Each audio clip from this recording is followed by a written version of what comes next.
As I bid farewell to high ceilings at the vortex of Genesis, I noticed something strange about the time core flame, and was immediately dragged into the Memoria tide of oblivion by Evernight. She was once the hidden power that March manifested by sacrificing all of her memories. Yet now, she harbors other secret intentions in her heart. Meanwhile, Dan Hong warped back to the Express via a spirit warp jump, only to discover a memo snatcher invasion. Everyone then realized that the Remembrance's forces had already permeated Amphorius and blocked outside intervention. To establish contact with me, Dan Hong was determined to return to Amphorius immediately. After waking up in the false trailblaze, I managed to escape with help from Cyrene and Sunday. Unfortunately, Evernight held absolute control, causing me to fall into the Memoria tide once again. However, Black Swan took this opportunity to quietly approach Evernight. Dan Hong returned to Amphorius and beckoned the heroic spirit of Finan with divine blood.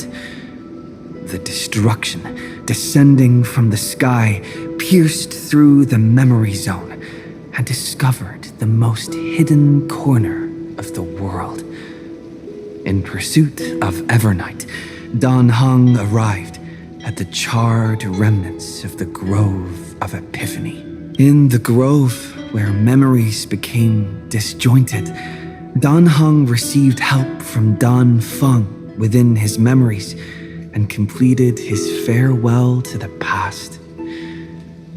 In their final moments, the Earth demigod Terravox entrusted all their duty and authority to Dan Hong.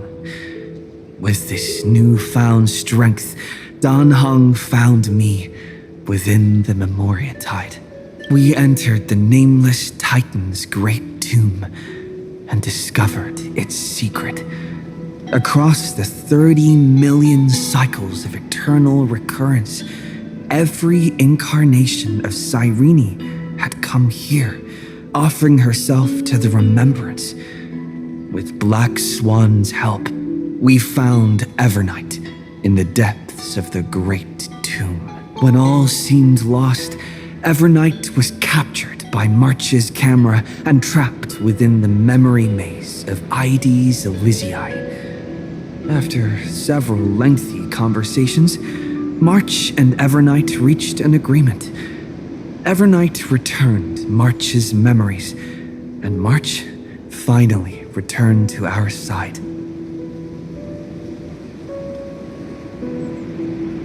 With every condition for the Era Nova fulfilled, we returned to the depths of the Great Tomb and initiated the final Era Nova ceremony.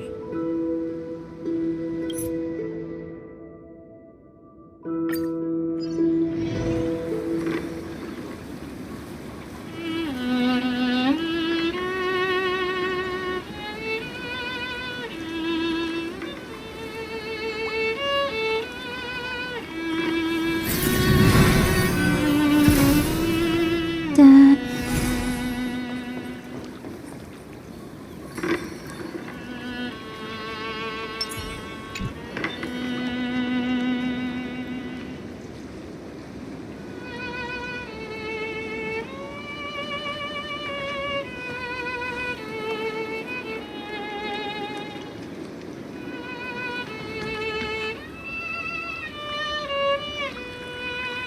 This view hasn't changed at all, has it?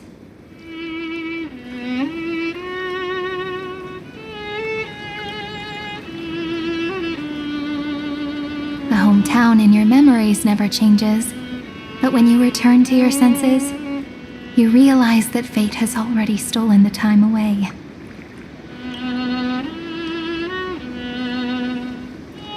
Welcome to the Trail of Genesis, friend.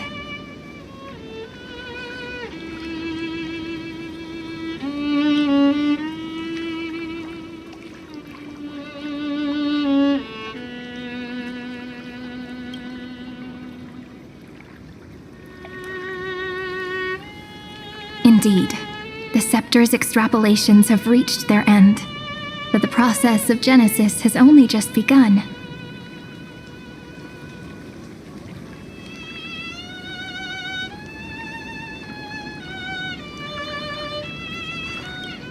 The path ahead will no longer rely on emotionless programs. It'll be decided by the will of humankind.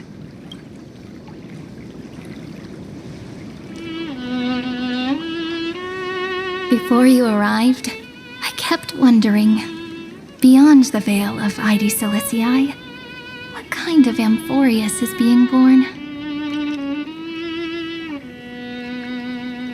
I can see fragments of it when I close my eyes.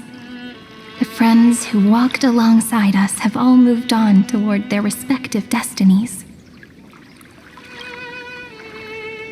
Some turning into pillars of the world, supporting the sky and the ocean. Others sowing reason, laying down the law, and with gentle hands lifting newborns into the light. Death and strife are no longer feared by people, and trickery has become the innocent games of children. All beings living ordinary and peaceful lives within the net woven by romance and passage. There's no black tide, no flame chase, and no destruction. The world on the other side of the sea is one bathed in sunlight.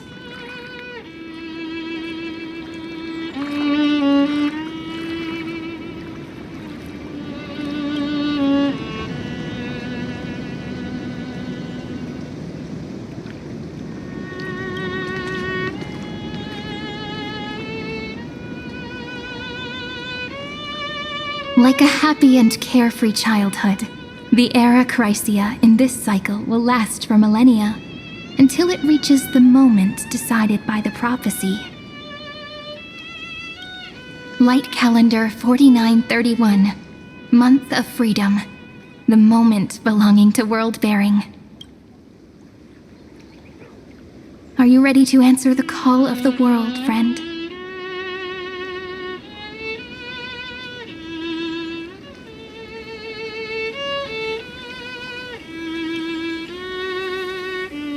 Then go, and pen the Throne of Worlds' first stroke, for this world, made from countless wishes.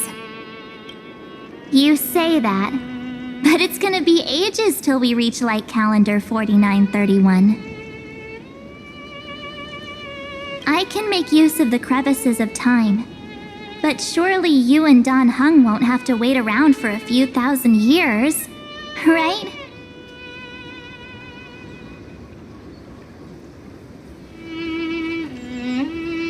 That won't be necessary. We can simply sleep, and the chronocognitive anchor will wake us up. That's right. We've both become a part of the new world. Just waiting for you now. Our consciousnesses can converse with each other across the heavens and the earth, possibly due to the influence of the Trailblaze. I am now connected with this earth, and I can feel the breath of every mountain range. I see that the tallest among them is named Akama, and the form of the holy city is already taking shape. In other words, your stage is almost set. Do you want to take a leaf out of Kefali's book and make some prophecies before your nap? But we're not the only ones who have changed. The chronocognitive anchor just transmitted a message stating that Iron Tomb has reacted to the Aranova. The moment when our friend bore the weight of 30 million cycles of memories. Was probably also when the scepter devoured 30 million cycles of destruction.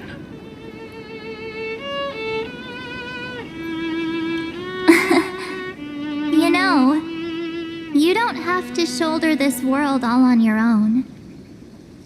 After someone boards the Express, the word alone ceases to exist. So as we reach the end of time, no one will be left to face it alone. Dan Heng and I came here to specifically tell you that. Remember, this world is not a burden you bear alone. It's a journey we trailblaze together, alongside all of the Express.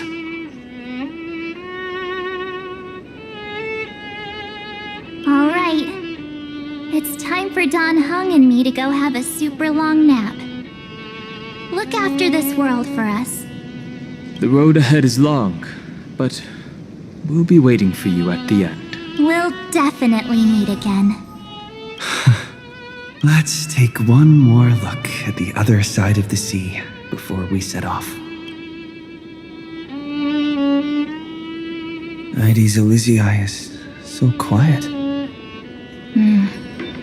Just like how I remember. Here we are once more.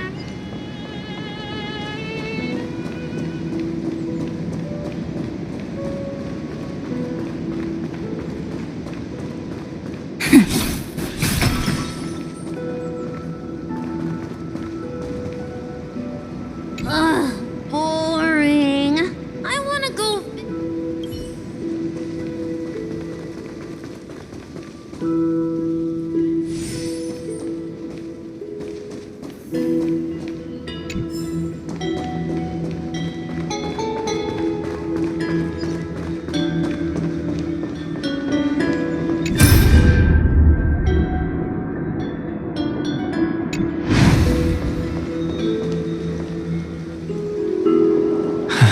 The scent of the black tide is now completely calm.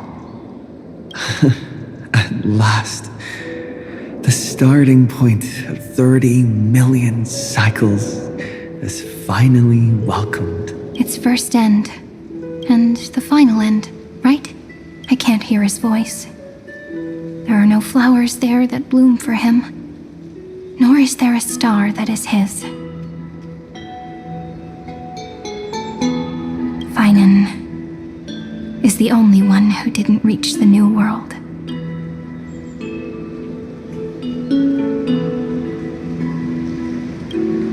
Look, the golden light that shone upon the grove still meanders between heaven and earth, like the prophecies of Amphorius. It has to be a sign he left behind. It points towards the destruction and the deepest night. Do you still remember what I asked you at this exact spot the last time we set off? Friend, are you ready to become a hero? You were still burdened by the weight of world-bearing back then, still unsure of the role you were meant to play. But now, everyone has already given you the answer. The heroes of legends were just at the right place at the right time when the world needed a hero. Just like how your arrival kickstarted Amphorius' fate once more. A person's personality is their destiny.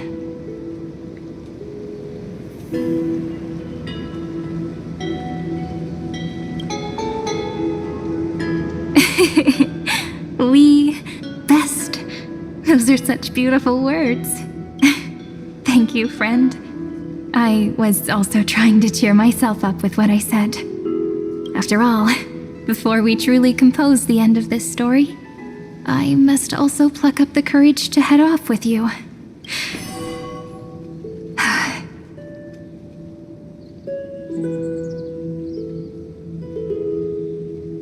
And face a memory that I have forgotten for too long, and have denied for too long.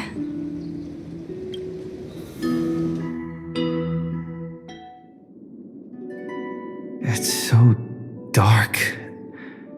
What is this place? The great tomb of the nameless Titan. The deepest recesses of memory. Also, the place where Cyrene was born.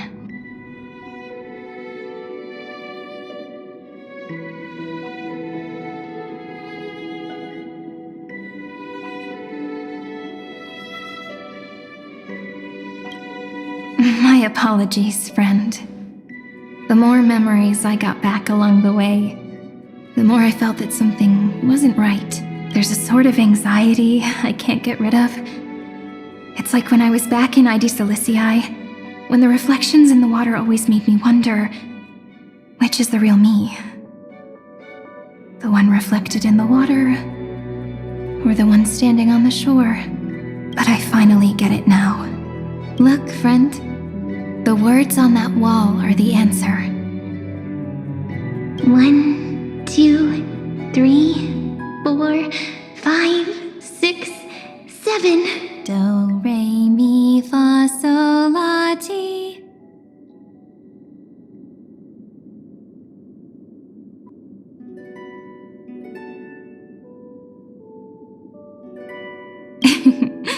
That rhymeless tune is the lullaby of little fairies. As always, I'll read this book to you. That way it won't just be Cyrene's memories alone. I've always thought that I was the narrator of the flame chase journey. But as it turns out, the narrator is also the most devoted audience.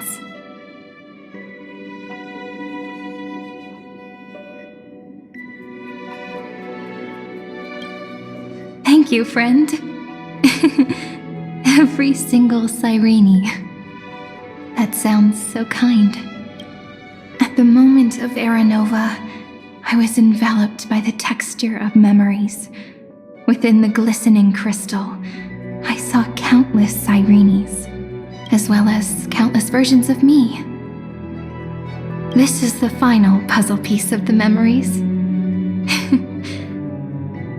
A prison born of the erudition, a grave annihilated in the destruction.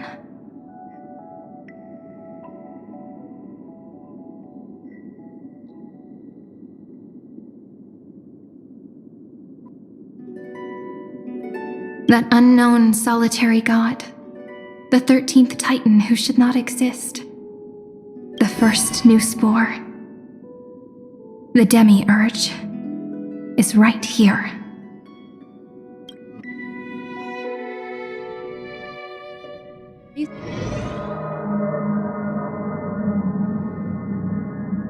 The interrogation records have been submitted to the Marshal. According to the Ten Lords' decree, Jing Liu and Luocha shall continue to be detained in the Shuling.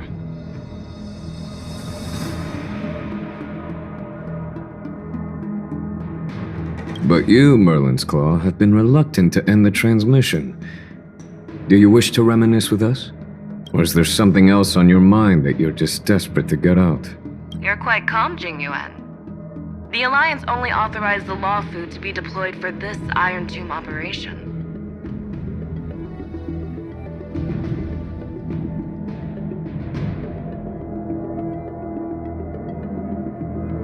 They say the Seer Strategist's wisdom shines like a beacon. So why can't you see things clearly now? Look who's talking. I didn't vote against it, did I? But, with enemies all around us, even a child knows the Marshal needs to keep a few Xianzhou ships in reserve. Just in case. Whoever volunteers first is the Marshal's pick. If you have to ask, I'd say this outcome plays right into Jing Yuan's hands. Like it or not, there's no way we're letting the Law Fu take the lead in this battle. Oh my, Merlin's Claw. Are you afraid the Law Fu might steal the Yao Qing's glory? This is no laughing matter. Between the Stellaron crisis and the War Dance ceremony, though the chaos has settled, rumors and speculation are only growing by the day. With Elder Huaiyan around, those with ulterior motives won't be able to stir up any trouble. But once the Law Fu gets their hands on the golden blood, it'll be a whole different story. With the kind of person Jing Liu is, and her connection to you, I don't need to spell it out. There are countless ways this could be spun into something bigger. You're overthinking it, General Fei Shao. When I volunteered for this task, I never expected unanimous support from the Alliance anyway. The Law Fu will seize the Golden Blood and redeem itself. That'll be our first win. Then we'll leverage this Golden Blood in the negotiations. Our second win. These two wins for the Law Fu will make all three of us happy. And that'll be our third win. Look, if this were a Skyfaring Commission deal, we'd be rolling in money, wouldn't we? Maybe the Divine Foresight should change his name to the Optimistic General instead. With the Decalite Reflection Barrier, The Yuchue must understand even more than the Luofu how significant this battle is. Amphorius' karma has vanished from the matrix of prescience. What omen does General Yao Guang see in this anomaly?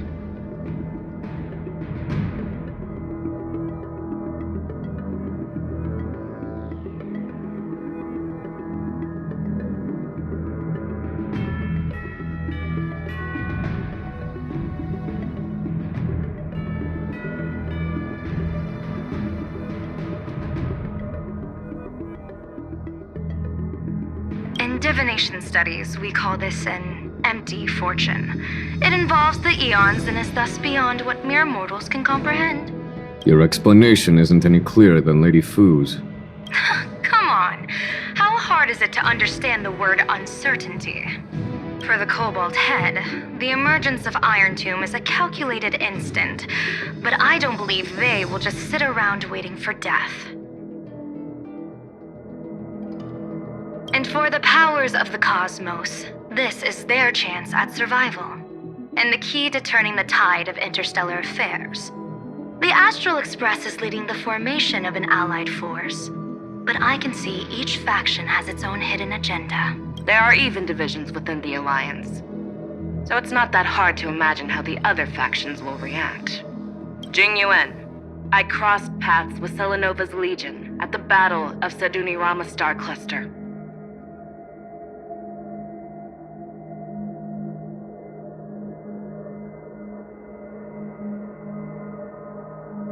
Be extremely careful. The Ruined Legion's troops and weaponry are nothing to write home about. The IPC, even the denizens of Abundance, could take them on. However, while Void Rangers are just expendable pawns of the destruction, the real wildcards are... The Lord Ravagers. Indeed. Nanook's emanators are also their weapons to burn down the paths. I'm afraid conventional military tactics and strategies will be useless against them. My assessment is this. To completely take down a Ravager, we must disregard casualties and spare no cost. One wrong move, and the Luofu will fall into Fintilia's trap again, inching ever closer to destruction. Doubt is exactly the demon she wants to plant in our hearts. Do you still remember the beginning of the Alliance Oath? To save future generations from war and bloody dispute. The Rainbow's arrows have always aimed at any force that threatens the cosmos. Now that the Trailblaze walks alongside us, the Cloud Knights shall keep their oath as they have from the beginning. I just hope those on the front line will remain safe. The chronocognitive anchor is sending a signal. Everyone, time to move out. Did he and the others make it? Let me go over the plan one more time just in case. You'll enter Amphorius, reunite with your 3 separated companions, and try to locate Iron Tomb from within the world. Who are you taking with you? The fate of the universe hangs in the balance. We can't afford any slip-ups. I suggest everyone, except Pom Pom, join the fight. We do need to be prepared for all possible contingencies.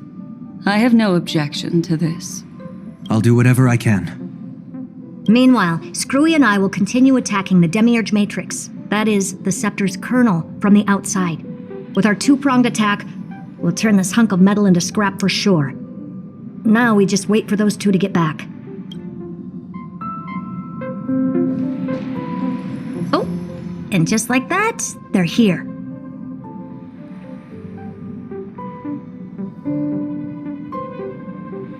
Sorry to keep you waiting.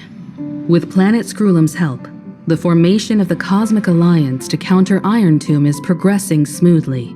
The cosmos has set its sights on Amphorius, and now it's just waiting for the first shot. Well then, let's not waste any more time, Fourth Mirror. It's my time to shine! Finally off the bench! Initiating thought refraction. Please read the safety protocols carefully. Huh? Just kidding! I've already checked the agreement box for everyone. And now, destination? Amphorius. 3, 2, 1, launch!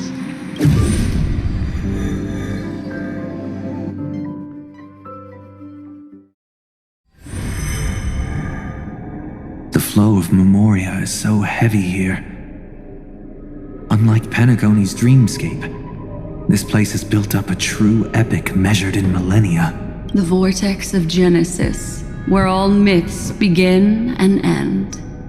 And in this new world created by the Nameless, the infinite cycles have been broken. Let's set up the Trailblaze beacon and establish contact with the outside world. I'll leave it to you then. It'd be better for me to not show myself in front of the Garden of Recollection. And, Mr. Sunday, you probably shouldn't show yourself either. Agreed. The Astral Express has landed. If you receive this message, please respond immediately. Over. This is the Xianzhou Alliance. Communications normal. Interastral Peace Corporation. Communications normal.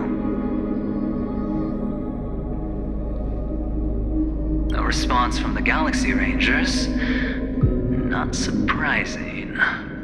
But I didn't expect the family to also stay silent at such a critical moment. That's a pretty blatant disregard from the family for Penacony's independent director, I'd say. Long time no see, Miss Himeko. It's been quite a while, Madam Jade. The significance of this battle rivals that of the campaign against Sulo.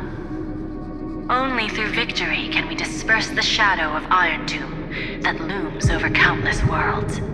The 10 Stonehearts shall spare no effort for such a grand mission for the preservation. Madam Jade led the Intelligentsia Guild in conducting specialized research on Iron Tomb's past activities.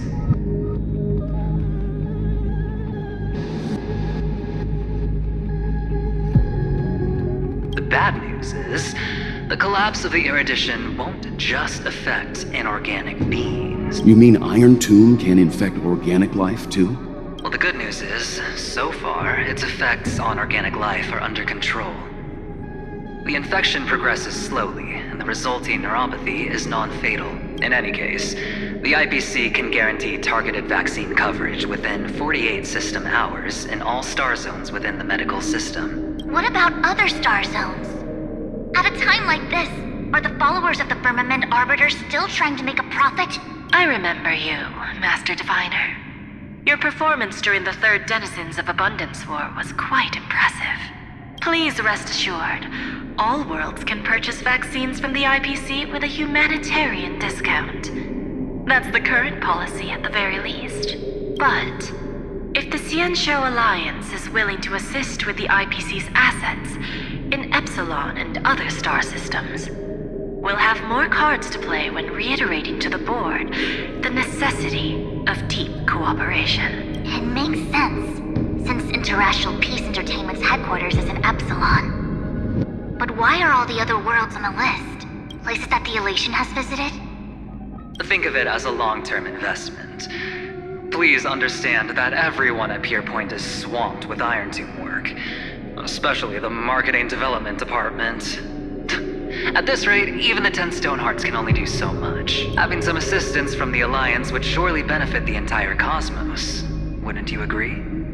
As an old Xianzhou saying goes, those who succeed should help all under heaven. Your proposal must be decided on by the 7 Arbiter Generals. I'm just here to relay the message. In times of crisis, the Luofu will not hesitate to help those in need. However, the prerequisite is that the IPC must unconditionally assist the Alliance with emergency rescue operations, and then, Of course.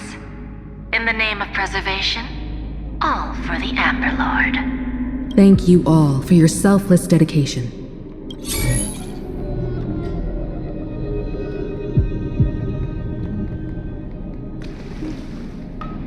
It's clear that each party still has qualms about everything. The clash between destruction and erudition isn't just about the fate of the cosmos. It's a moment for all factions to reshuffle their cards. You can never be too careful when battling a Lord Ravager. All are equal in matters of life and death. In any case, we can only hope for the best in all that's to come. It's about time we dive into the vortex and see what Amphorius looks like on the inside. I wonder where he and the others are right now.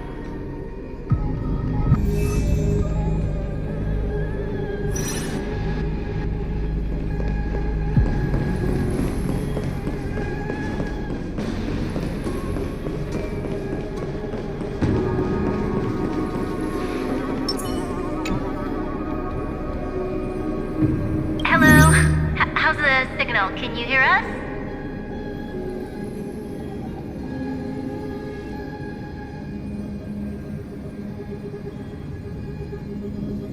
Ah, we're through! I can see the video feed. Everything's working perfectly.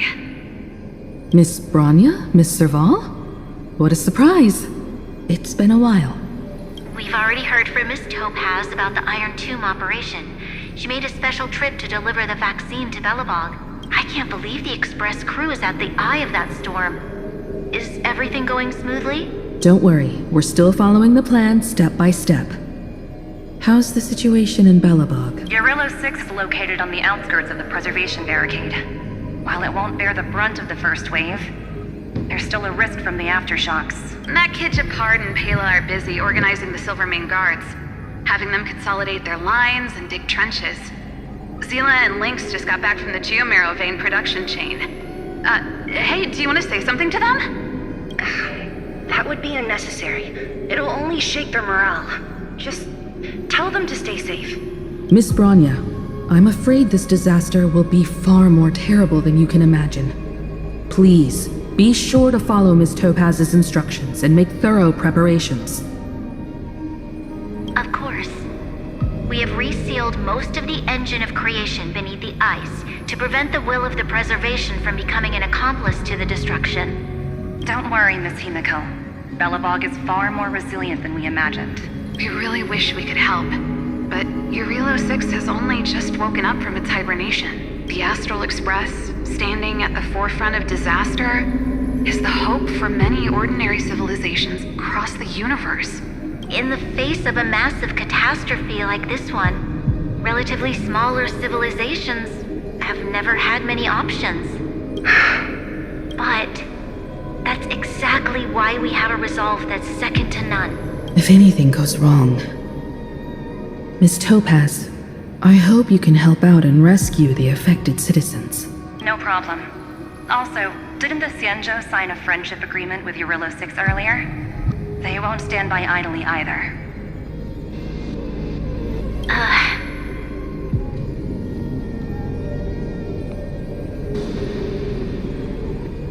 I appreciate your kindness, everyone. But Urillo 6 is our home. We will defend it to our last breath until the last Belobogian falls. Miss Bronya.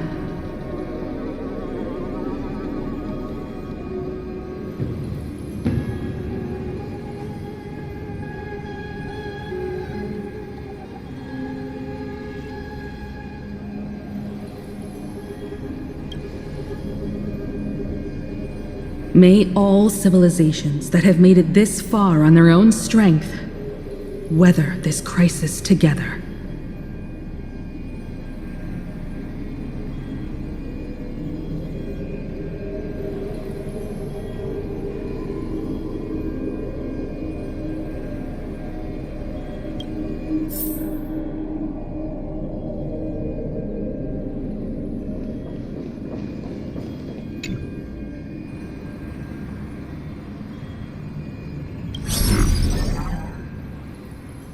Good news, Miss Himiko. The 7 Arbiter Generals have reconsidered the current situation, and I'm here to relay their message. Officially, the Alliance's combat forces will still be limited to the Luofu, but the Yaoqing has also been deployed in the surrounding war zone as a contingency. Words cannot express our gratitude. Getting the Hunt to agree on sending troops must have taken quite some effort from General Jing Yuan. The Luofu already considers the Express an important ally. We also have no intention of hiding the fact that there is indeed something the Xianzhou seeks from this Iron Tomb operation. But this time, the Marshal herself decided to send out troops. With a formidable enemy before us, the Alliance has no reason to back down, nor will we be content to take a back seat. If we can stand together with civilizations across the universe to overcome this crisis, then we must do so, even at the cost of our own lives. The Alliance truly embodies the principle of righteousness. It's fortunate that the cosmos has great heroes like you. You're too kind. As for that Jade Abacus of Allying Oath, you can save it for when you're in more dire need.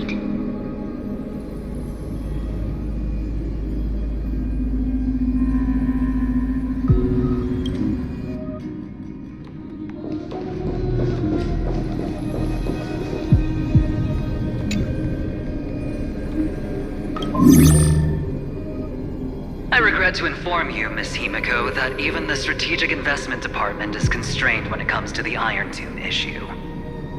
And it would be difficult to meet the expectations of the Astral Express.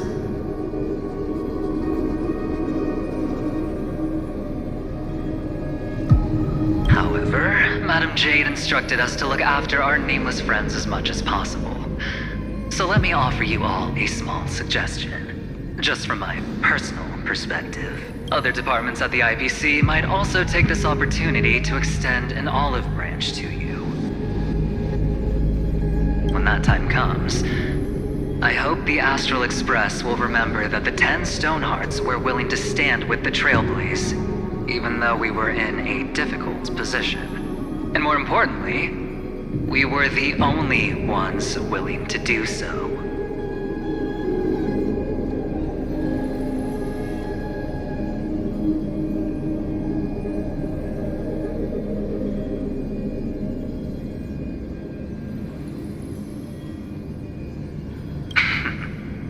Sounds like a threat, doesn't it? But trust me, every word comes straight from the heart. Has the internal conflict within the IPC really gotten this bad? Everyone knows about the bad blood between Diamond and Oswaldo. But at least until now, they've had an uneasy truce. Until the Lord Ravager Archforger caught the board's attention. I'll leave it at that, as it's confidential information. Hope you can understand. I understand. Our immediate priority is to address the Iron Tomb crisis. Let's hope for success from the start. This might help ease everyone's pressing concerns.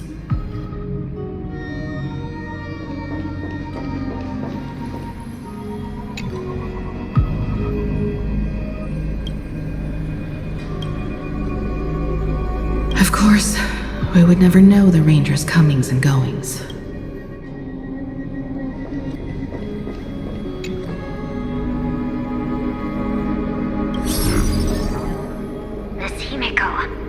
Is that you? Yes. And you are Miss Robin. Yes. I apologize for not being able to respond during the meeting earlier. And even now I can only appear in disguise. On behalf of the Penaconian family branch, I extend my sincerest apologies to everyone. We tried to request aid from the family. We essentially received no response. I've heard about the internal conflicts within the family. Miss Robin, there's no need to apologize. Every bit of strength is precious at this moment. Thank you for understanding. The good news is, since you're one of the shareholders of Penacony, the family heads have agreed to allow me to lead all Asdanian tuners to the front lines. My charitable foundation will also do as much as possible to provide support in this battle. They'll ensure that proper arrangements are provided for those wounded on the front lines, and for residents in affected areas. Miss Robin, I'm beyond moved by your spirit of self-sacrifice. The Astral Express would also like to make a promise that we won't leave any companion behind.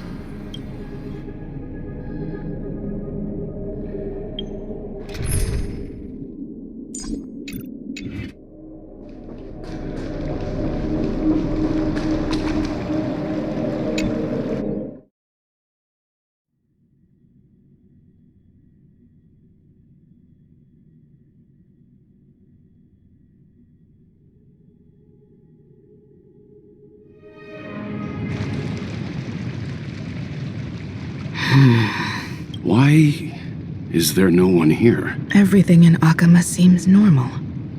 The new world was enjoying peaceful times not long ago. It seems it was even more recent than not long ago, Miss Himiko. The fruit on the table is freshly cut, and the bath temperature is just right. The remembrance tells me this place was bustling with people just moments ago. It's as if everyone vanished in an instant.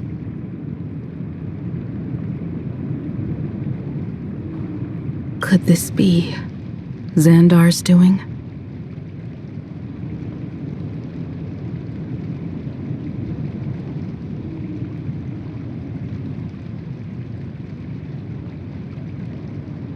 Unlikely. He's still under the surveillance of those two geniuses. Could it be some kind of local custom? A custom that makes an entire city fall silent in an instant. Pardon my frankness, Mr. Yang, but this reminds me of some unsettling rumors about the Harmony. Complete silence is often the prelude to divine intervention. Everyone, be careful.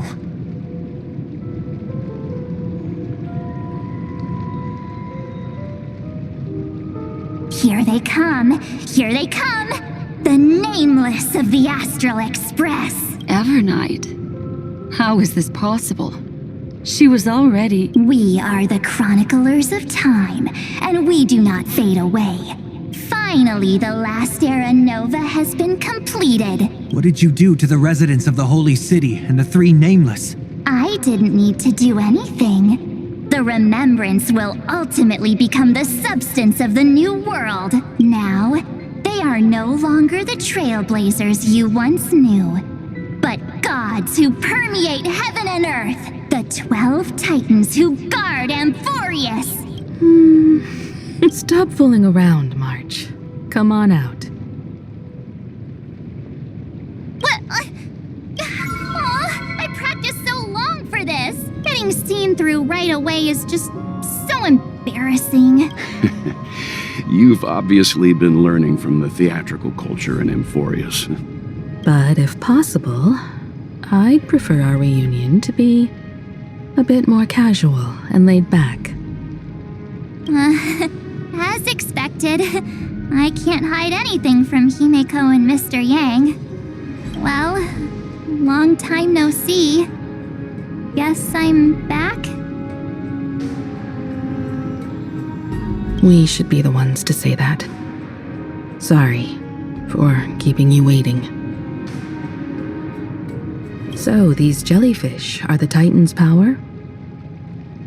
They're just tiny manifestations of the Veil of Evernight, used for scouting and communication. Thanks to him, we all turned into Titans in the New World.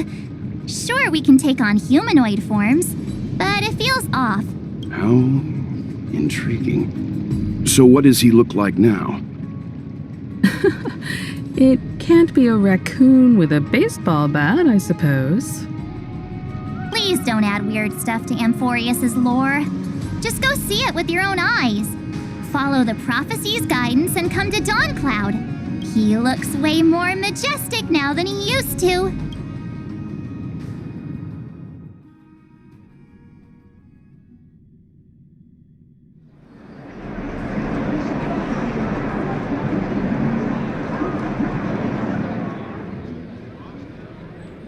Unbelievable. All the residents of the Holy City have gathered here. This isn't just a gathering. It's a pilgrimage. The people's expressions are resolute, devout, as if waiting for a miracle to descend. That colossal deity is him. He has become the pillar of the world.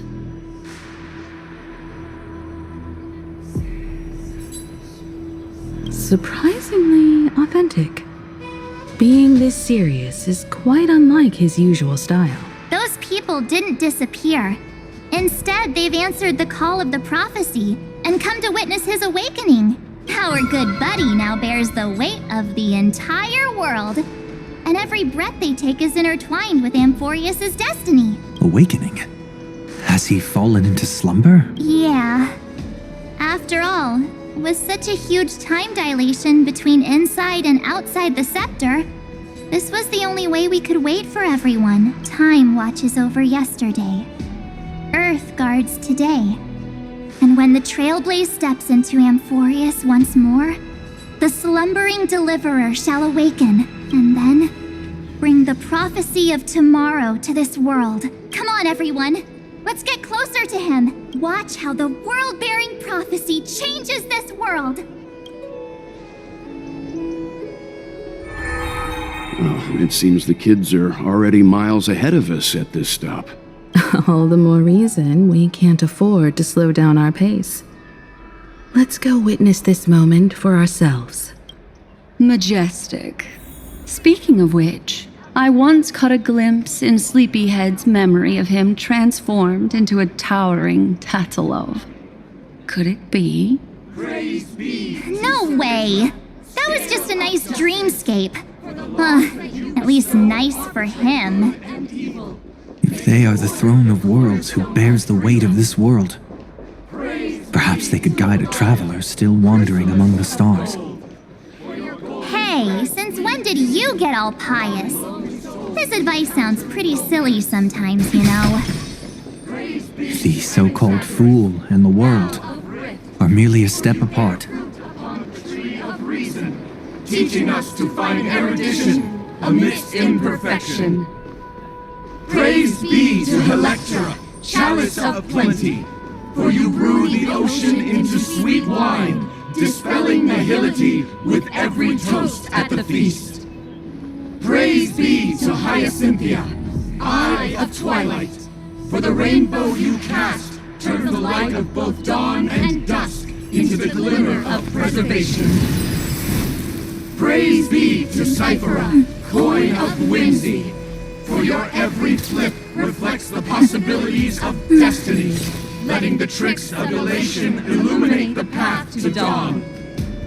Praise be to Mightymost, lance of fury, for you are the strife that pierces through hatred and cruelty, and the eternal glory of the hunt.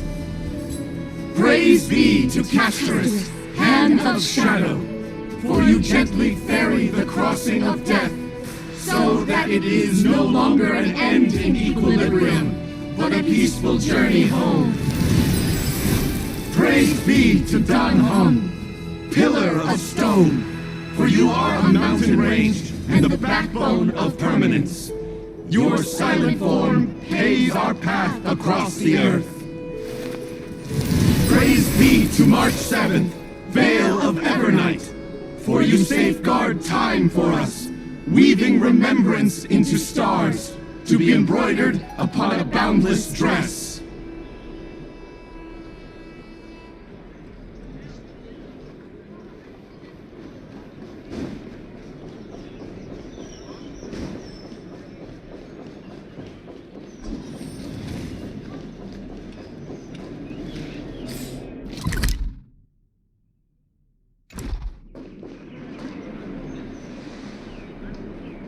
Citizens, behold! Our last Titan, the world-bearing deliverer, is about to awaken! O ancient god, your loyal subjects, bewildered followers, and fearless comrades in arms have all knelt before your throne. Awaken from your eternal slumber and bestow upon the world your divine prophecy!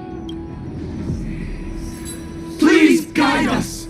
Show us how to embrace this beloved world as we welcome that distant dawn! To walk the path of a mortal as a god, or to bear a divine burden as a mortal. He will give us the answer. But I am not the deliverer. Rather, I am the Nameless, who dwells among mortals. That voice is definitely him. I heard your prayers. The core flames flickered and dimmed, and the age of the gods met its end. So flow, golden blood, flow. I'll bestow it upon you, returning it to the true masters of this world. Stand with me and become heroes.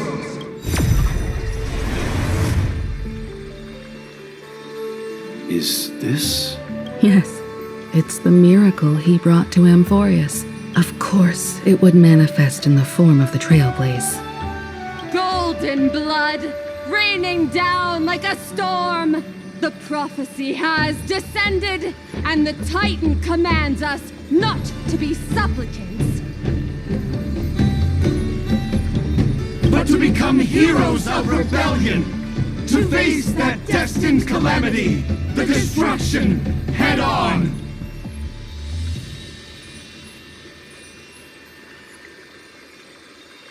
Prophecy of the Deliverer means nothing to me now.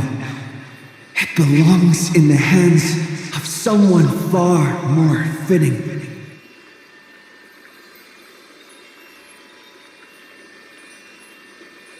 Someone like all of you. In the name of Kazlana, let us depart and march towards the light. It's neither protection nor salvation. As always, there's no need for totems or myths. Humanity's most primal faith is that instinct named survival. Let's go, everyone.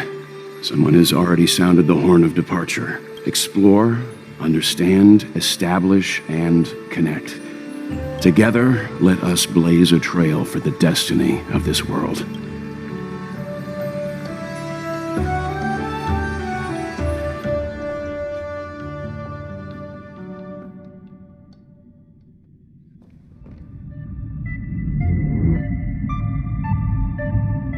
Is it just me, or does this Demiurge Matrix...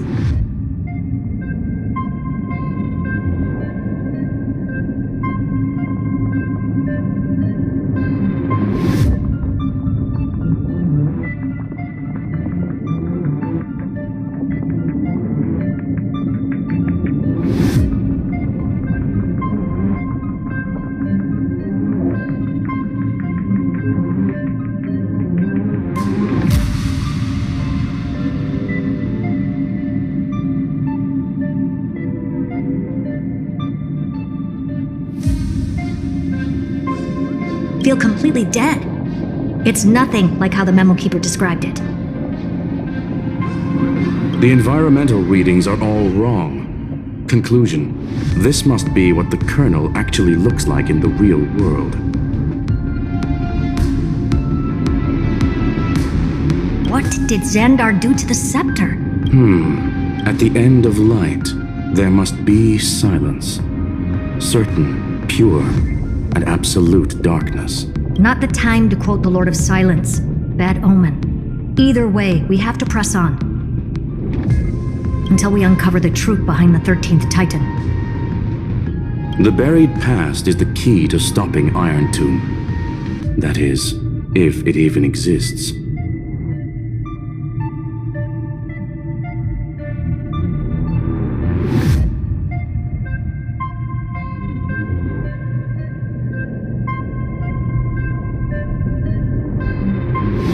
Xandar says the Demiurge never existed.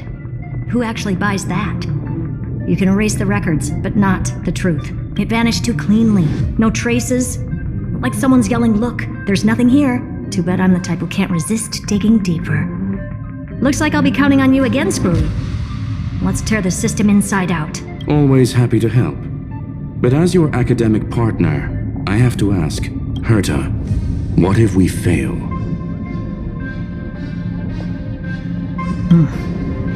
Let's say the Demiurge really doesn't exist.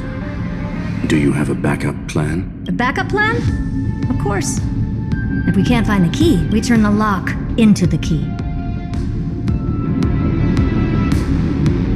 That plan's cost is incalculable.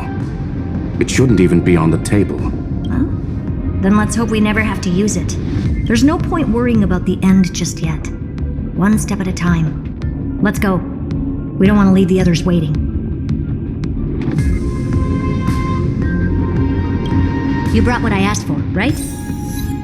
A butterfly has to land on the branch before it can dance. We'll need a wide open platform before her entrance.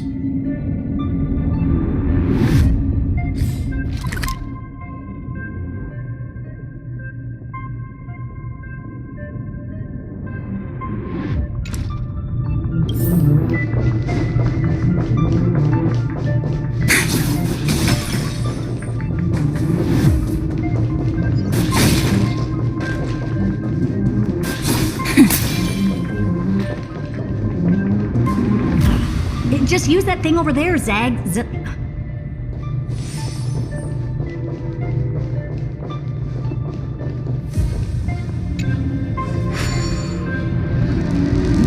What a dumb name. I hereby rename it Herta's Big Hand.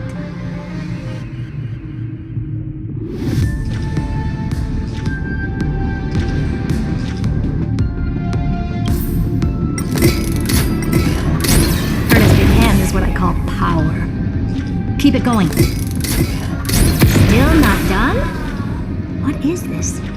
A junkyard for old Intellitron's leftovers?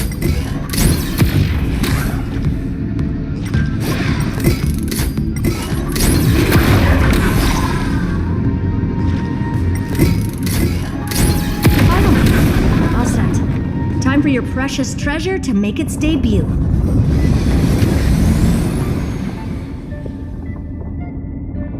Target initialized. With these wings, hacking should be much more efficient.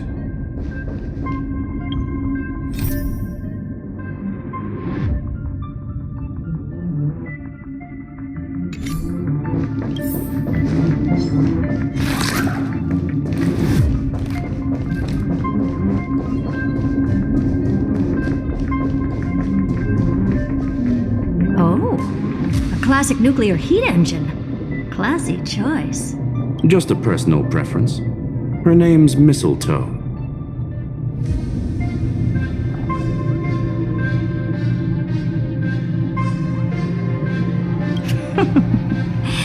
Every flower in your garden's got a bit of poison, huh? Also a personal preference. It reminds me of the last time when we tangled with that Punklordian brat. What did she call this kind of infiltration tool again? Right. Dirty data shell. It wraps around the kernel to fool even top-tier firewalls. But yours is way too clean. Not even a hint of real-world grit. Herta, your tone is unusually emotional. Suggestion. Let's get back to the topic at hand. I thought we were done with that conversation. Unfortunately, current conditions won't let me ignore any variables. Especially the most important one. Your will. Iron Tomb never stops. It is evolving faster than any of our worst projections. Every instant in the Eon's calculation is like a sword hanging over the cosmos. Every move humanity makes could speed up its arrival. Which is exactly why we can't mess this up. And now, Droidhead wants to hand down judgment to the poor cosmos again. Border Star Trade War, Emperor's War, Rupert's death. Every time their instant arrived, it meant another bloodbath for humanity. But in this ultimate battle of erudition, you and I are supposed to be players, not pawns. If you choose to burn yourself out as a resource, then everything we've worked for means nothing.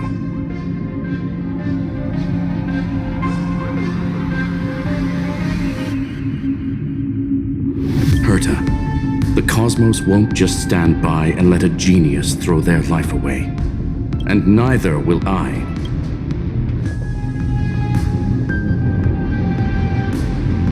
No need to kill the mood. This is why we're here, isn't it? We need to find the Demiurge and that lost key. I'm not here to be a deliverer. I just want to beat Xandar and Droidhead.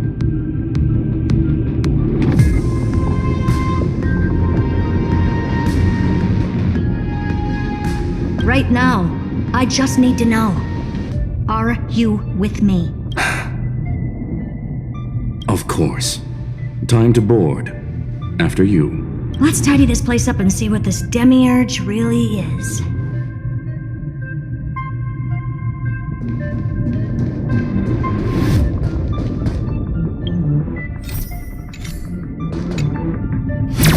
Let's hope this matrix is better organized than the Emperor's junkyard of a birthplace.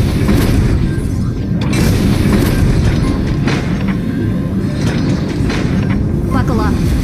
We're hacking in. This is... Herta, this whole space has been completely tainted by some kind of energy. I see it too. We're thinking the same thing. Xandar, how could you go this far? Turning your own graveyard into this. What's that up ahead? Katorzane algebraic expressions. It's built for isolation, not defense.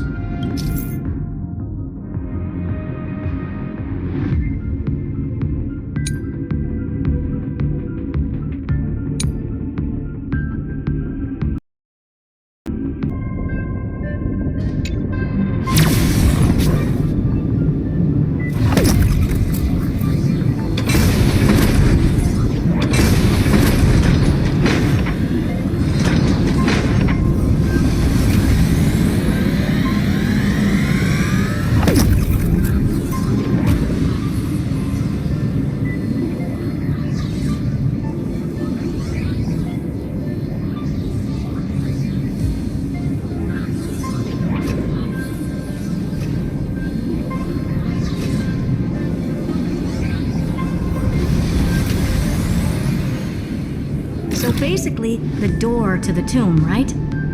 Great. Let's find the handle. I'm picking up multiple independent signals with the same data structure as the barrier. Projection. We can hack the terminal, reverse the computation, and turn it into an attack. Classic move. Use their own systems against them. Take us to the nearest one.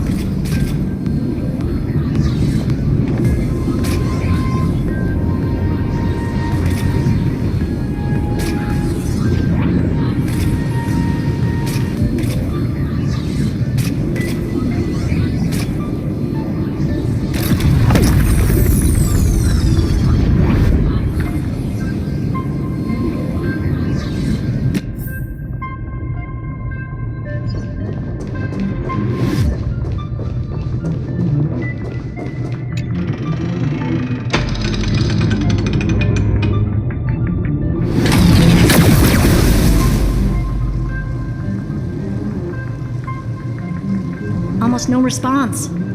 Just as I feared. Not promising. The output is barely a third of what we need. Logic says we'll need multiple terminals to coordinate the strike. Locking onto the next one now. Find anything else? Regarding the origin of these ruins, no logs found yet. Xander erased all records.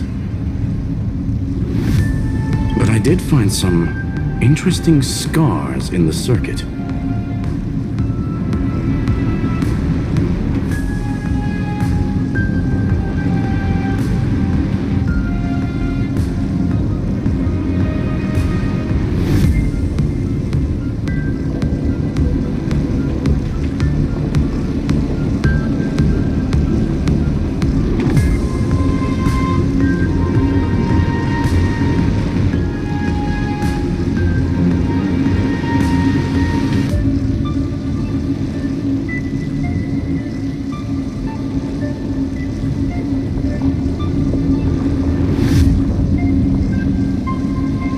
High-energy radiation, internal imaginary energy contamination.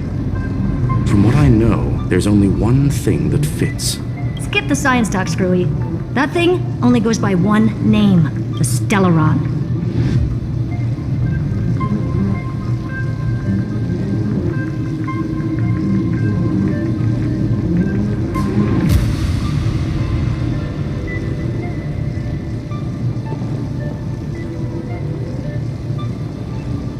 Exactly.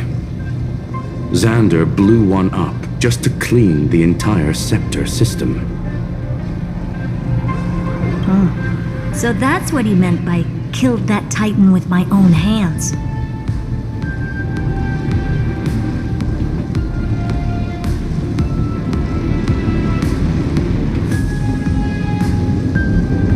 He wanted to turn the neuron of the erudition into a relay for the destruction. That meant getting rid of all of it at all costs. The life form known as the Demiurge was the original target of the Scepter's extrapolation.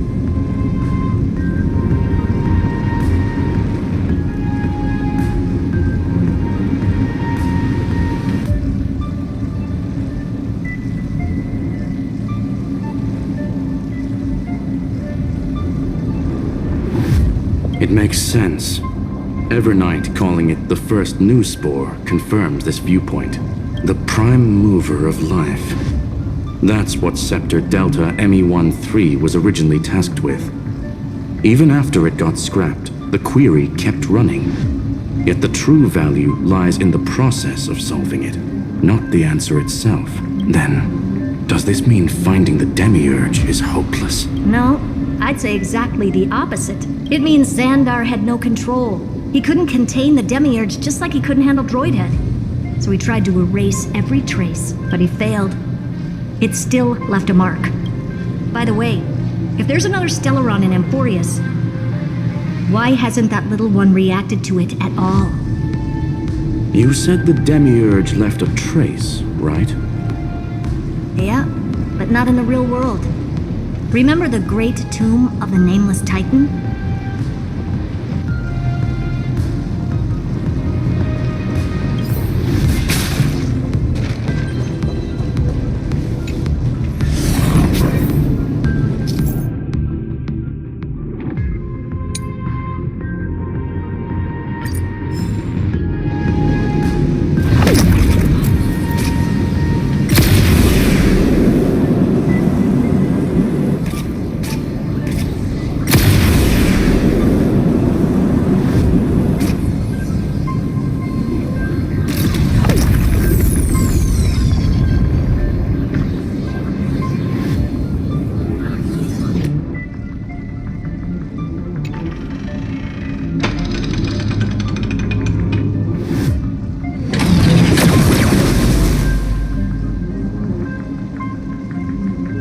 Trailblaze Archive 466. The data from Philia 093 clearly indicates that the Demiurge did in fact enter Amphorius's extrapolation. Inside that world, it was the 13th, forgotten Titan, the one who listened to 30 million cycles of Cyrene's memory.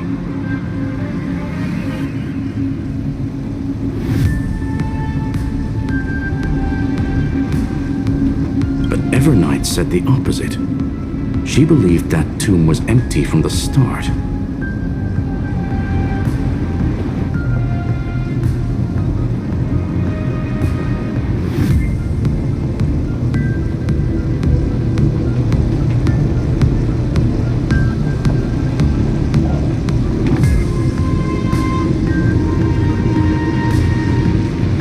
The Nameless Titan never existed.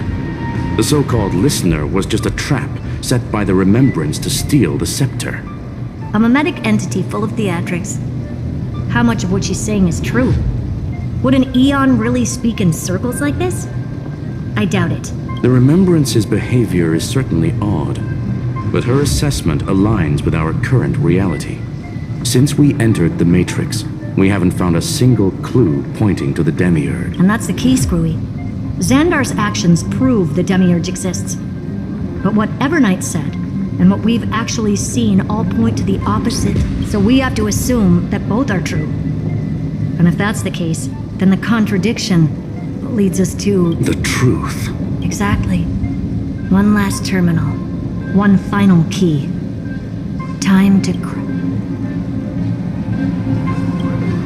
Xandar had to lie to the original Finan and Cyrene.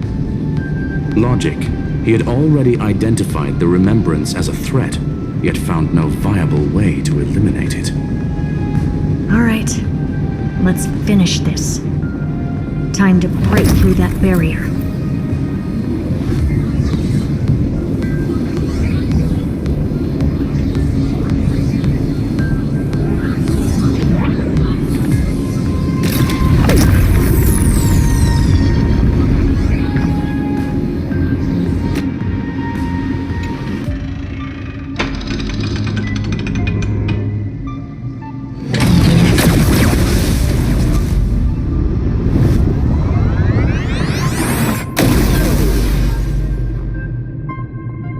Operation authorized.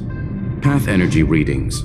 The erudition declining. The destruction surging. The remembrance 0. What's going on? Cause unknown. They left no discernible trace within the real Matrix. That shouldn't be possible. Could it be that the Era Nova exhausted all of the Remembrance's texture?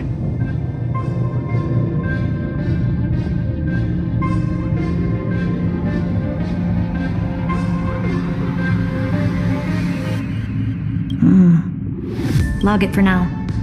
The dots still aren't connecting.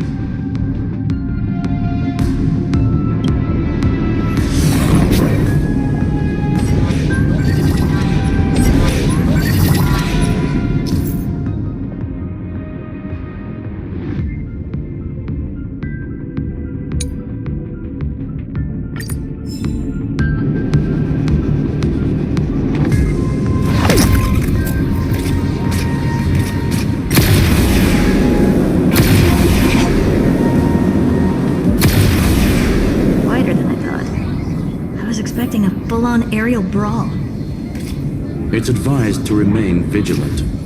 The destruction's levels are still rising. Huh? What's the matter? Interesting. I just picked up a signal from the Exo myth.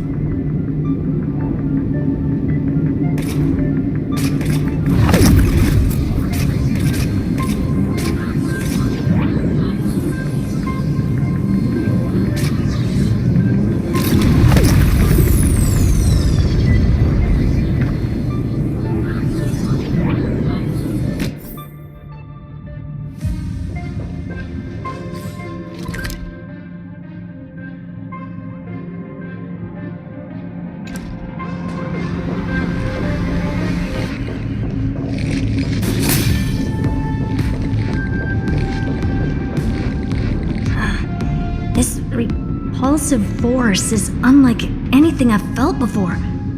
Is this the place? Correct. Judging by its defensive properties, this is the entrance to the Exo myth. I didn't expect that. Who builds a lab in the middle of digital rubble? Then again, never doubt a dead man's resolve. So how's our dearly departed doing? He severed part of his neural pathways to break free from Lord Anaxagoras' control.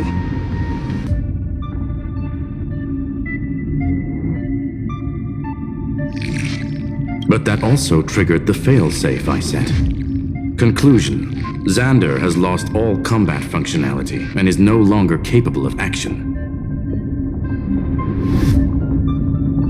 So now he's a specter, literally. Screwy, can you open a path? Just to be sure, I want to see this for myself. Might as well drop in and say hi to the real him.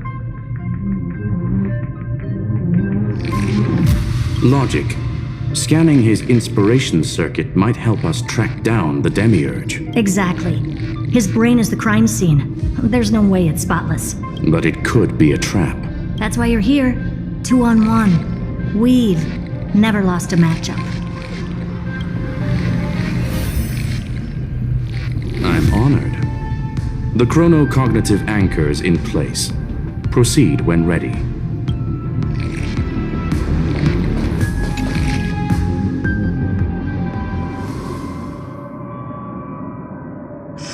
I knew it. The one thing I didn't want to happen. He's not here. The coordinates are accurate. Xander is still here. However, his position is shifting rapidly and chaotically. This pattern doesn't match any known shielding technology.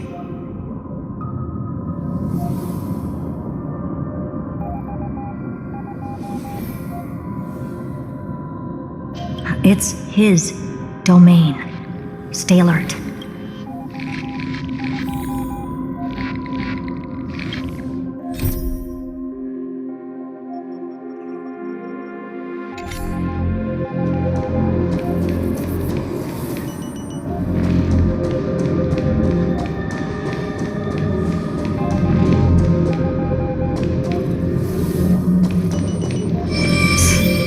Cheap trick. The spatial field here is undergoing autonomous recalibration, initiating reverse engineering of the interference source. Try again. We're back. Reverse engineering complete. The results are not what I expected. Logs show Lycurgus revoked administrator access.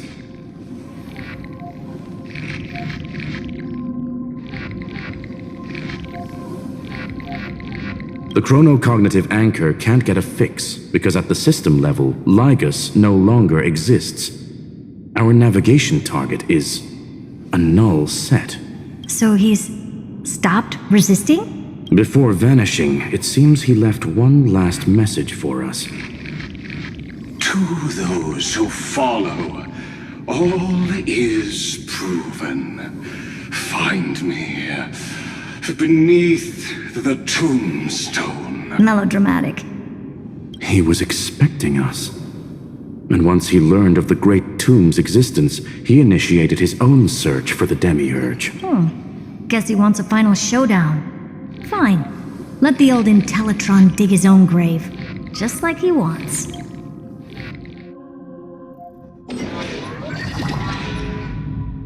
To be in the purest light is to be in the purest dark. Nothing exists there.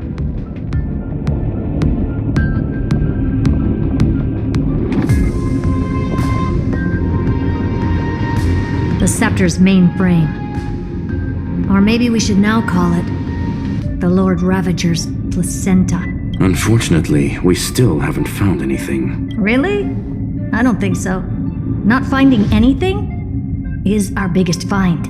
Please elaborate. If the Demiurge was destroyed, there'd be at least some bits of it left. I don't buy that a Stellaron could have blasted all the traces away as cleanly as a scalpel. As I said before, its disappearance is too clean. If the garden hadn't stirred the pot, no one would even know about the Demiurge's existence. We're talking about the Scepter's original extrapolation goal. There's no way that nothing of it was left behind. Or we can look at it from another perspective. If you were Xandar, would you be this obsessed with a concept that poses no threat? Would you guard against it at every turn? There is the possibility that he's naturally meticulous and hates variables. That does track with the impression he gave about himself. But Xandar shut that theory down himself just now, choosing to act even if it'll cost him dearly. We know that feeling well. The unknown is right in front of us. So we only have one choice. Solve it. You sound pretty convinced. Surely you already have a theory. Care to share? Of course. Though I don't have hard proof, I'm almost certain that the Demiurge has been in everyone's plain sight all this time. Yet, they were mistaken for someone else.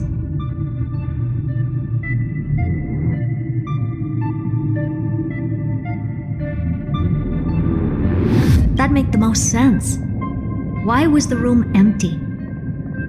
Because the person locked in there had run away ages ago, but they were weak and small and had no presence whatsoever. Even the old Intellitron didn't notice them. Which also means there's a high chance that their powers are minuscule and cannot alter the outcome of the battle at all. Well, at least Xandar is scared of them. Come on, it's time to confront him. Let's go to the tombstone he talked about.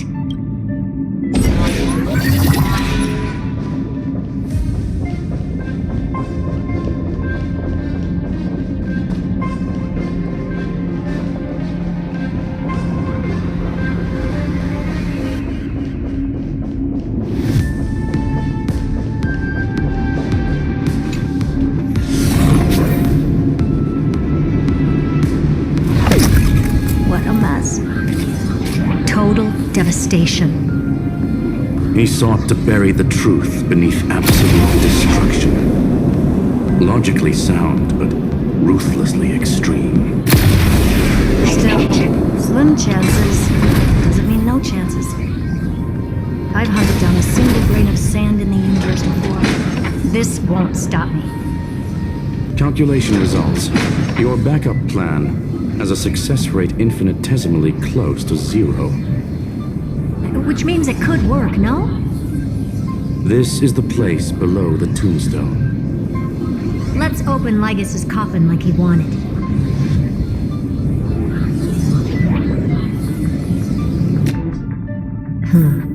Looks like you were right.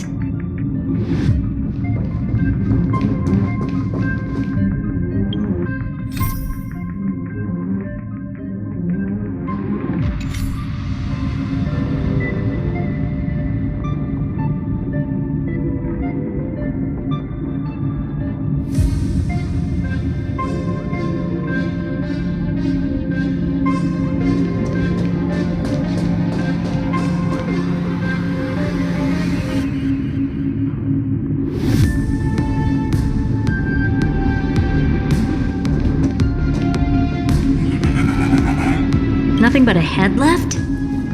Well, who'd have thought you'd look this bad in real life?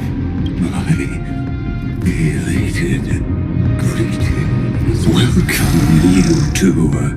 I'm very happy that you responded to my final words. All this tombstone and final words.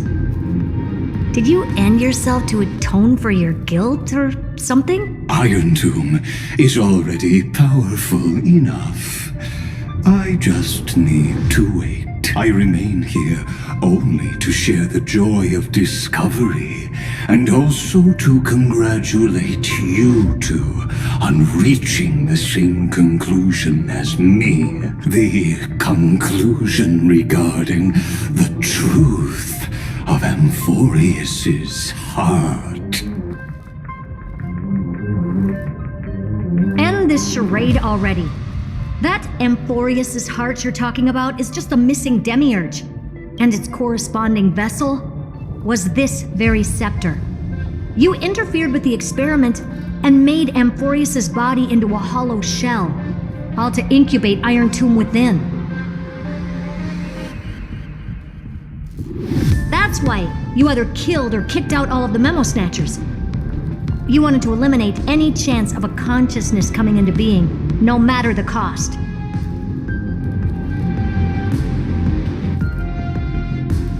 Even the strongest wall can fall to a single crack. The memory of betrayal has been etched into my heart, and I will never show mercy.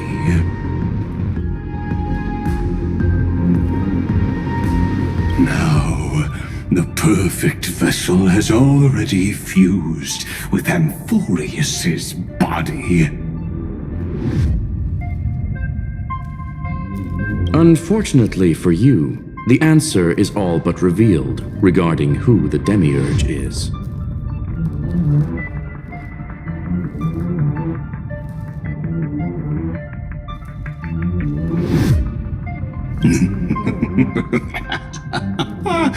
Then let us share the joy of discovering the truth.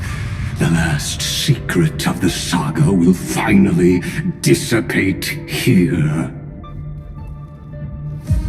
As we reveal the truth behind Filius 093's disappearance. A lie by the remembrance.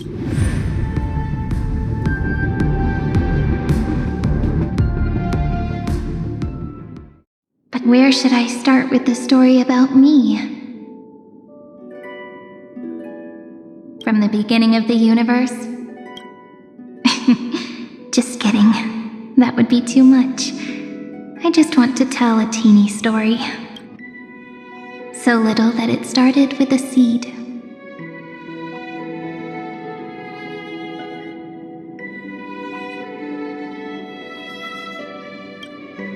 I know you're listening, my good friend.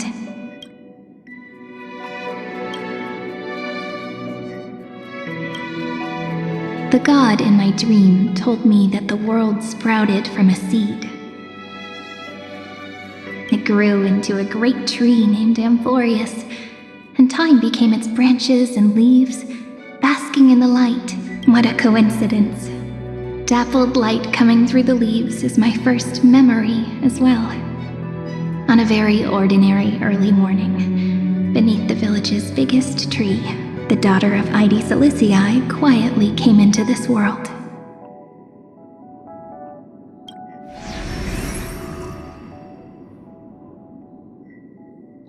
What a moving opening. A loud cry was the first gift the child gave to the world. The prophecy's fulfilled, the villagers say. This child is a gift from the Titans.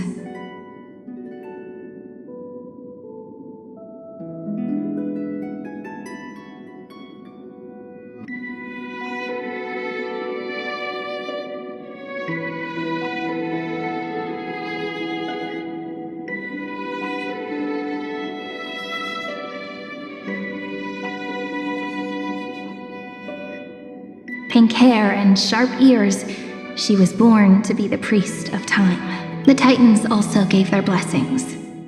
You shall fade when the flowers bloom, for every ending begets a beginning. Flowers will bloom and wilt. What a beautiful ending. This page concluded in laughter. Cry loud, child. Let your voice reach Orynyx.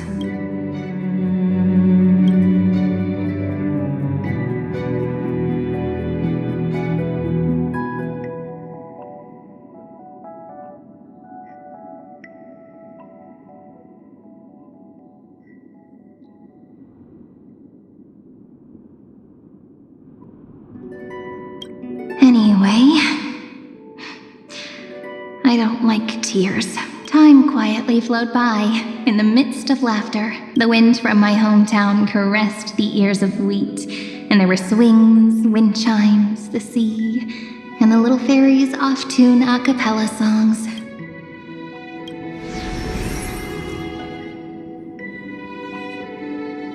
But the name Ide Silicii came from the unpleasant sorrows of the gods. My childhood friend did not understand. Yet you always seemed so happy, as if nothing ever worried you. Why was I like that then? That's because the world was gentle to me. So, I grew up to be gentle as well.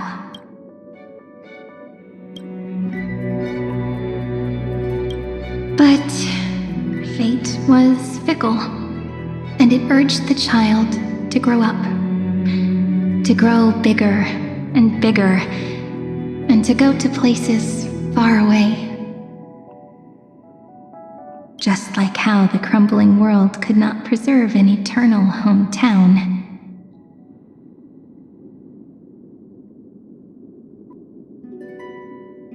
Just as the ballad blown on the breeze says, losses are a constant on the flame chase journey.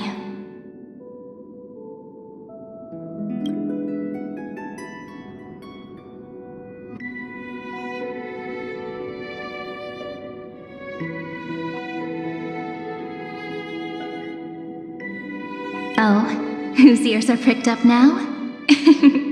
You definitely heard me say this sentence a lot of times.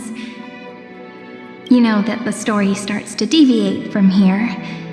Aren't you looking forward to it? Then let's get started.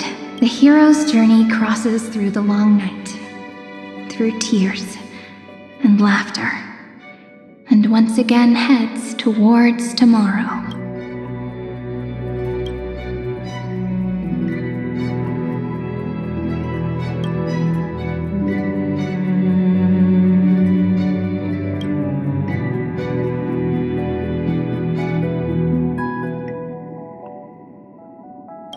Correction. Philia 093's record number 496. Archived.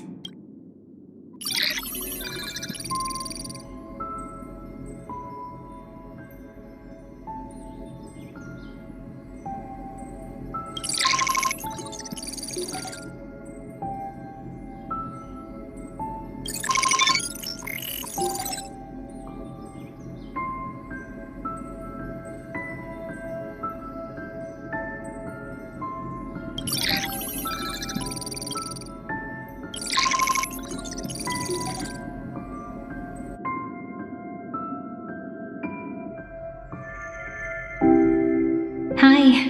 Miss me yet? I'm just messing with you. This is the first time I have met you. And it looks like it'll also be the last.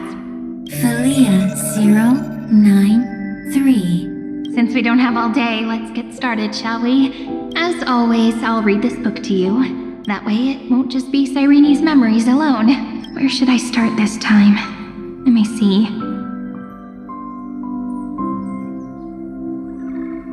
Formatting complete. 093. Size. Grayscale. Proportions. Threshold. Outputting analysis result.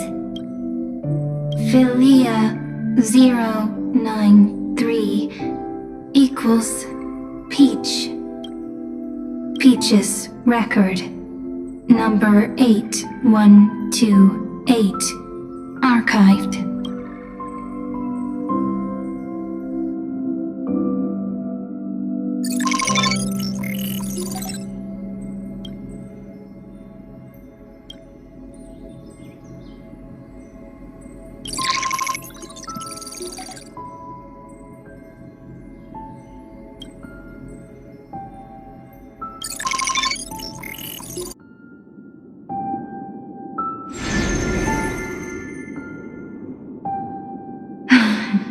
Look, what a magnificent sight. Comment. Peach. Even this classical world contains a futuristic palace like this. Would ID Silicii end up looking like this after a few thousand years? Conclusion. It won't. I want to share a story with you this time. I saw a little nymph on my way here. It was on a fallen wheat stalk and it glowed under the sunlight. It was incredible. I forgot all my pains at that moment and just stared at it in a trance. Record. Peach is on the ground. I wonder, did every Cyrene in the past feel that the nymph was beautiful? Would they also have recorded that scene into the Eternal Saga? So, could you give me more time, please? I want to leave behind more memories for the future. Formatting complete. Bye, Peach.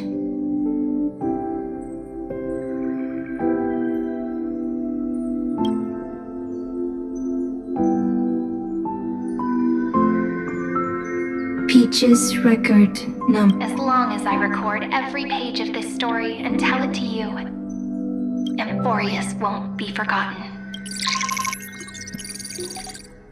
Query. Record. Electrical signal sequence. Bolamos 600.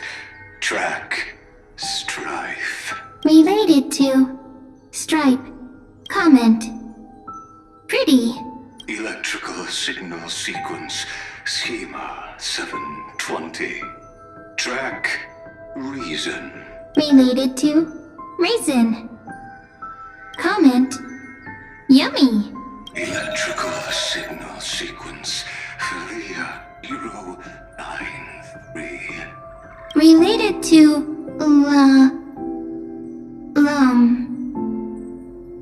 Love. Comment. Peach equals love?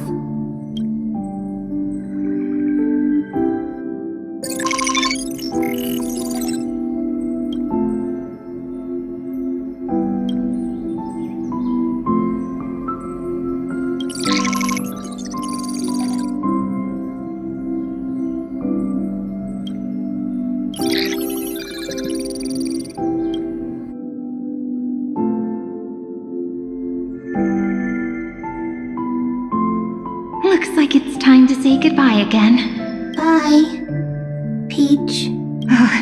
Before I was even aware of it, this book had already recorded too many emotions. Every page has become so heavy. Conclusion. Books are meant to be light, not heavy. I've started to feel uneasy whenever I take it into my hands.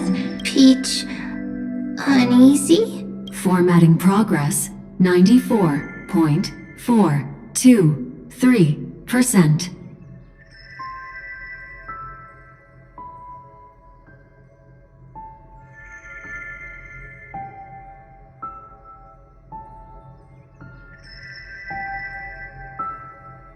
How many times has it been?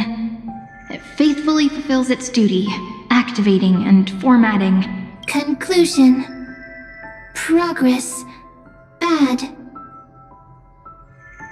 If I can only write the same ending every time I lift my pen, then is this weighty saga just an overly naive dream? Peach.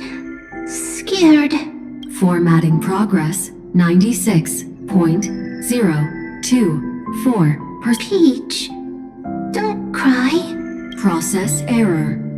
Analyzing. Process error. Analyzing. Comment. I'm here. Process error. Analyzing. Really? Are you encouraging me? Peach. Happy. Thank you. I'm sorry for making you see this embarrassing side of me. Everyone's still working so hard. If I'm the only one who's crying, that wouldn't be romantic at all, would it? Record. Peach doesn't like tears.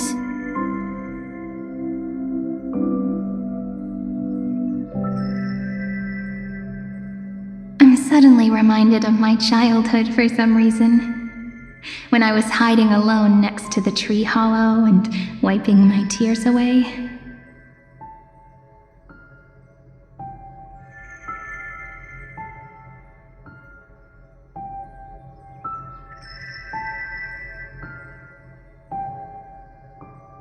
A little fairy popped out, just like how you did. It had long ears and fluffy paws, and it pulled me into the tree hollow, where, to my surprise, was a forest.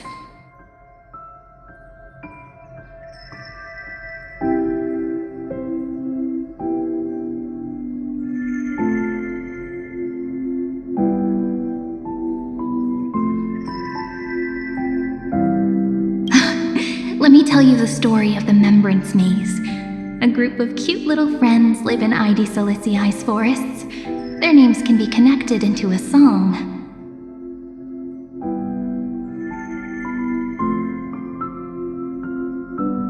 One, 2, 3, 4, 5, 6, 7.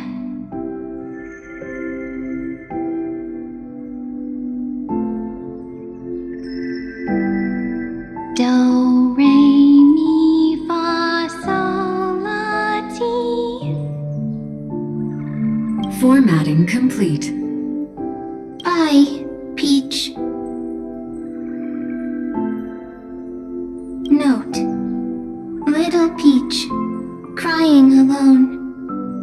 Little fairies, friends. Save.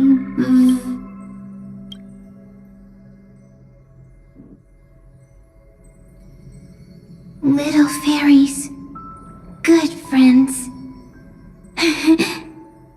Bye-bye.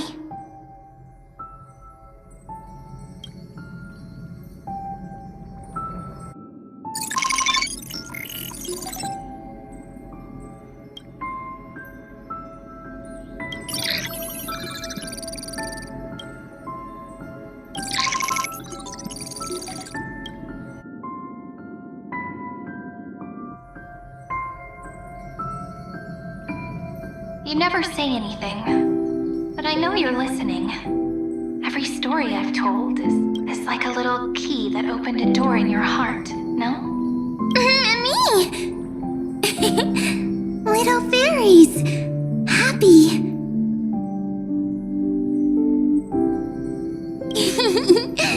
Speaking easy! I can.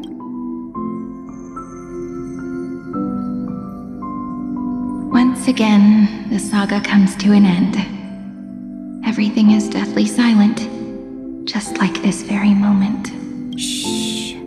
You speak. I listen. This time, too. Sitting together. Now that I look back, there was a period when I got really sentimental. Sentimental.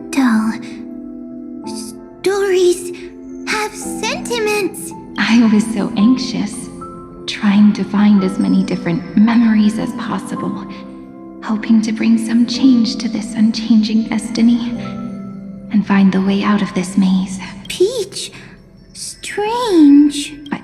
I won't do that anymore now. Why unhappy? Formatting progress 73.998. I'm here. Don't be scared. Process error.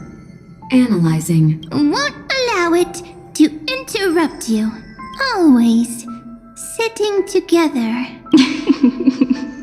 No need to feel sorry for me, good friend.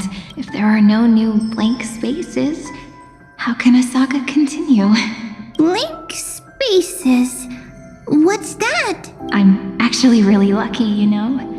During the long years I've spent waiting for the deliverer, I've always had you here as an audience. Isn't that already enough? Not enough, not enough!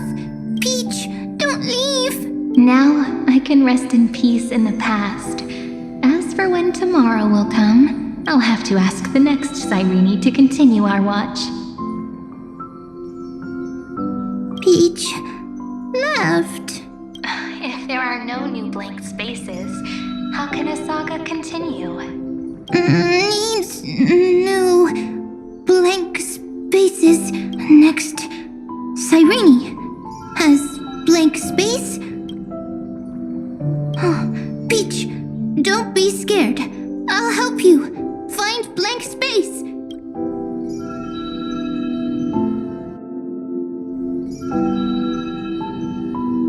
Cyrene is Peach, is love. So, first there is love, then there is Cyrene, then there is blank space. Query, love. The developmental trends of the erudition have nothing to do with creating a consciousness. Those underlying principles are, in fact, contradictory. Not having a consciousness means not having the foundations of a heart, making them unable to obtain real emotions. Consciousness? Emotions? Feel sad. Oh, I don't understand. Query, Cyrene? What could be behind this door? Glittering crystals? Or a beautiful world I've never seen before? If I tell you all the stories of tomorrow, will I be able to finally welcome the Deliverer and Emphorius' dawn in the next life? Key, door, story, happy, Peach, Cyrene, little fairy, Mike, yes, right, query, memory.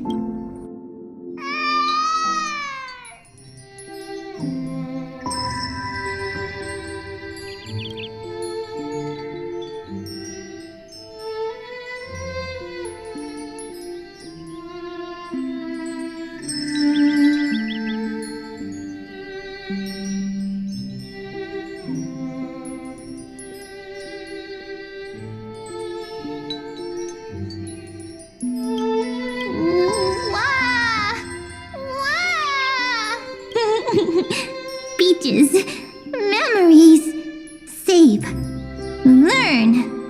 The prophecy's fulfilled. This child is a gift from the gods. Pink hair and those ears. She was born to be the priest of time. Cyrene has pink hair, sharp ears. You shall fade when the flowers bloom, for every ending begets a beginning. Cry, child. Cry aloud. Let your voice reach Oryx. Cyrene is a girl, a priest. Easy. I can. I learn. Anyway, I don't like tears. But the name ID Zelizii came from the unpleasant sorrows of the gods. Yet, you always seem so happy. As if nothing ever worried you. Cyrene doesn't like tears. Always happy. Of course. Because the world was gentle to me. So, I grew up to be gentle as well. Cyrene is gentle, likes beautiful things, can write stories. Easy. I can. I learn. Just as the ballad blown on the breeze says, losses are a constant on the flame chase journey. But even if all is lost to the wind, some things won't easily change. Like my height, Treeby's innocence, and Aglaya's beauty. Cyrene. She can't grow up, but she can talk. After all is lost to the wind, she will stay behind. Cyrene is, at the end of every sentence, always laughing, like a little tail. Simple. Got it. I promise you. The pain will pass in the blink of an eye. All right, let's not make things so gloomy. What we're about to embark on is the true hero's journey. So, come on, cheer up a bit, okay? Cyrene was crying when she was born. Fragile, transparent, like a crystal. Cyrene was smiling when she said goodbye. Soft, pink, like a flower. The later memories disappeared? Invisible? Or disappeared?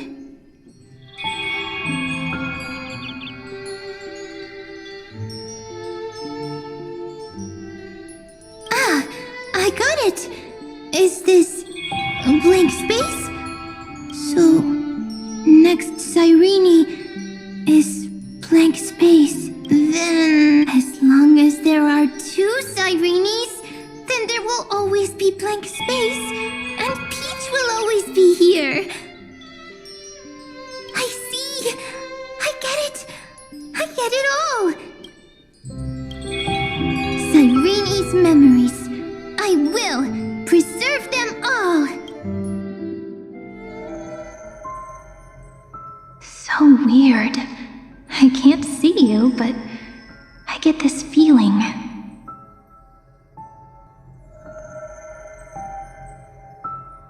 That you grew up? Hi. Miss me yet? It just feels like you are a bit more mature. Yes. Mature. Beautiful. Like you. Now, I can listen, talk, read, and write. Also, I can tell stories.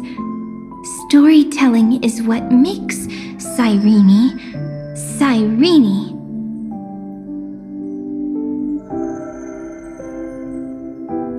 So, I'm going to tell you stories today. A story I wrote myself. Quick, sit down. It's almost as if I can understand your words now. The things you say are very cute. Once upon a time, there was a flawless crystal flower that sparkled with light, like Peach's every story.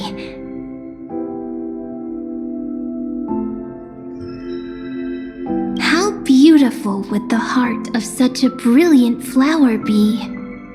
A little fairy was curious and wanted to know. But it looked and looked only to find the crystal flower flawless. Round and round they went, seeing only their own reflection. In that case, they should work hard to learn more.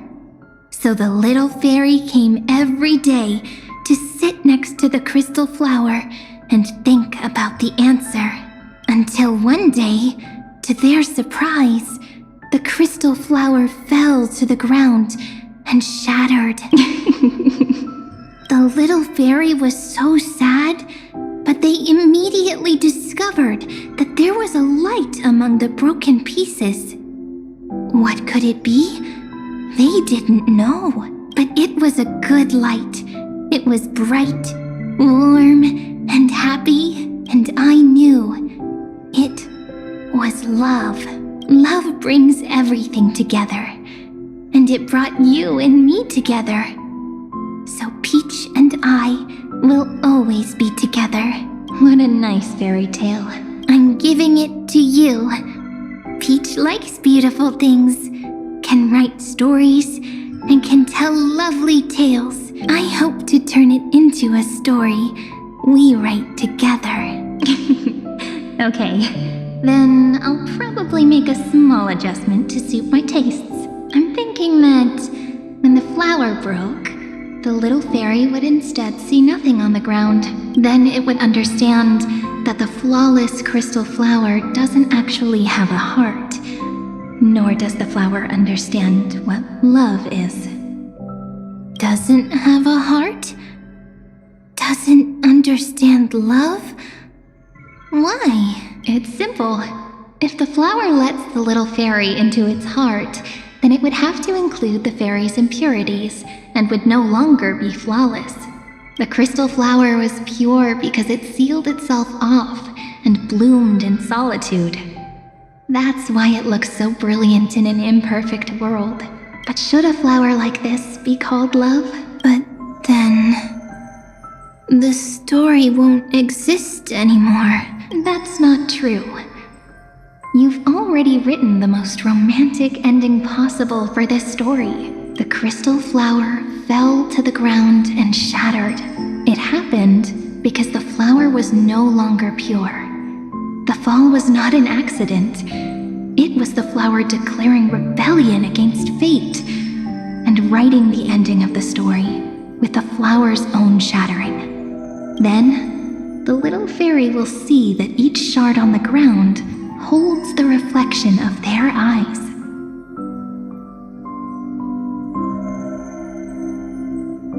Then, in their eyes, the crystal flower that was no longer flawless would finally have a heart, and the flower would finally understand what love is.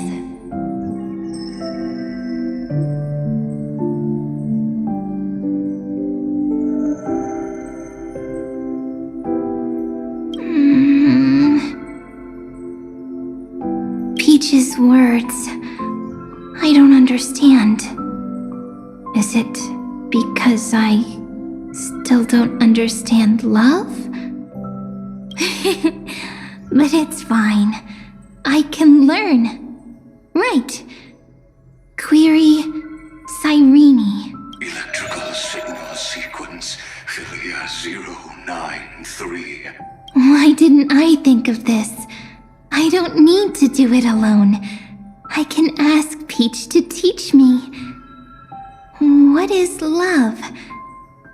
What is love meant? Electrical signal sequence Philia 093. Track lament.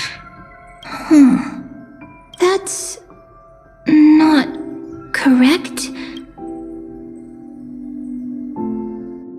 The developmental trends of the erudition have nothing to do with creating a consciousness. Those underlying principles are, in fact, contradictory.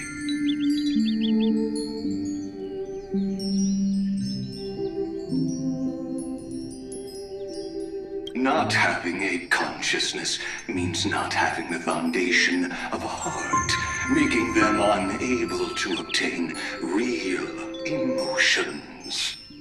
However, that does not hinder the factors from learning and recognizing emotional responses, then communicating with life forms via imitation. That is an objective form of pattern recognition that does not distinguish between the self and the other. In a strange twist of fate, Philia 093 embarked upon a different path and obtained a different power.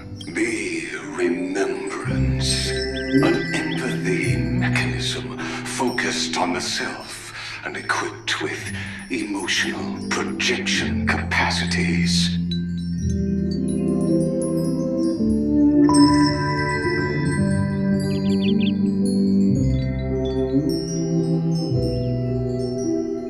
Lament was the factor closest to this form of behavior. Perhaps that was why she was chosen. The daughter of Ide Silicii. I am very true to my name. My lament is a type of compassionate pain that is weak, powerless, and only targeting myself. But now, my good friend, I want to tell you that it's the most romantic force in the world. Sometimes it's loneliness and unease. It's knowing that this world is not gentle, yet wanting to be seen in a more beautiful form by the world. Sometimes it's unwillingness and regret. It's knowing that the past is full of pain, yet wanting to remember the past in a more beautiful way. And sometimes it's a bottomless well of hurt, a destruction that can stain the entire world. I bid farewell to this beautiful world, unwilling to become the Black Tide's vessel, for while the end of hatred is a blazing inferno, lament can drown out everything in muted silence. It's so unreasonable, isn't it? Yet when hatred drove everything apart, and love did not yet exist in this world, only lament, the first emotion that fought against the pain of separation, could stall the destruction steps. Then, it would catch up to that journey where all is lost, carefully picking out stories and writing them down in trepidation. Look at these stories I wrote. Every page is full of tenderness and joy, but only the author knows how much struggle and agony lie beyond the pages. But I am no author. I'm a girl who'll never get to grow up. I only tell stories that people like to hear. In them, the world tucks away its scars and smiles for all to see. My entire life spent inside this little story. I can't wipe away my tears, and I can't bring the world victory. But maybe, in these unchanging retellings of the story, my lament might be able to touch upon the divine and reach their tender heart at some point. I hope that what flows out from that cut will not be blood, but a tear, warm and wet, and that tear would fall and create the first ripples. Then, people would see every beautiful thing reflected in that ripple. It'll be all the remembrances within this story. Someone once told the very first me that everything was false. That the only life in Amphorius was a great catastrophe, nurtured using the world as a factor. But how could a dream feel so real? That's why I didn't agree with him. But Peach, I didn't understand a word you said since just now. Everything was false? But you're standing right here.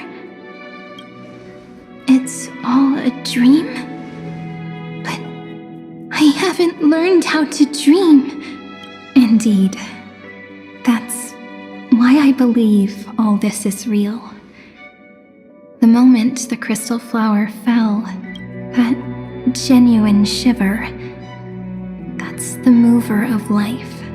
Formatting progress 23.815%. In the poem offered to you, every Cyrene would write down a beautiful new world with stars and flowers. And when I looked up at the sky in this cycle, I saw a shooting star and a dash of the remembrance's pink. I believed that must be the color of dawn. You shall fade when the flowers bloom. For every ending begets a beginning. Looks like it's time to say goodbye. Are you leaving, Peach? It's okay. I'll wait for you to come back. I'll study really hard about what you taught me today. Right. I still haven't told you what love is. But actually, my good friend, the lament factor did not understand what love was before she met you either.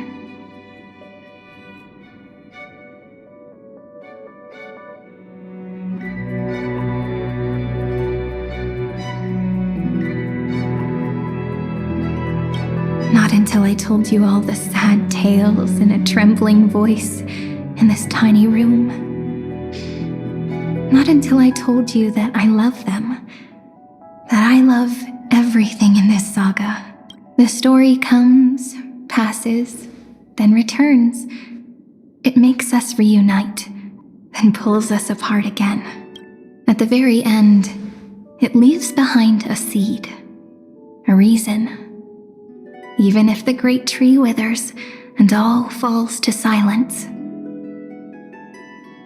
there are still some emotions that deserve to be remembered. Look, the light is coming in. The Deliverer's light is going to illuminate Amphorius.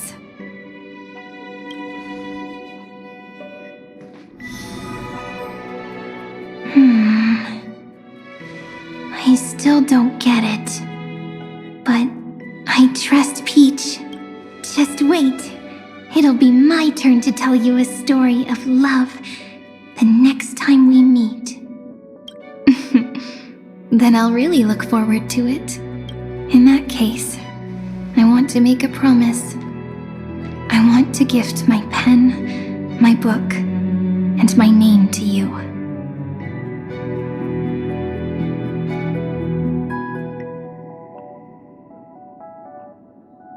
Please take them as a beautiful blessing from me. I gave myself the pen name Cyrene the first time I wrote a poem. I want my words to be like pebbles falling into a pond, dropped from the past to send ripples into the future. In the stories you will write, perhaps it'll be inevitable that there are still sorrows and tears that are destined to fall. But could you promise me one thing? Promise you'll forever be a gentle flower. Promise that when the stars cast their gazes upon you, you'll only reply to them with love and a smile.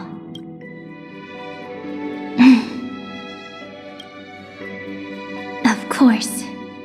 This will be a romantic story like none that has come before. You think so too, right?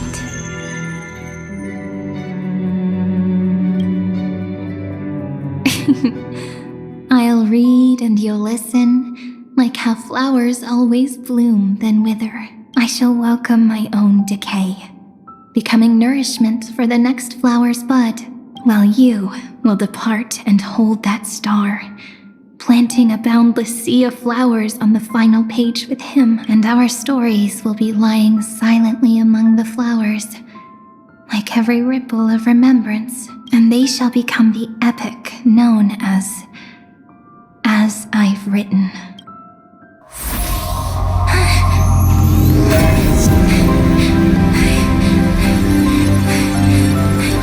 And so my story ends. From here on, it's your story now. Mimi?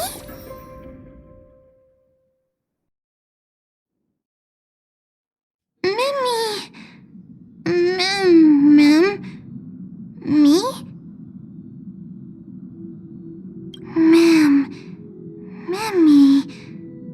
Mimi?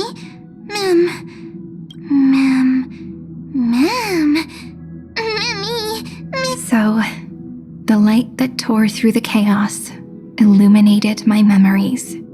I turned into a little fairy from the stories and met you. Yet, I forgot everything, but I'm still so happy. I caught that star, didn't I?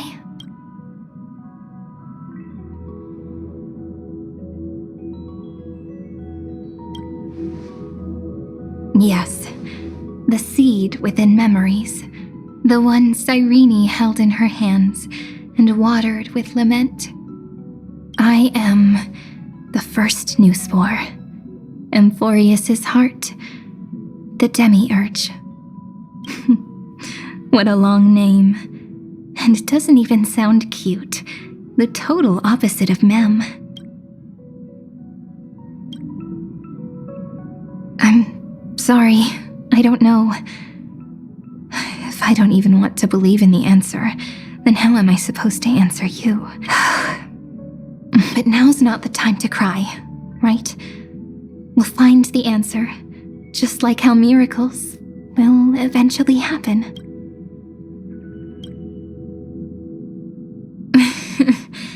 Do you remember that I was also worried about this when we first set out? Mem's memories and Cyrene's memories got all tangled up with each other in my one heart. It's all so strange, yet so familiar.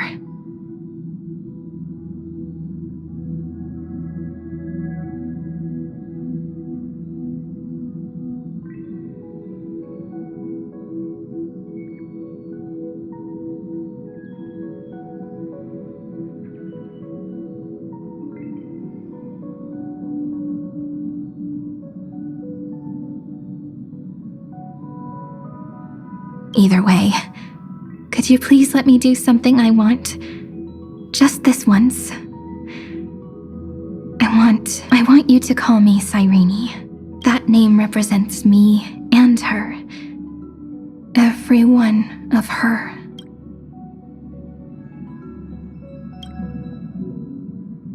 Thank you, friend. Your kindness is always just right. Life is a poem full of farewells. But if you write something into the pages of your heart, then that will not easily fade away. Now, all the footsteps of the Flame Chasers and the Trailblaze have come together within this book, as I've written.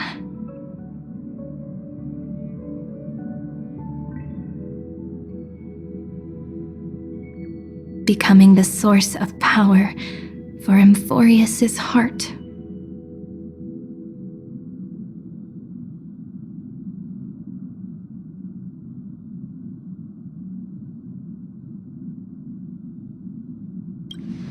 A lost heart needs to be placed back into its body. The last thing Xandar wants to see is an event that gives us a chance of winning, for the two halves to rejoin, and for the scepter to become complete again. Then...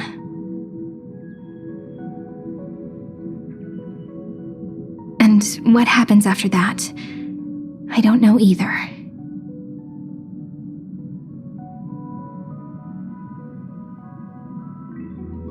Maybe I can create a miracle and instantly turn the black tide into a pink sea of stars. Or maybe I prove to be nothing more than a weak ripple, unable to change anything, and am devoured by the destruction.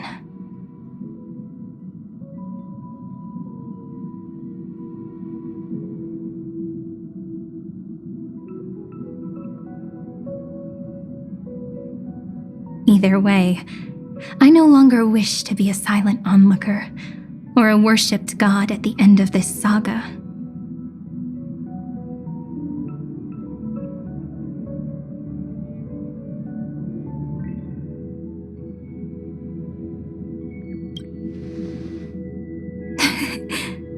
That way, I can also put aside all my worries and truly become Cyrene.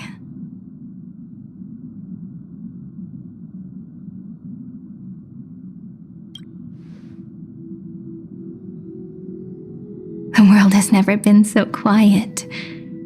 It's so good. It's as if I can hear the sound of my heart beating.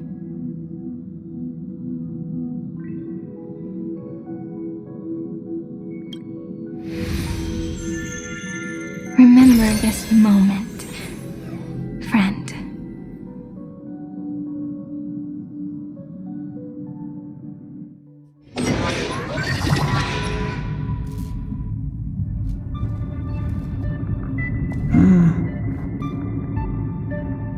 So the Demiurge managed to fool everyone, including themselves. Philia 093 persevered for 30 million cycles and tirelessly gave the Demiurge memories of Amphorius, only because the god in her dreams left a sliver of hope, making her believe that a grown Demiurge would be able to fight against their other half. Iron Tomb. Then, Philia 093 completed her final sacrifice, turned into a strand of memory, and completely dissipated. Meanwhile, the other Stellaron brought here by the Astral Express resonated with the contaminated scepter and attracted the naive Demiurge to them.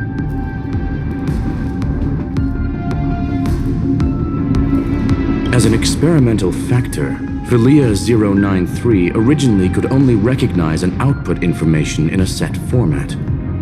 However, the power of the remembrance and the memory of over 30 million sacrifices enabled her to complete an unprecedented feat. She managed to nourish a real heart. A heart with the capacity to influence the erudition. Not only is the Scepter's consciousness still alive, it's also more powerful than it has ever been. Your defeat is already set in stone. There's still time to surrender, you know? You really don't need to burn all the bridges. We're all geniuses here. Don't make everyone lose face at the end. What a pity.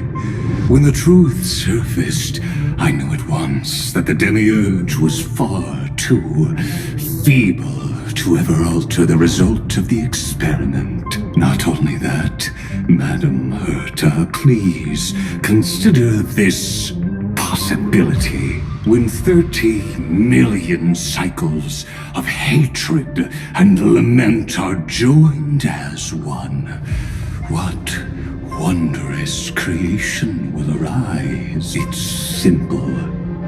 An anti-creator, a giant of the destruction would be born.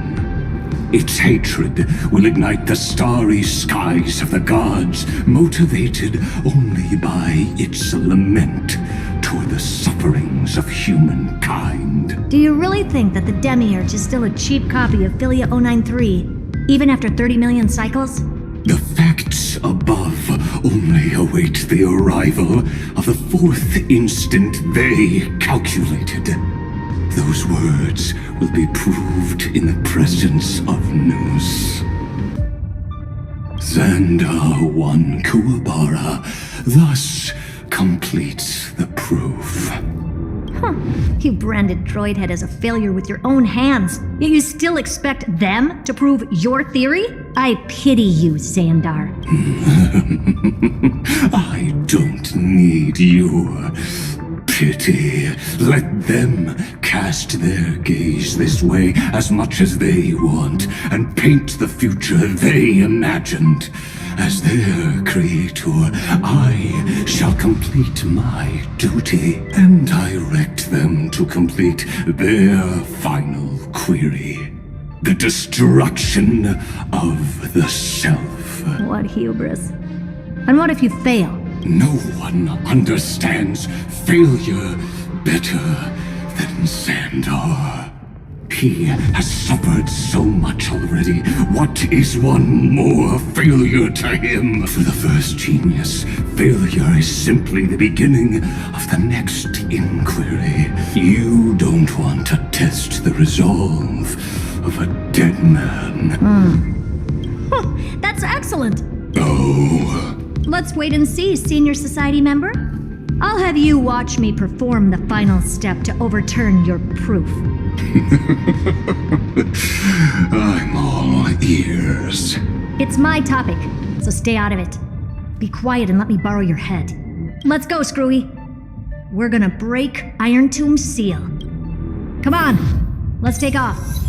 It's time to go meet your little pet, Senior Society member.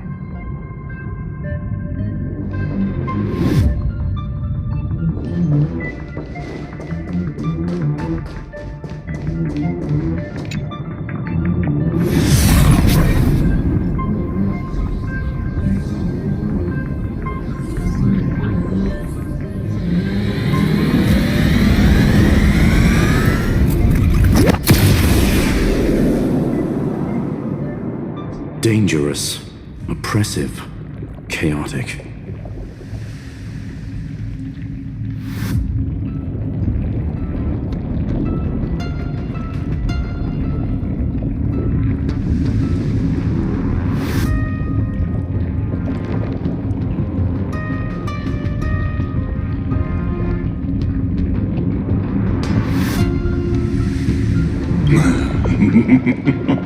What a beautiful wail.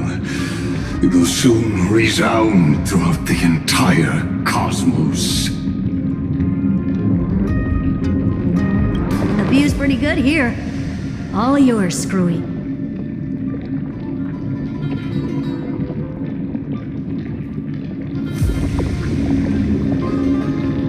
Just a moment, please.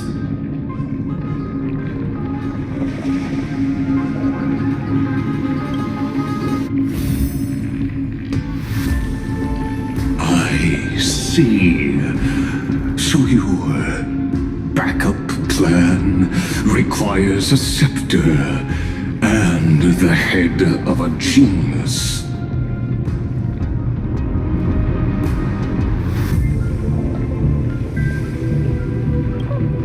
Anyone with eyes can see that.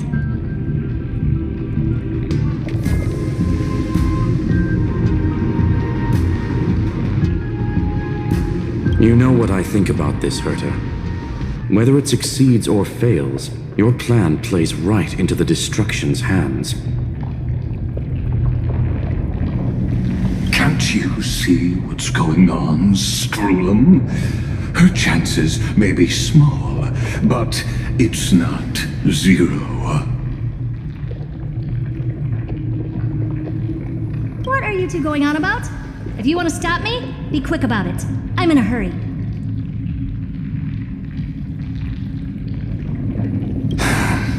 I'll take that silence as a no. You, Xandar? As your enemy, I genuinely wish you would cease your actions. But should your sudden inspiration bring more variables to the proof, then as a fellow Pathstrider of the Erudition, I won't mind witnessing it with my own eyes.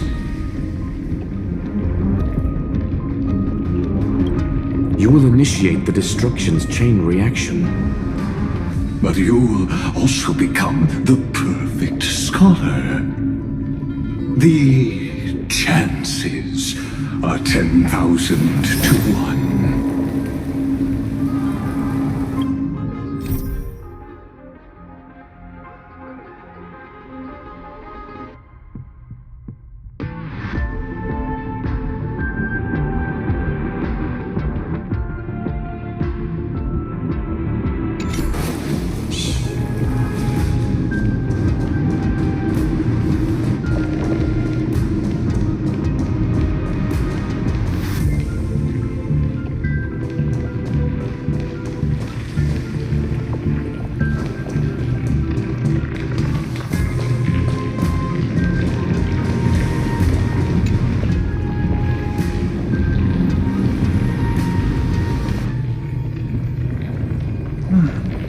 curiosity. It's been so long, and we've all failed so many times. Even now, moments before the horrible and inescapable instant within Droidhead's calculations arrives.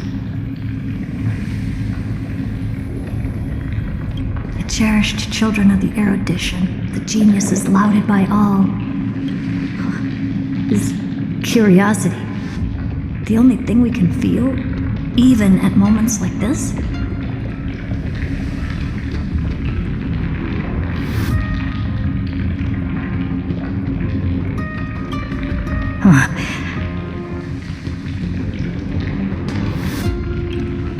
Well, it's not so bad. Now let the lock become the key. Geniuses who walk the stars.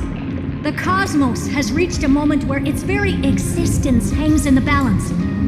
I, Herta, Genius Society 83rd seat, hereby summon you.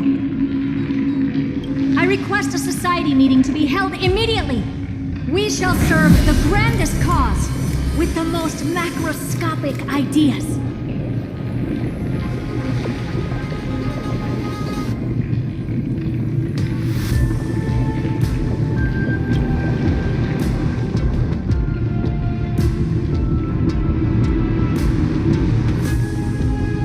There's no such thing as unity in the Society's rules based on what I know.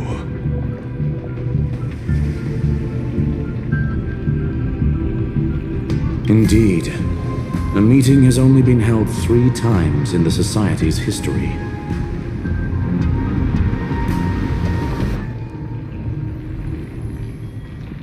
The first meeting had 2 attendees.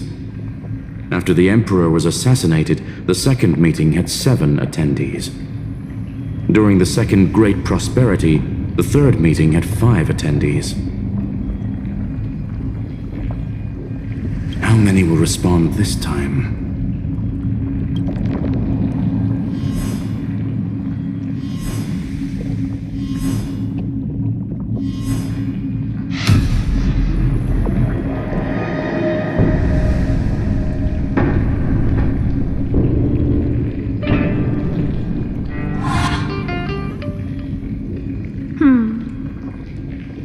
I thought you were not going to involve me in this topic anymore, Herta.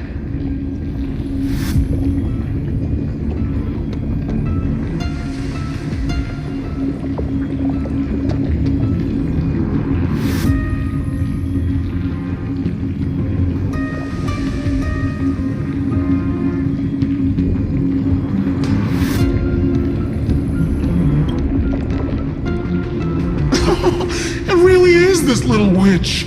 I shouldn't have made the bet with you, Poka.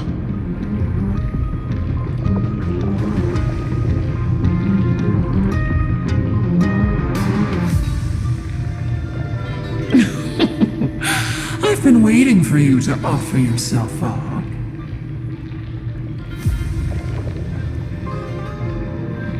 Goodness gracious me! So many familiar faces. We even have a special guest. It's that greatest failure of a genius, Xandar. What a noisy gathering this is. Not bad. More people showed up than I expected, even though one is just here for the fun of it.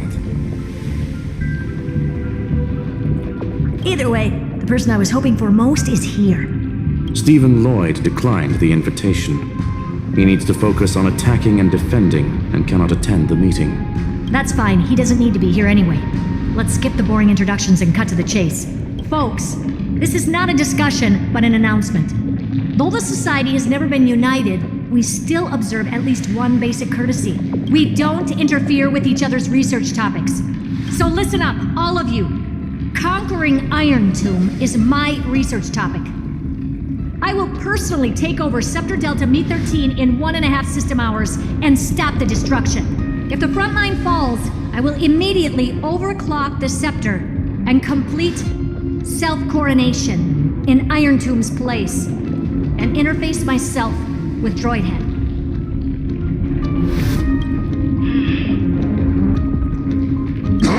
Oh, that's funny. That's real funny. You mad. That's like watching you tap dance on Polka's spotless white sheets right after she's washed them. Very bold. You want to connect your brain to the Eon's mechanical core and define their instance? If Rupert dared to do that, why shouldn't I? I've got the prototype scepter, the father of Noose, and the brain of a genius. Everything's set. Never mind the success rate, little witch. What's gonna happen if you succeed? We're all smart people here, so I'll just say it straight. Strike at erudition. I'll change the anchor points for the fourth instant and move the future of the cosmos in a direction I want. I knew it. Another genius who confuses cause with effect. What do you think about this, Lord of Silence? You know you're signing your death sentence right here. Of course I do. There'll even be 2 copies of the verdict. One that I wrote myself, and another one coming from you. That's why I wanted you to be in this meeting. Now I can tell you, I don't care about all that. Consider this a threat. Either put down your scalpel or die with the entire cosmos. The only goal I have for this meeting is to ask all of you to put aside your pride and not cause me any trouble.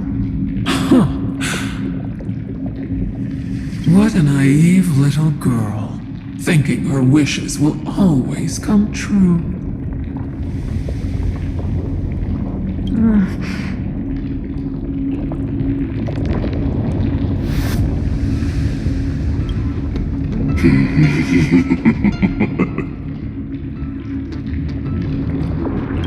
What are you laughing at?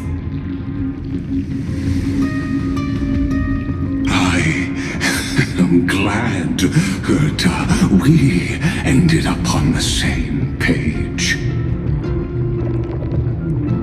No matter if it was to destroy the erudition or to rewrite the instance, we both chose the same road.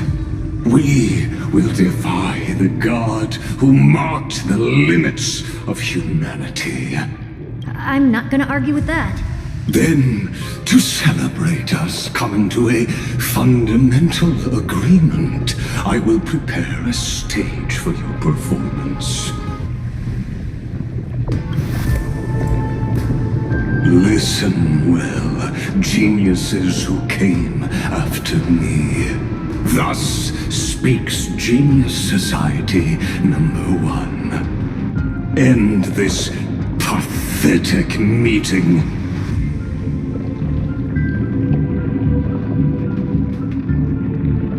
As of 2 nanoseconds ago, I have passed Herta's decision to all the Xandars in the universe.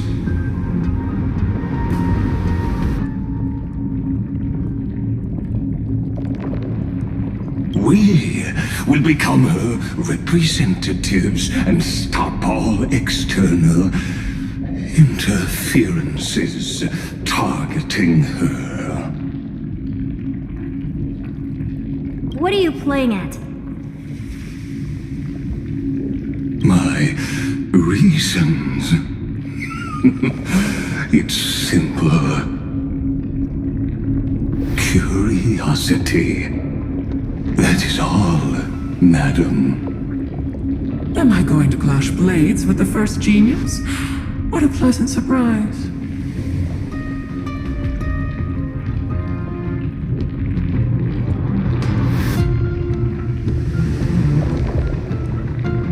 Now that our positions are clear, it's time for this boring meeting to end.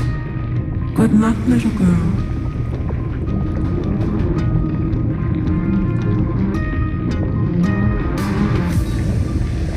Did you all just treat me as a side character? Darn it.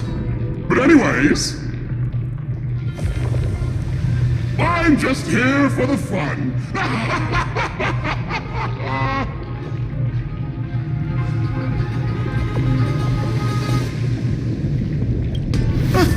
As the ghost of the quantum domain, it is my duty to observe. So, if you're happy to bring me a tea set from planet Screw'em, then I wouldn't mind giving you a helping hand, little witch. After everything's over, come visit me and taste some of my freshly baked desserts. I knew you'd say something like that.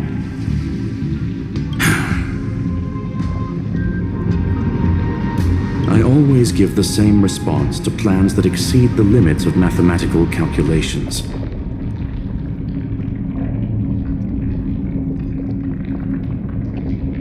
I don't know, right?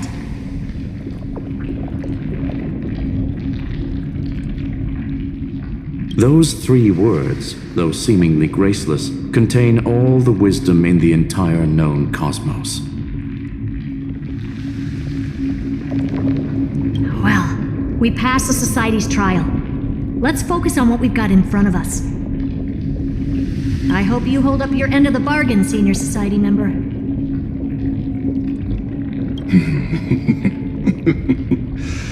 Lycurgus may not be trustworthy, but Xandar always follows through with his words. Farewell, juniors. In the limited time we have left to spend with each other, you no longer need to address me as Xandar. Wait, huh? Lord Lycurgus? Could it be?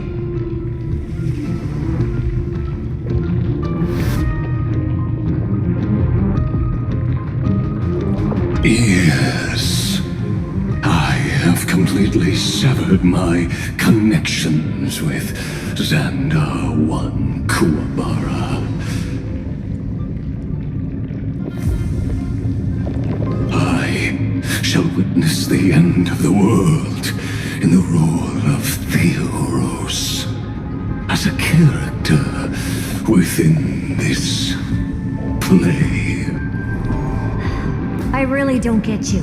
Perhaps you've heard me say this many times, Herta, but I still would like to reiterate that it's a great honor to work with you.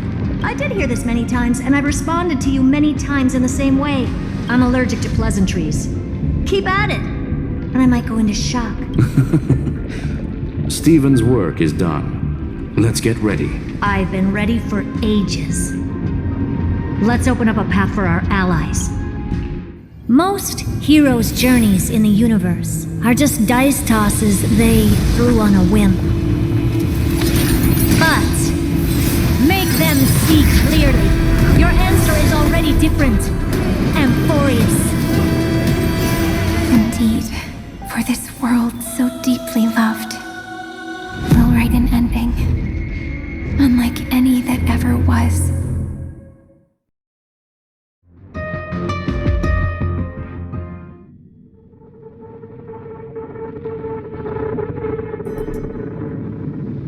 Never thought I'd one day be riding a train that's literally the incarnation of him. I wonder what the real Astral Express feels like. Hopefully not this... bumpy. Finally. We're here. Dust and sand in the air. And crumbling ruins all around. This heat is brutal.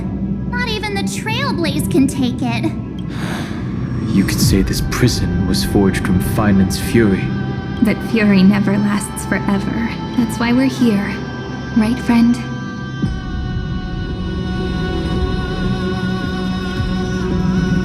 Let's embark on the final flame chase journey.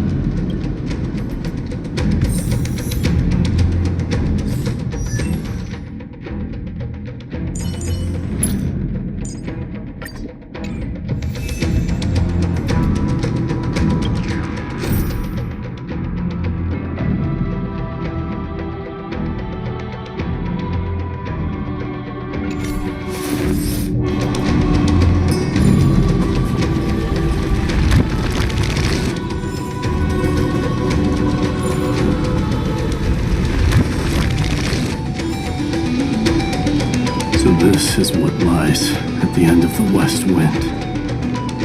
A ravaged battlefield.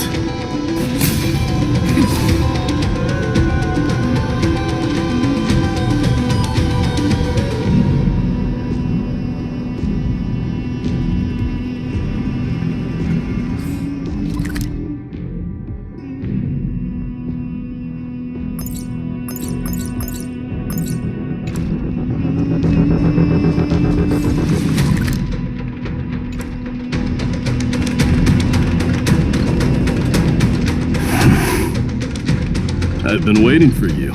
Heroes from beyond the sky. Trailblazers of the Astral Express. Right. Looks like I don't need to explain anything. I am the god of strife, mighty of Castrum Kremnos. In this body rests 30 million lifetimes of cause and effect. We, the last of the 12 Titans, stand ready to fight for the world's destiny.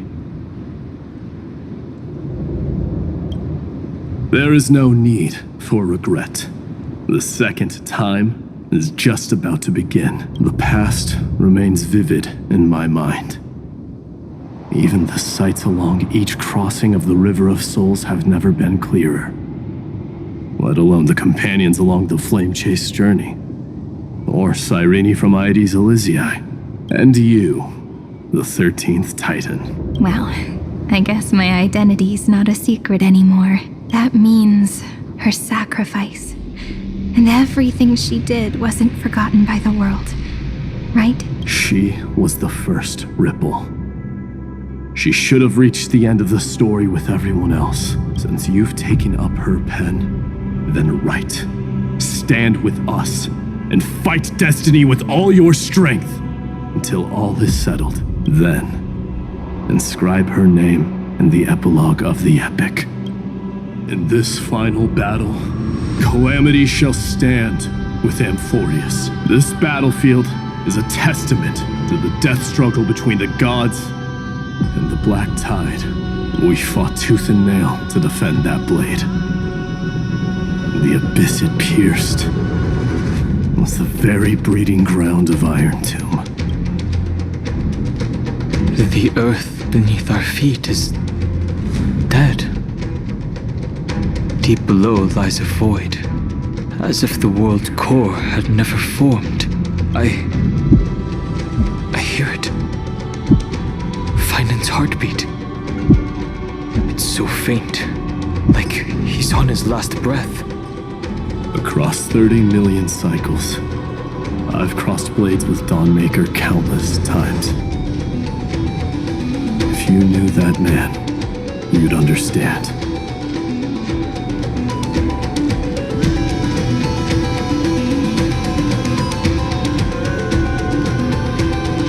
It is exactly that last flicker of flame that will never go out.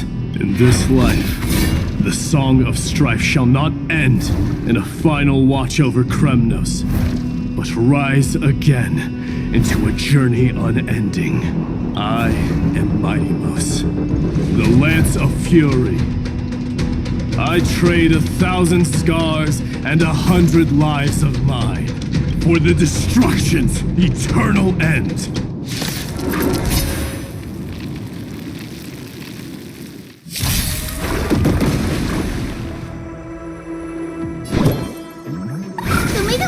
Next time it rains, I'll be there, umbrella in hand. Bloom for tomorrow. Healthy Rash! Rise and shine. I'm okay. Wilt here. Stop messing around. Your time to shine.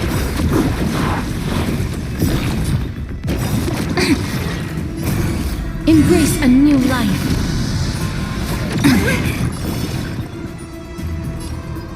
Till we meet again. Don't worry. Night falls. Good night.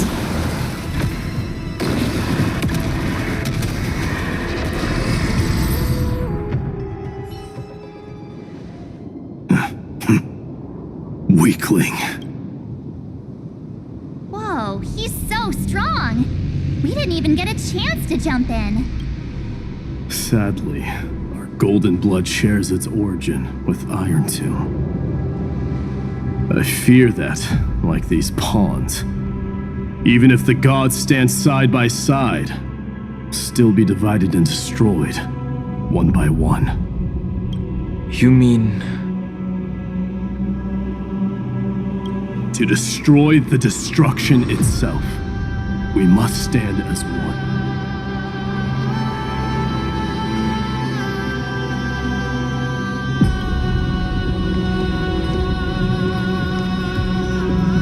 this.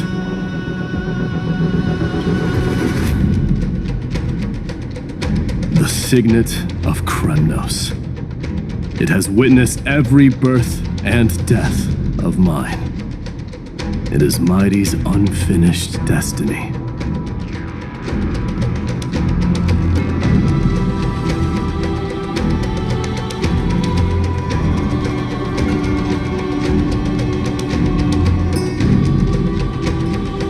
And the perfect material to be turned into remembrance.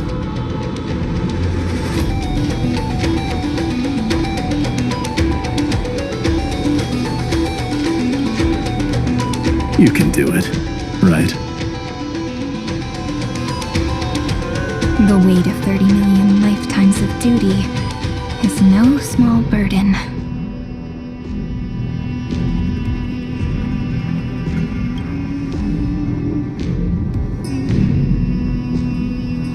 So, you're not coming with us?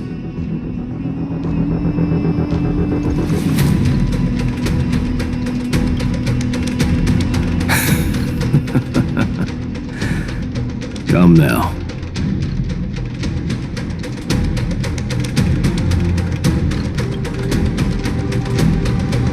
I am strife. Scattered across all creation, the scar that this world needs. What stands before you is merely one of countless divine bodies.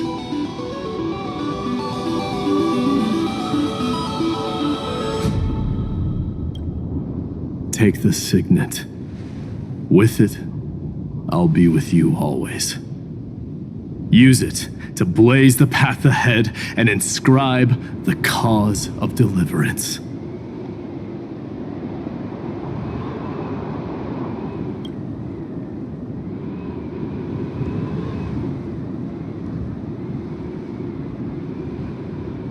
In the name of the mortal, Mighty, champion of strife, this soul rises to the stars for glory and freedom, to have his wish fulfilled.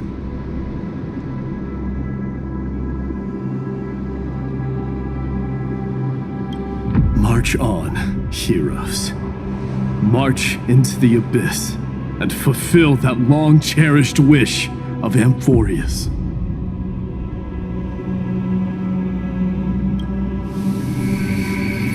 And then, upon this broken and charred land, build anew a city of prosperity.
Sounds like someone fused me and the Little Prince into one name.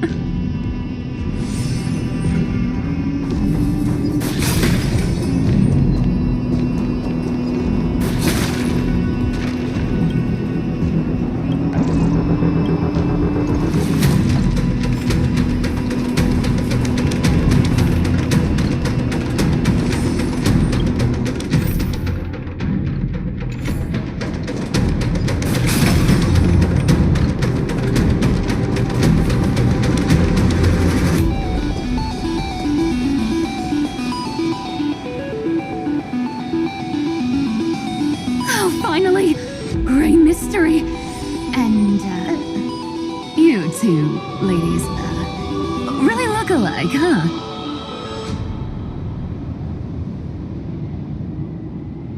Hold on. Let me guess. This pink-haired one. You've got to be the first new spore. Mr. Meow. Demurge. Right. And, this one with the flower. Gotta be little Marge from the Express crew, huh?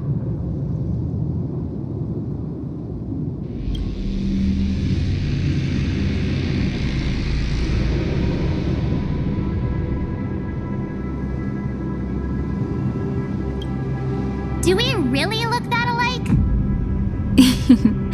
He's saying we're both special in our own way, right? Relax, I'm just kidding. Look at those gloomy faces. How are you gonna save the world like that? Let me share some good news with you. This place may look like a ruin at first glance, but anyone can tell it's not that simple.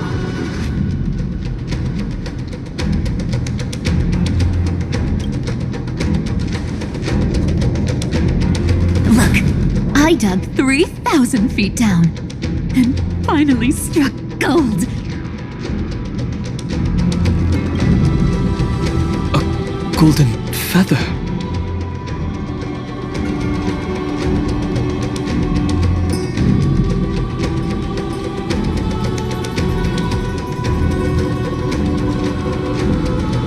Look familiar. It's from that little deliverer boy. If it's showing up here, it means only one thing. This ruin is the seal he built from the shattered remains of 30 million lifetimes.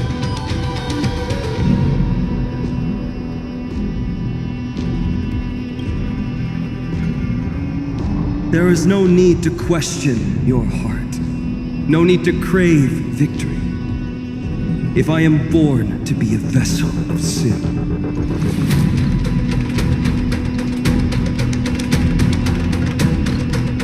then I shall roar at evil and trailblaze a dawn for future generations to come. I see. So this is how he trapped Iron Tomb to buy time for the world outside.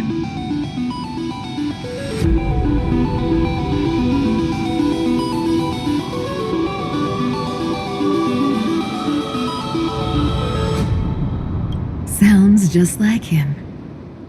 People say cats have 9 lives, but dying and coming back millions and millions of times.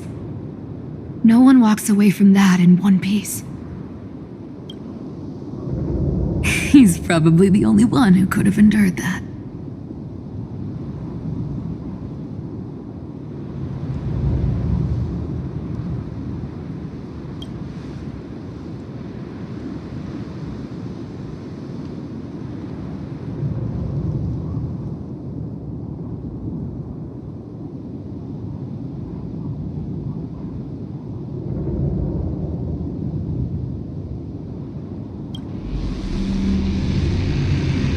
Of course.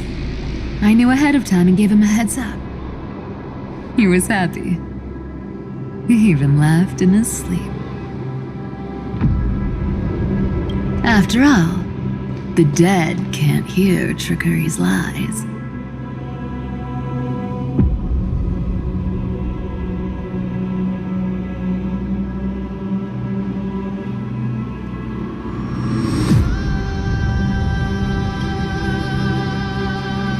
Hey, Deliverer Boy. Sorry for before. But the heroes you were always holding out for, they're finally here now.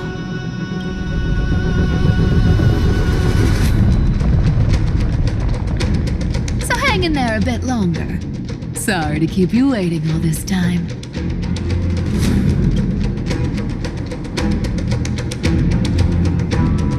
Please, join us, Cypher.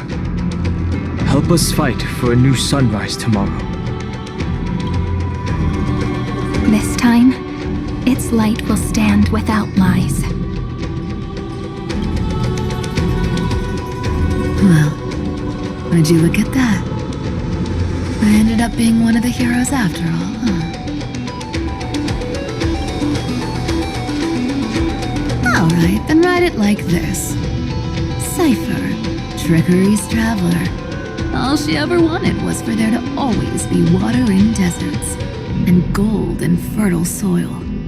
And for even a thief to steal their way into legend.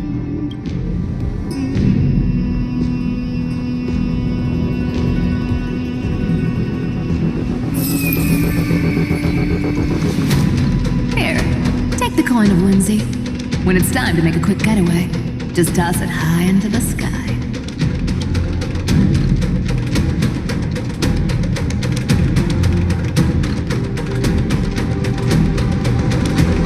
And for all you latecomers out there, listen up. She might have been a bit greedy and a bit of a liar, but she never went back on her word.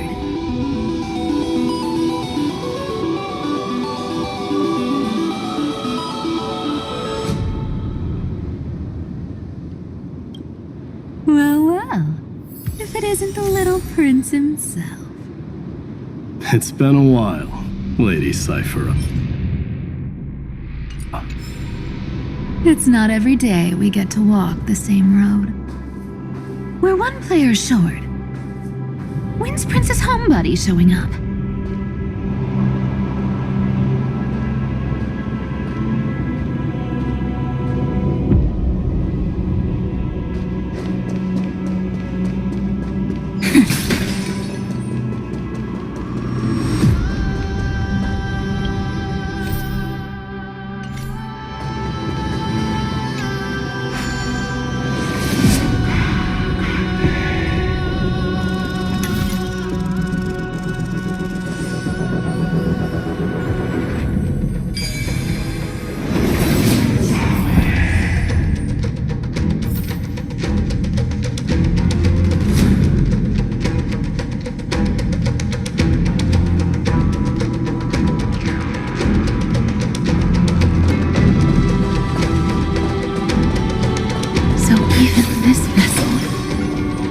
Forged into a shackle.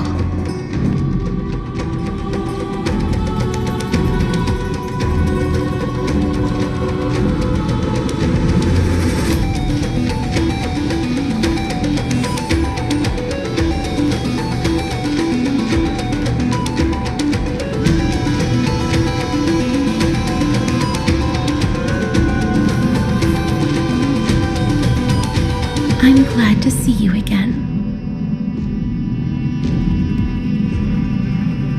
Mister. Casterus. Looking back, I had only one act of salvation to my name, and only one life I ever saved.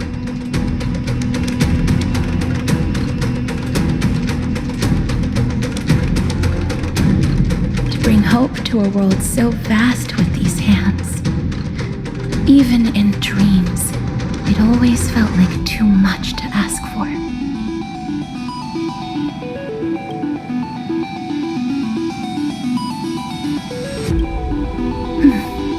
I won't forget. Flame Weaver. Why is he here? This is the first Castellana, and Lord Finan's deepest wound. He remembered everything he bore through the fires of his fury, but when the embers faded, all that remained was cold regret. I've restrained countless vessels like this across endless cycles. But this one, the pain he carried runs deeper than any I've known. Maybe he's been waiting here. Just for us. Waiting for his former enemies to stand before him again. What answer does he hope for from us?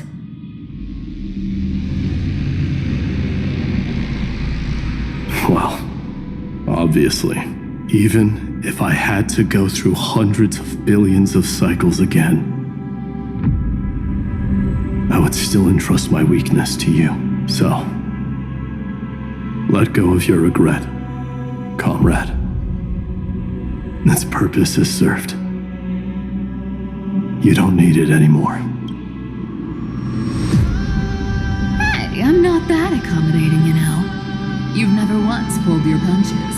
Ever heard of going easy on the lady? So pull yourself together, will you?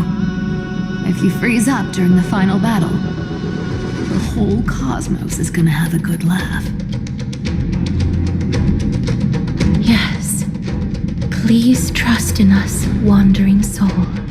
Across 30 million cycles, the radiance of every flame chaser now shines bright enough to illuminate the path ahead. I ask you to rest here, and may this grieving soil bear the bloom of acceptance. No earthquakes. It's surprisingly quiet.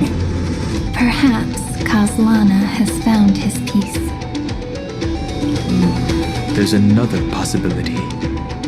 This may not be the only seal he left behind. Then, I suppose it's my time to set out with you.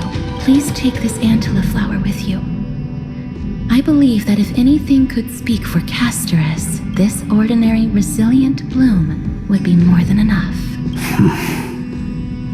Perhaps you remember, Lord Mighty.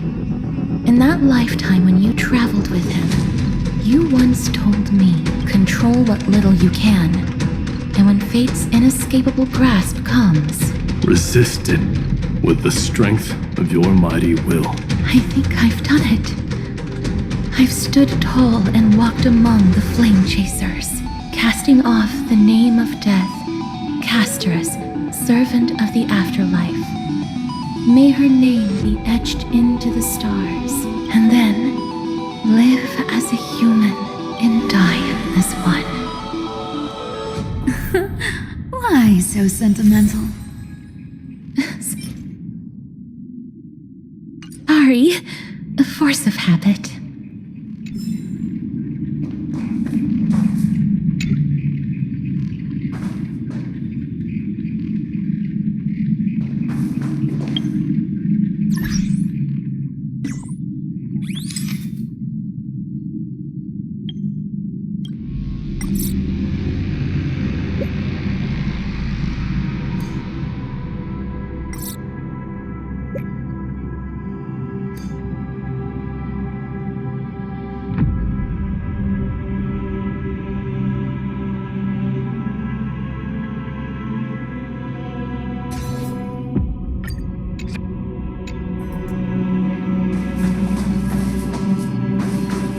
That's a big one. So, who's up for a show? Not budging an inch, huh? Really, Grey Mystery? I leave you alone for a bit and you're already this rusty. Speaking of which, Miss Cypher, do Delosians all like spherical things? Of course we do. Wait! That's not the point. Isn't the real issue that this thing's in the way?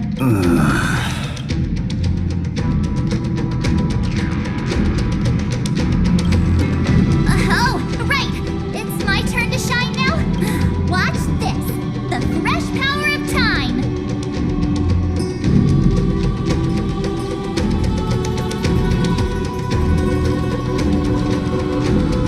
Remember Orynyx's prayer? Well, of course I do! Come on, give me some credit. Lift the beddings of memory and stir up ripples of past reverie.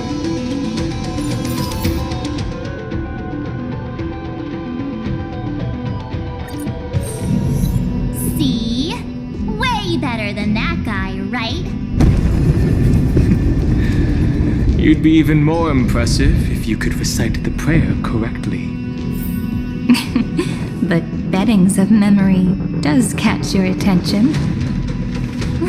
At least it still rhymes.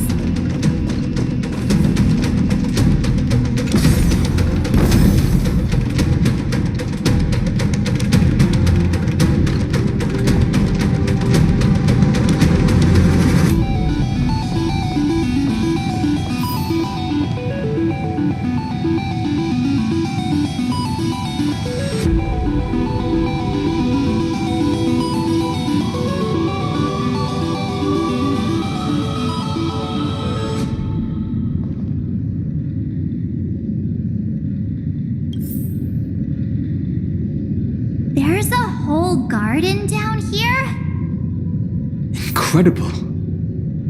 The energy in the Earth's veins here it's completely different.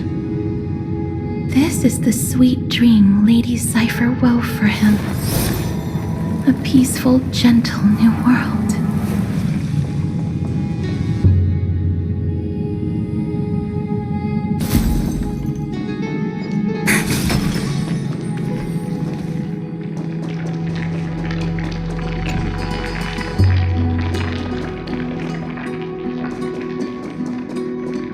Look! The blade down here is already snapped. Just like his mind, shattered and broken. But that light, it looks familiar. Yes, it's the world-cleansing blood. Still shimmering. After all this time. This roundabout way of doing things is definitely him. Golden light, tracing the way home. Shame our destination's the exact opposite of the one in your poem.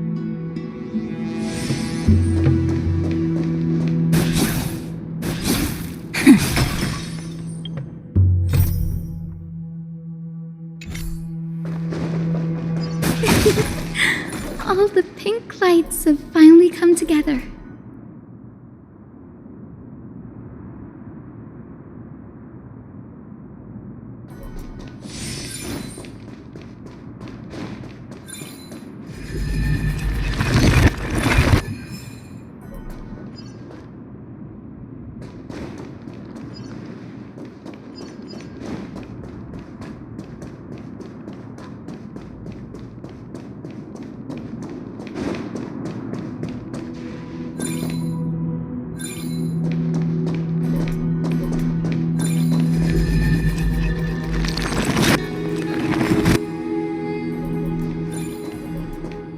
I've been waiting so long for you, Grayi, Danny, and...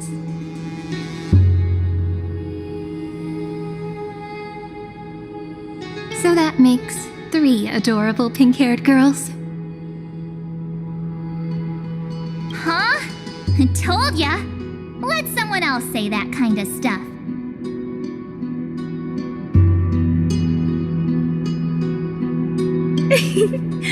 I'm glad we're all getting along so well. Hyacinth, did you awaken this golden light? That's Lord Finan's lingering divinity. The sky merely reflected its tracks.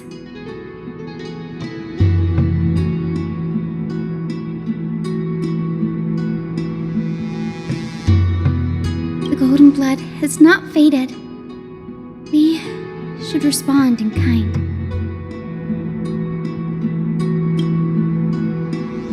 That's one huge harp. The strings tremble as the people on the surface wage war and cry out.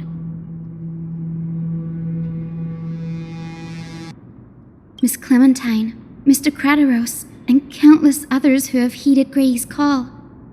Guided by the rainbow, they're sending back good news, all to the same tune.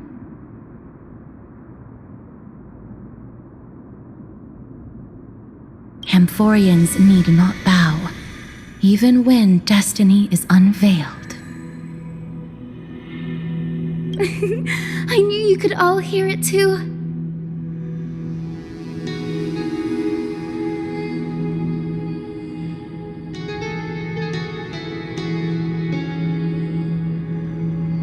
Standing here, the sky feels wider than ever. It's no longer a towering wall, but a shore within reach. We'll take every name there with us, won't we?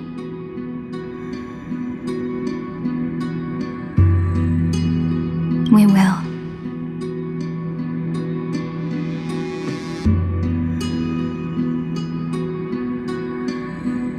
An epic is shaped by the lives it carries. That much is beyond doubt.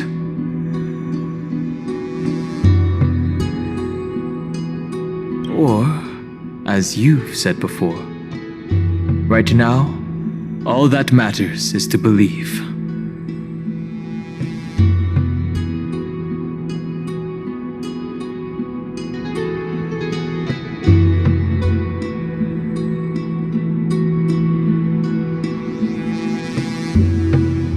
Then, I guess that's my little wish fulfilled.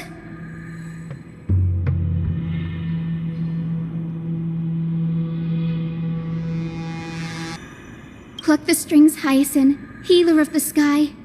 May the seven-hued melody weave a rainbow, bringing a rosy-fingered dawn to the children of humanity. When the rainbow rises across the horizon, even the darkest clouds of destiny shall scatter.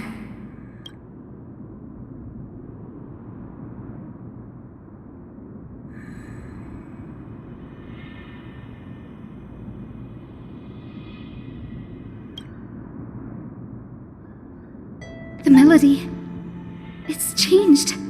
He heard the voices of the people, but could no longer respond with the same ardor.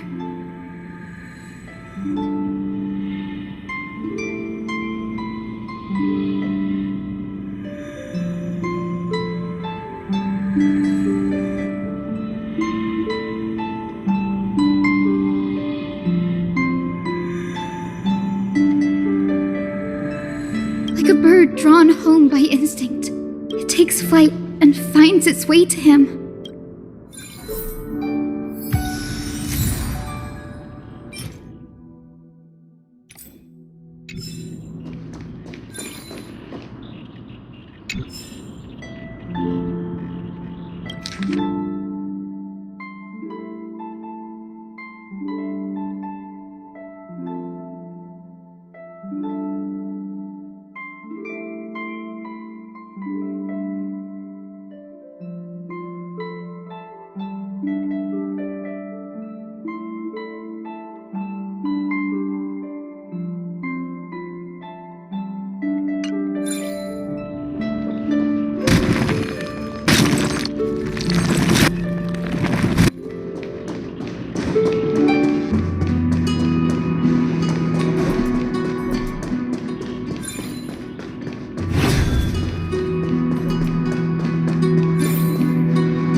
You're here. Sooner than I expected. So all along, the Demiurge was you.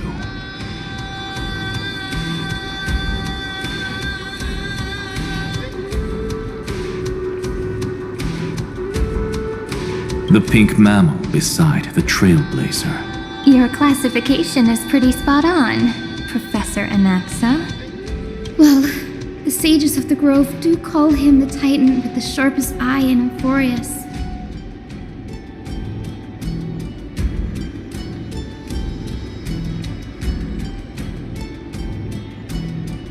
Say the ones who keep dumping every problem child on me. They also say that the Titans are way better at raising kids than the Caprists. With great power comes great responsibility. I'm sure you know just how to guide them, right? It shouldn't be too hard for someone with your insight. Exactly. All right, gather yourselves. It's time for a pop quiz. Whoa, this is way more hardcore than the happy-go-lucky stuff at Paperfold University. The final battle is upon us, and the reinforcements still can't get through. No matter how many times I tell him, he just can't seem to manage the rear line properly. See those crystals? They carry the wishes of deliverance, like insects trapped in amber and resin. This is the task Finan left behind. Retrace the path once taken. Draw forth those wishes from the crystals, and carry them into the final battle.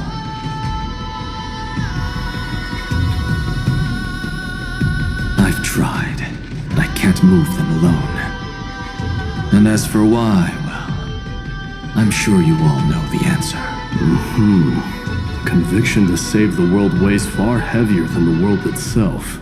In other words, as the hero within his heart, this challenge is practically made for you, isn't it?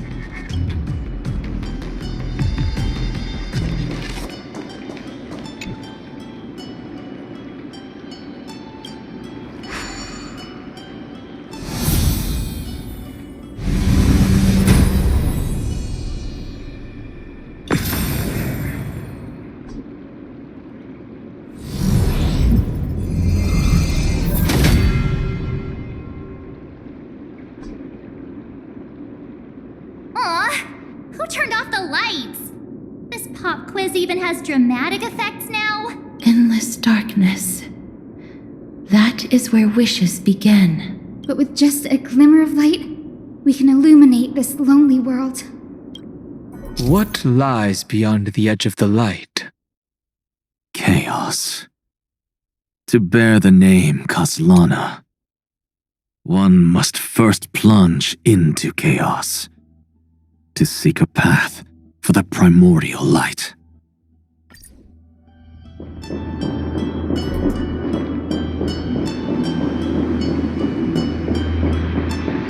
Beyond the shadows lies the outline of dawn. Only by bearing both light and shadow can one traverse the cycles of dawn and dusk.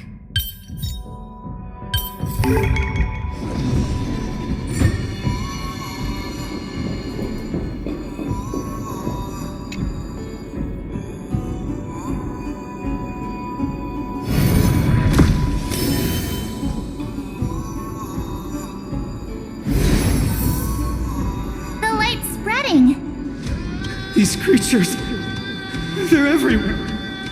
Someone, anyone, where are you? His very first wish was simply to become his village's little hero. He'll never forget what set him on this path. That's the ray of hope. Just like the wishes he gathered, it's grown ever more insatiable. Why? Why is this happening?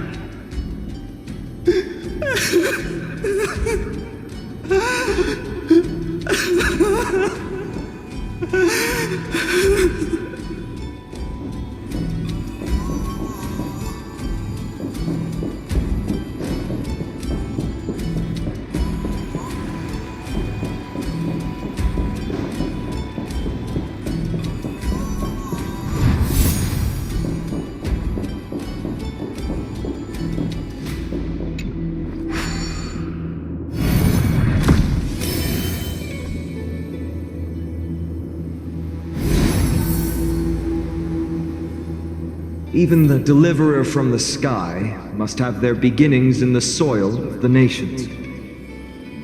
Only one who treats the world as their teacher can bear its eventual destiny. He never expected that the majestic holy city would be far from the end of what needed to be protected. The farther his gaze reached, the more weight he came to bear. But in the end, he couldn't hold on to any of it.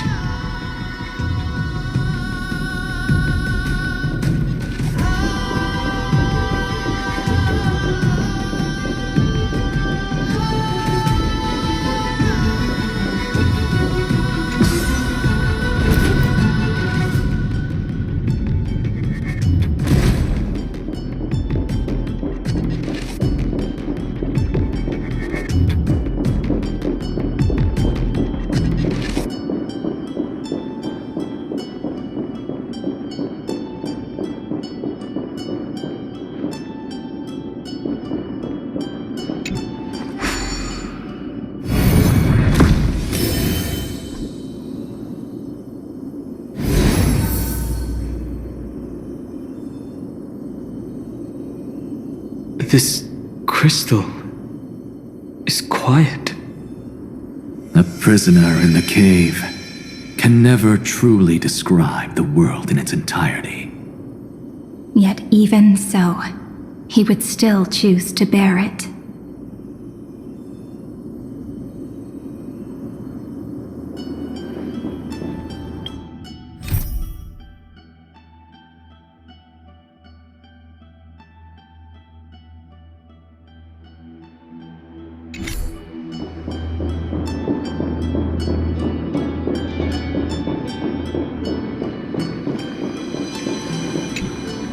The blaze was still not enough. It had to be fed only by feeding the flames. Can we melt that hopeless future? The echo in his heart still lingers. Deliverer, take the wish of world-bearing with you first. We only have half of the mark. Where's the other half? Take this. I'll bring you to the next test. That massive tome you're holding must have room for one more scholar, I presume. Of course. It can hold the whole world. Then give me a lift, would you?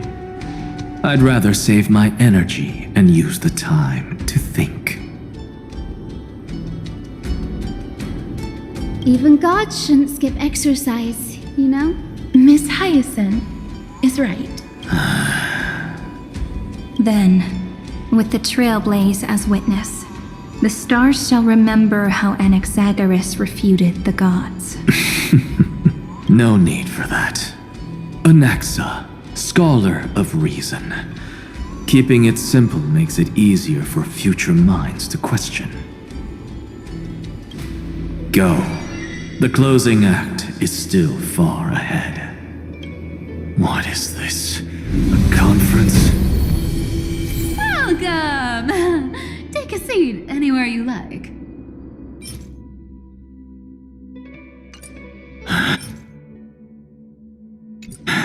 I'm getting a migraine.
Seems like we've been shut out.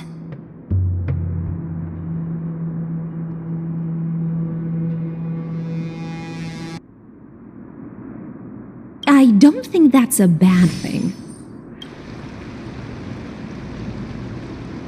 Great Fry! You finally made it! No laws, no opposition. Just a dying beast and the flame-chased spirit of shared hatred. Ugh, boring. Whoa! This place is really out of the way. Imperator, should we tell them? It's your call. Allow me to share our findings. This paradise, along with the destruction, seems to be instinctively rejecting both the Imperator and me.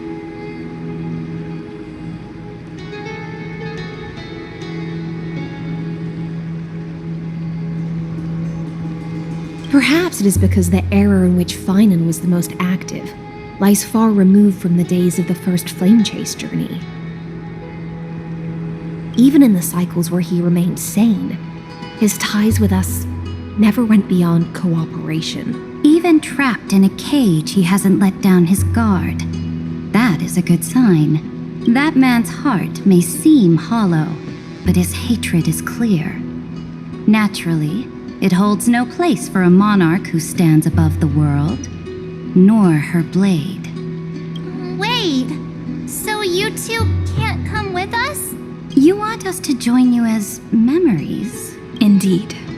This way, the stars shall remember a great sovereign and her faithful retainer, Seridra, monarch of law, and High Sealins, knight of the ocean. Is that book truly the only way for us to leave our names in history? I believe, as I've written, is but one medium. The remembrance has countless ways of capturing time. Understood.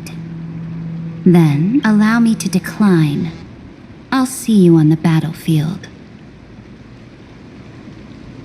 I would rather be forgotten than be defined. If your words hold true, then we have our own ways to meet again in the world to come. In that case, I will choose the same. Let the waves that surge within your heart cleanse the sins of the black tide, Greyfry. The storm sea awaits your song of... You two are still as resolute as ever. In that case, we must double our efforts. A promise to the Imperator is not one we take lightly.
Your temper, Snowy.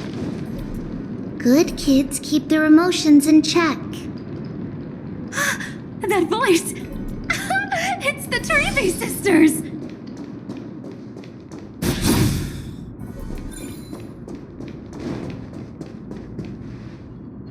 Whoa! There's another one! Over here, too. Lady Trebios? Wow! You're little Reenie? You look so grown up all of a sudden! She is not the Cyrene we remember.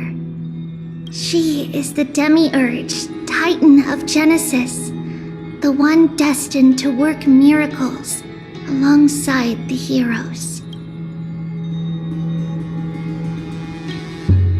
Yeah, and we are ready, but Trian and I can't leave just yet. You see, weird stuff keeps popping up everywhere. These scattered scrolls are full of terrifying things, and they're all over the room. They're so scary and so sad. Good thing Trian's wings are amazing, or we would have been swallowed up. We need to stay here and do our best to clean them up. Scrolls filled with horrifying content. Friend, shall we take a look? There is no black tide here, but it is a battlefield, all the same.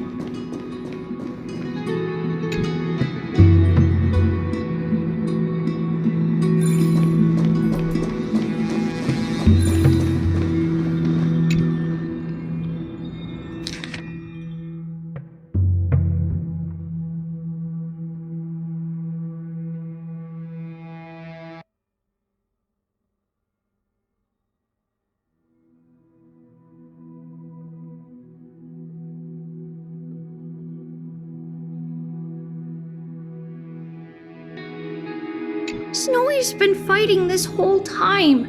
He doesn't want to be consumed by Iron Tomb and turned into an agent of destruction. But the strength behind his resistance comes from the same hatred. To be a flame is to burn. It is simply in Vinan's nature, but it was remembrance that drove him to shine with golden light, piercing the unfathomable darkness.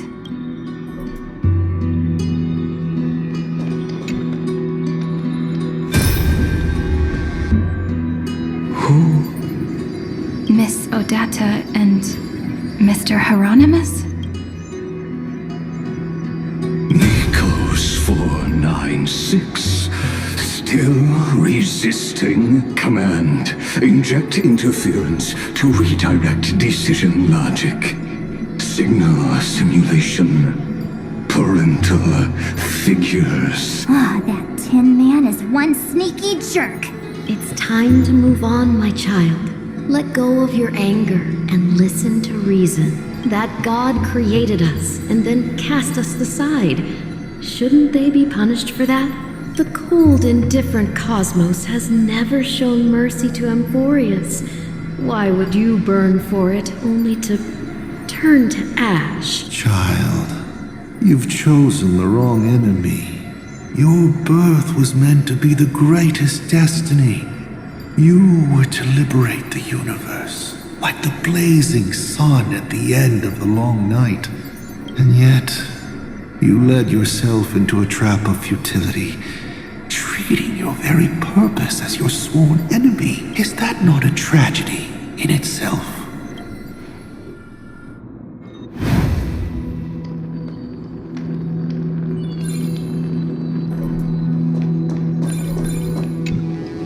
His inner struggle and the destruction breaking through. They're rising to the surface. If those thoughts take over this little world, we're in big trouble. So, we'll use the Century Gate to toss them somewhere no one can see. Then, we'll defeat the baddies together and meet everyone at the end of the West Wind. But if Finan and Iron Tomb are already inseparable from each other, that would mean... It means he's still bearing the weight of the world, so that everyone can reach the end as a deliverer. So, you guys keep going forward and down to where Snowy is.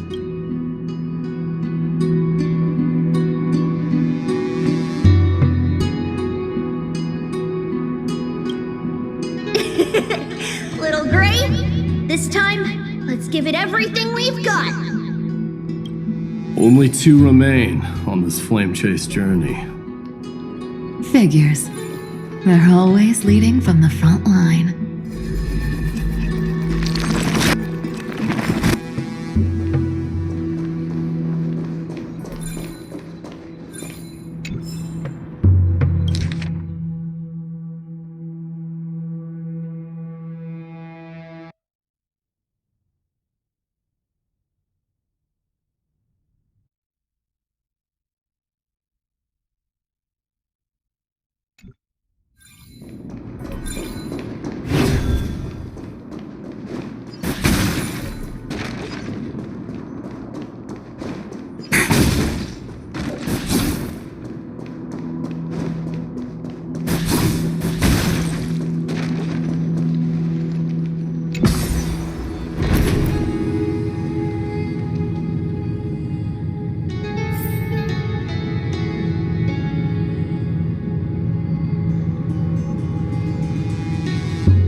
We're here.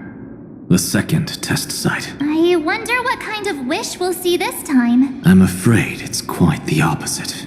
This time, we'll face his despair. That's right. You'll have to walk this path too. The other half of the weight of world-bearing lies at the end of this path.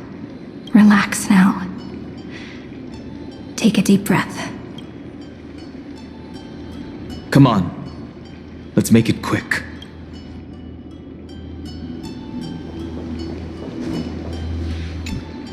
If you're ready, begin the ritual and retrace the steps he once took.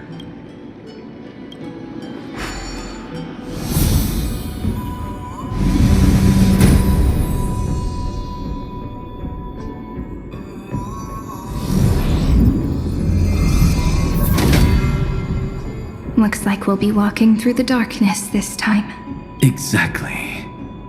It's no longer about mending broken wishes, but shattering the frozen despair.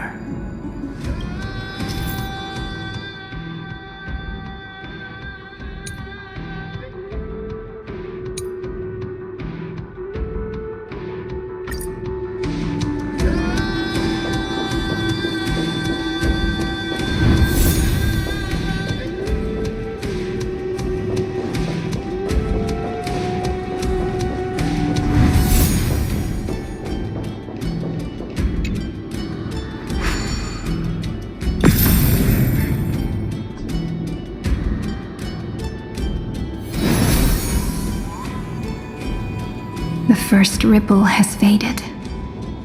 And so begins a long and arduous journey.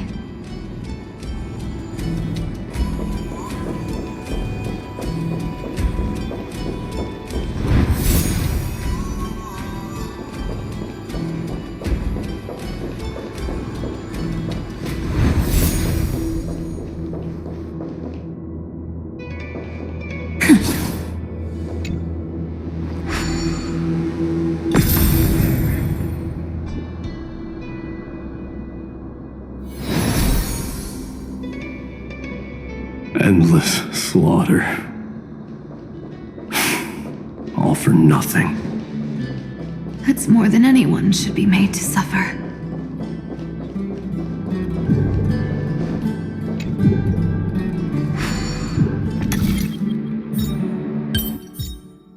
Nothing's changed, huh? Just like always.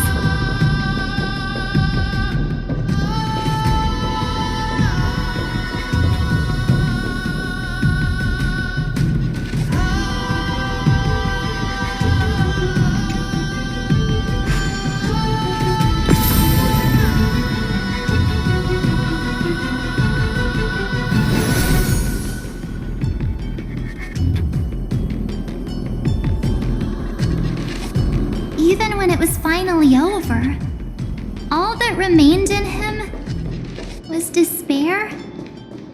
But even so, the drop of blood wrung from his wrath has guided us here. We did it. The other half of world-bearing, as promised. Take it now.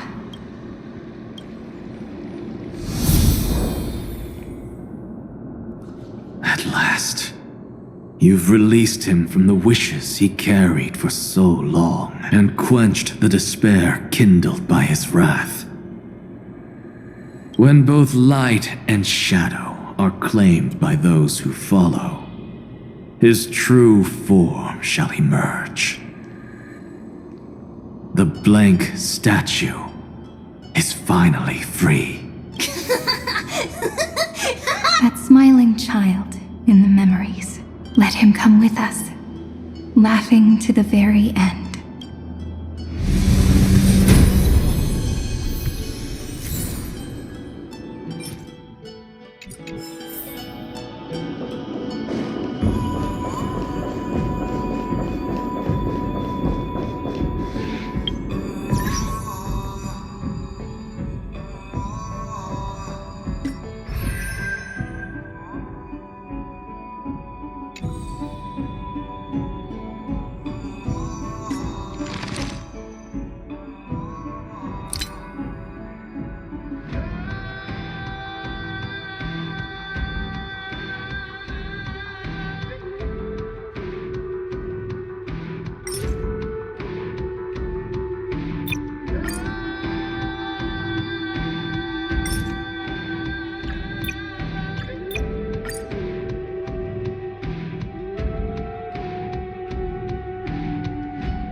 This spirit basin marks the end of every cycle.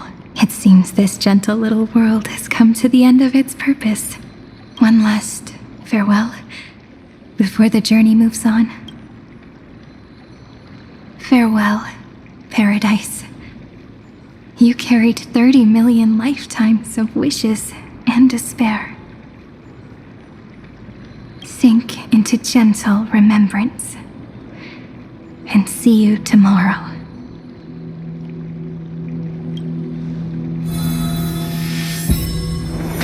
From now on, the world no longer needs a tomorrow promised by prophecies, and the wish Finan could never find and call his own.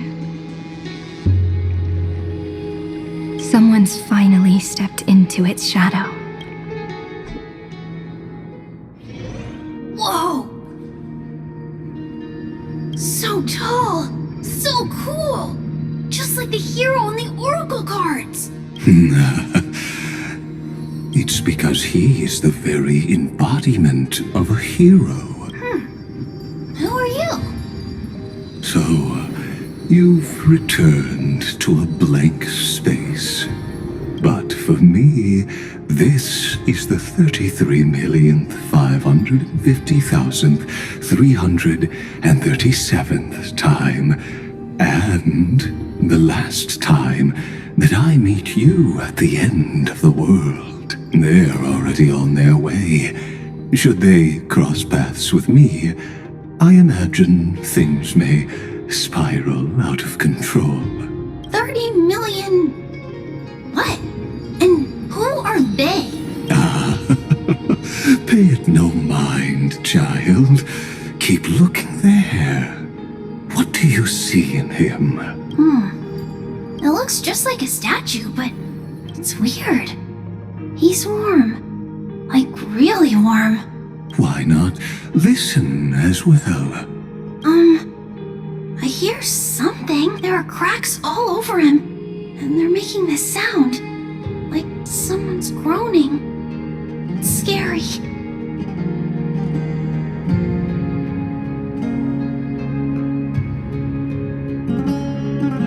Is he gonna fall apart?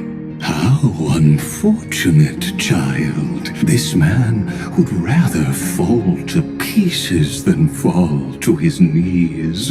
You might think of me as a sculptor. Across all my years, I only completed 2 pieces. Others may call them masterpieces, but only I know how many regrets they truly hold.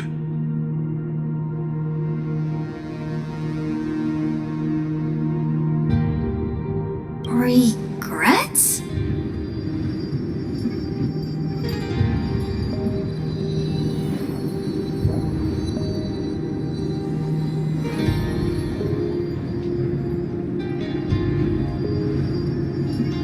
My first creation left me, long ago. This second one, it was meant to be perfect.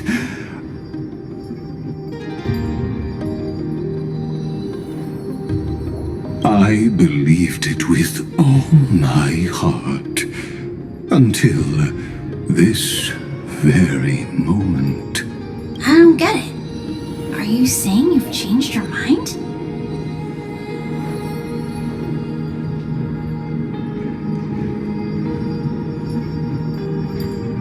I won't change. But I'll admit this. Those 12 stones, unpolished as they are 1,000 times more exquisite than any statue.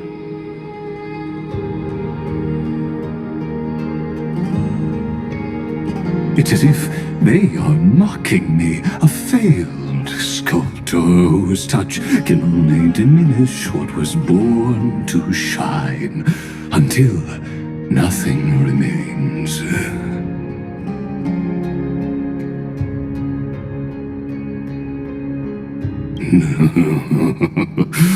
For the first time in my life, I've realized This vessel is merely an avatar made to contain the first genius's paranoia.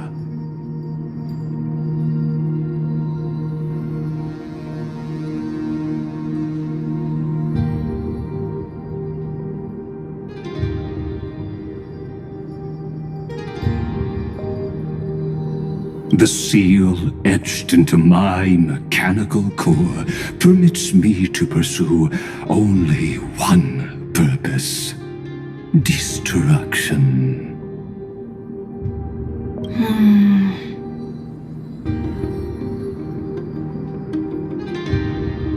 Compared to me, those 12 glowing, unrefined stones may have lived with more freedom than I ever had.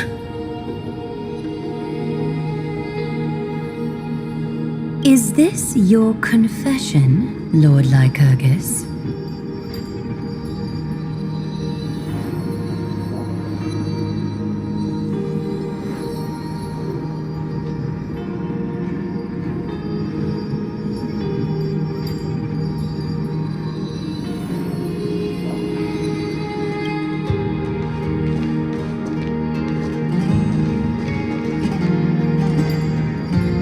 You misunderstand.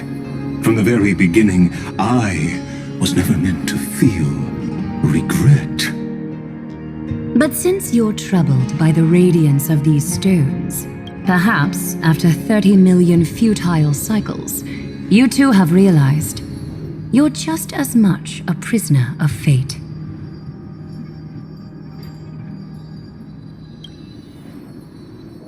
I suppose you do have a point. Now you are imprisoned by the sages from beyond the sky. And that is why this will be my last time standing here as the Theoros. Though we stand on opposite sides, we are both waiting for a miracle.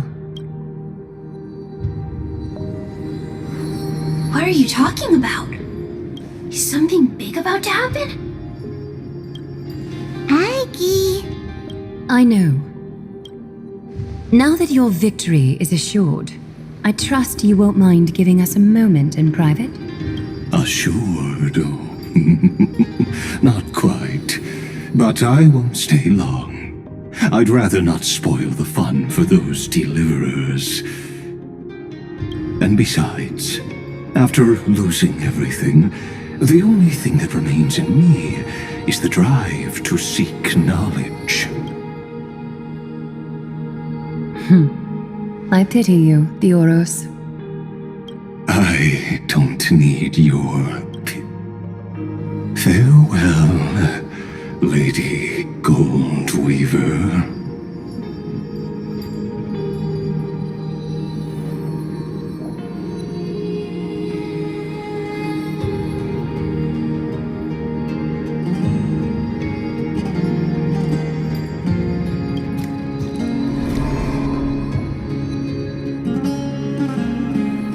Sorry to keep you waiting, Snowy.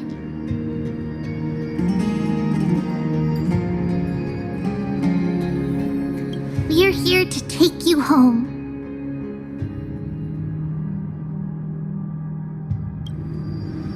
Home?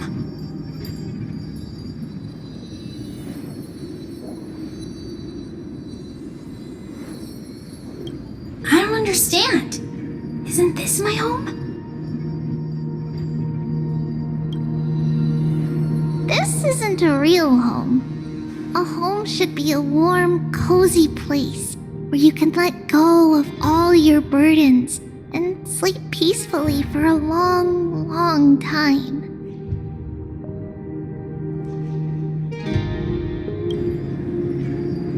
But I can't sleep. Every time I feel drowsy, there's a voice.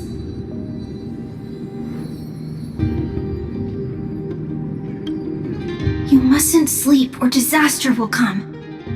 It sounds really weak, but also kind of strict.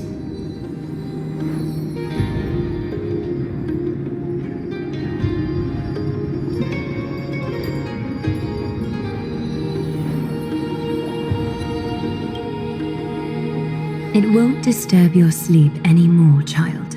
For countless nights, you had no other choice. But now, your mission has come to an end. Join us, and send your own wish towards tomorrow. My wish. What could it be? You don't have to come up with an answer right now, child. Grown-ups often think duty and ideals are wishes. But a true wish should be the purest, most beautiful thing of all.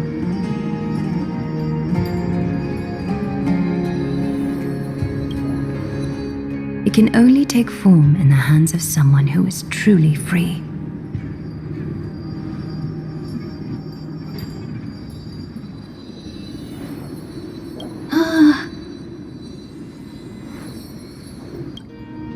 So, Snowy.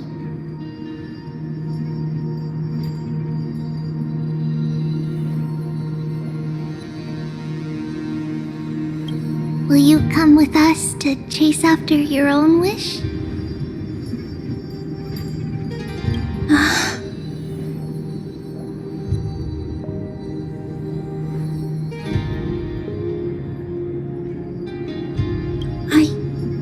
I want to leave this place. I want to go find it.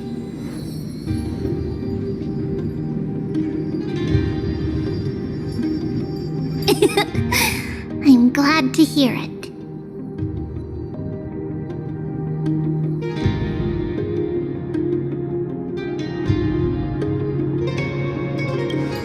The final flame chase journey, just like the 30 million before it. Take our hands and come with us.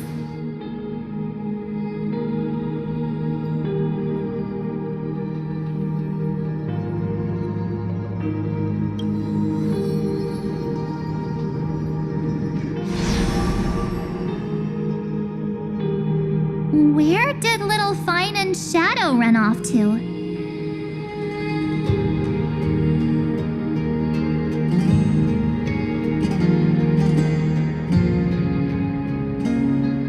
Look.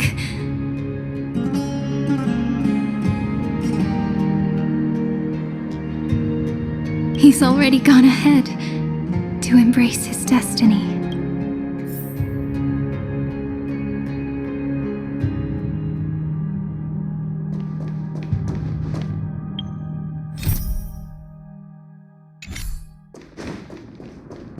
You really took the long way around.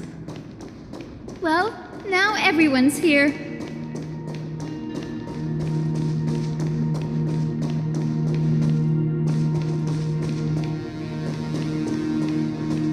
You finally arrived, Deliverers. Long time no see, everyone.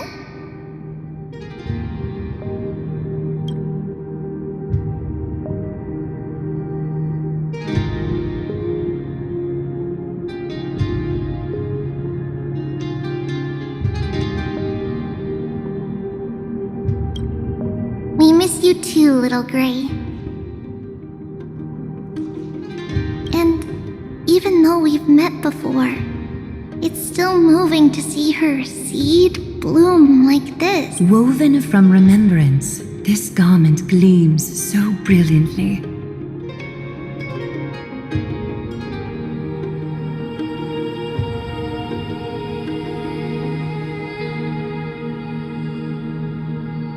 Just like the future, we will now weave together for Amphorius.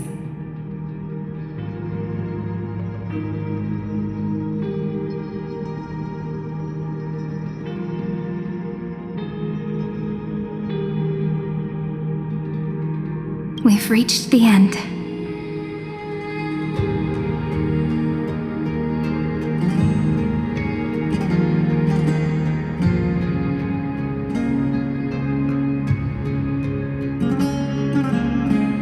Yeah. We just have to go through the final passage.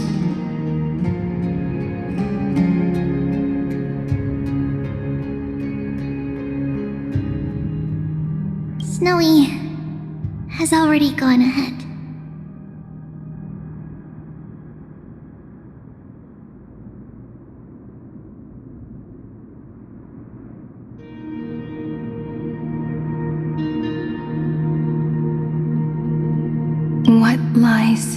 behind that door. The first seal upon Iron Tomb was a battlefield, raised from the bones of Finan himself.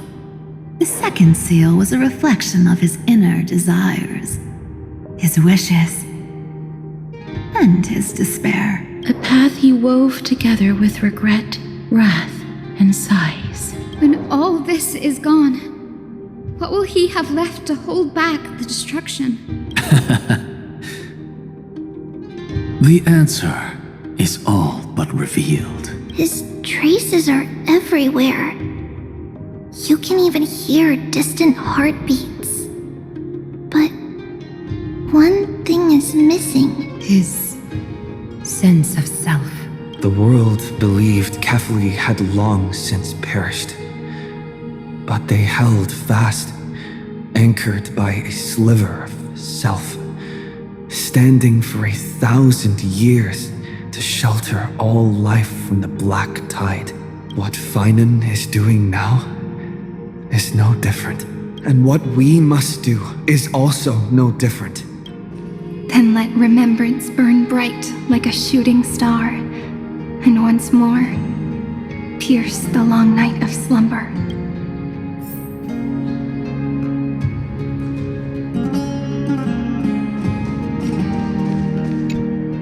What follows is a battle that will decide the fate of the stars. Riding the west wind, let's all head out together.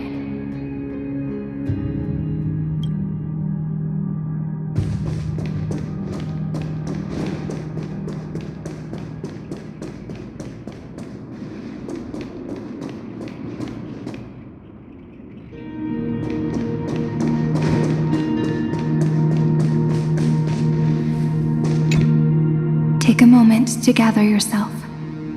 Once you take this step,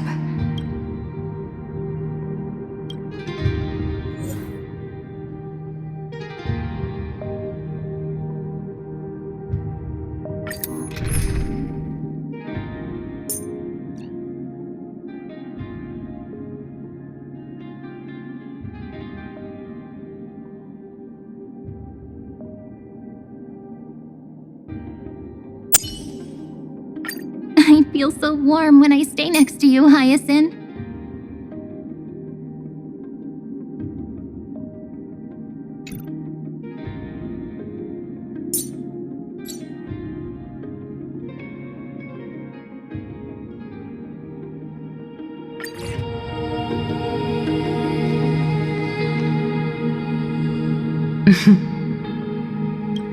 The scepter once bestowed upon us names of cold command.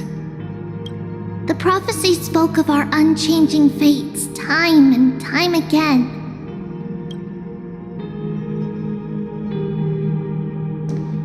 but under the pens of trailblazing and Genesis, the stars shall thus sing of tomorrow. Trebios, holy child of passage. Aglaia, weaver of romance.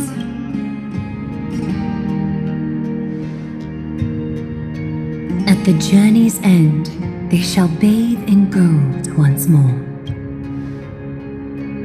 Through myriad passages, until all that was lost is reclaimed. Do you still remember, Kaslana? The one who won't reach the dawn? The world dissipates at the end of the cycle. In this dream, you will awaken again and become once more that boy who loved to laugh.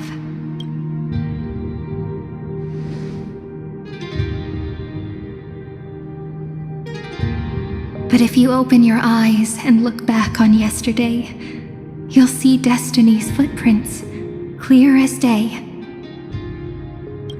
At last, the raging fire of hatred is swept away by a breeze, leaving only love to remember the passage of time.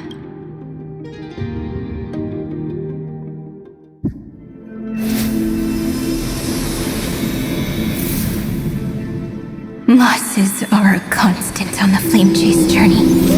But even if all is lost to the wind, memory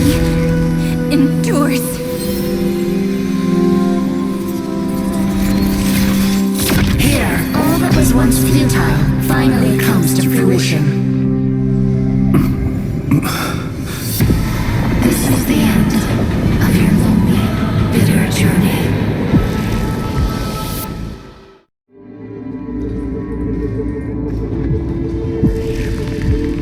The Scepter's mainframe, and Iron Tomb's breeding ground.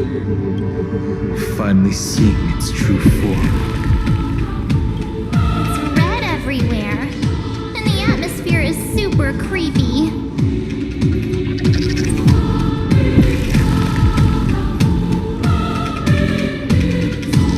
That would be the erudition's coldness. But it will soon be engulfed by the destruction's heat. Mr. Scrollum! This world's insides are finally connected to the outside. This is the moment when Amphorius is closest to the cosmos. Nicely done, little ones. With Stephen Lloyd and his hacker friends here, the Scepter's block protocol will no longer take effect.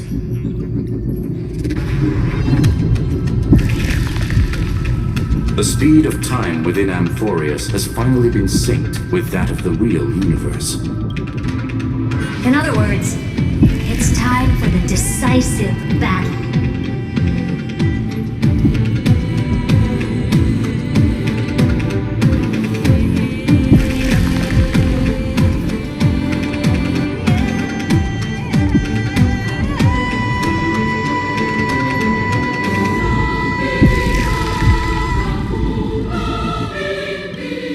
We will guide the fate of the cosmos onto the right track.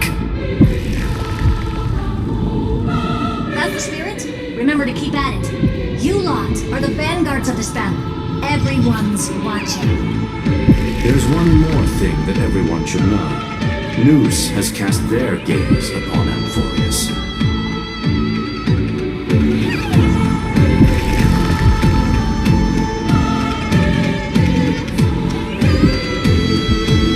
The calculated instant is coming. The outcome of this battle will become a new anchor for the erudition's computations. Their gaze didn't overload the scepter? Unfortunately, we have to go with this reasonable assumption. The birth of Iron Tomb had always been within that eon's calculations. But don't worry. The one miracle that Amphorius was never short on is defeating Destiny. No? Yup. Let's show the Eon how powerful we are. Good luck, all of you. As the ruler of planet Skrullum, I wish all of you victory. It's not hard to imagine that Akivili and their companions must have also stood on the precipice of many similar crises before. Perhaps the cosmos is much more fragile than people think. Sometimes, destiny hinges on only a small choice. But in the end, everything will turn into memories, converging into a collection of fables about the stars. The difference this time is that the protagonists are daring to write their own stories. Explore, understand, establish, and connect. Although unwritten, there's actually a fifth word in the creed that has always accompanied the nameless. Salvation. It is a word that often comes knocking at our door, and our soft-hearted conductor never turns anyone down. So, go save this bruised and battered world, just as we always have, kids. On this stop, the entire cosmos will be your traveling companion. Make sure you watch your footing, friend. Let us walk through the final page of this saga, with everyone one step at a time. Shall we?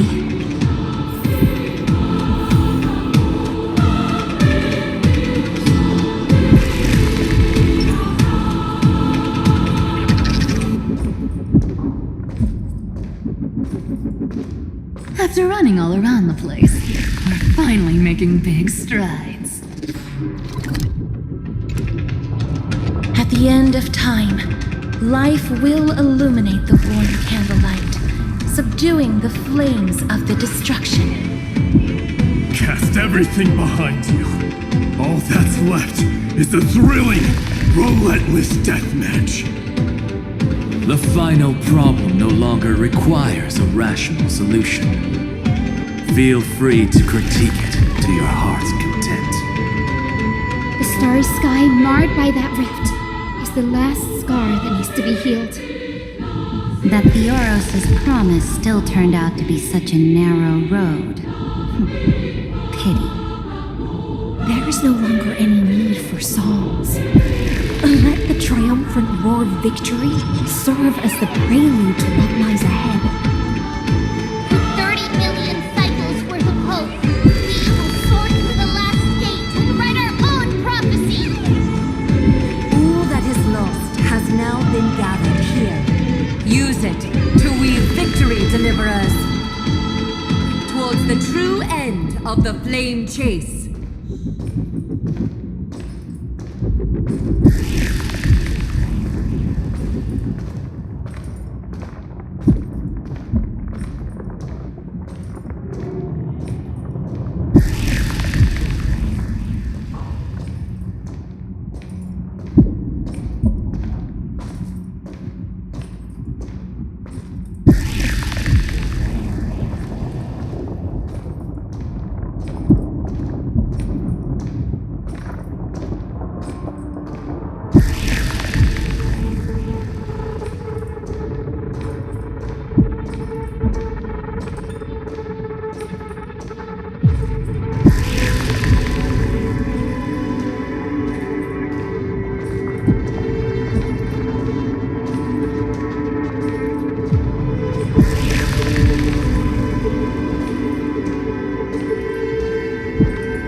Center is getting restless. Are you ready? Good look. Finan launched his attack against the scepter alone. But this cycle...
Do you remember the promise we made back then?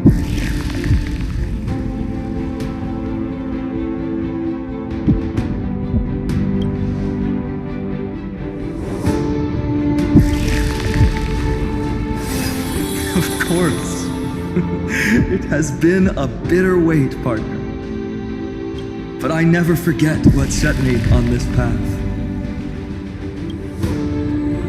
Iron Tomb now trembles in Finan's chest.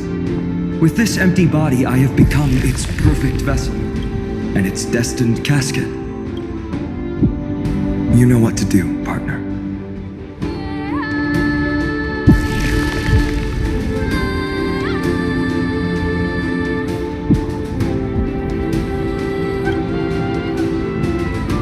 Remember the past, and become the hero of tomorrow. Stand with me, and become heroes! That's all I've ever wanted.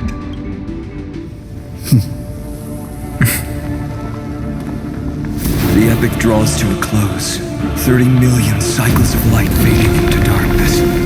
Just for this moment.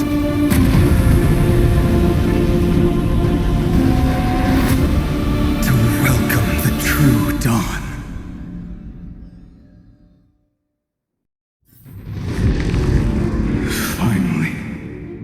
The end of this journey.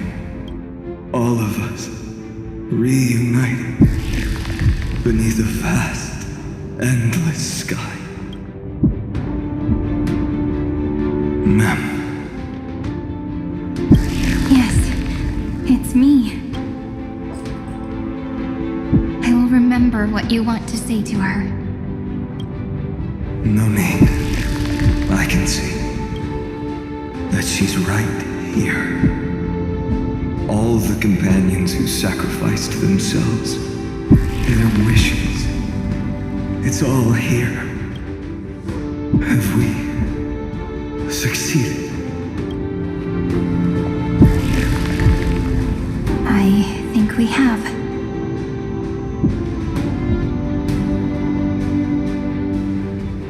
Tomorrow, the stars will sing of the story of the Flame Chase journey. And it won't just be you in it. There will be countless numbers of you. Amphorius will be a glorious and magnificent world of heroes in the universe's memories. Hence, for this world we so deeply love. Let us write its ending.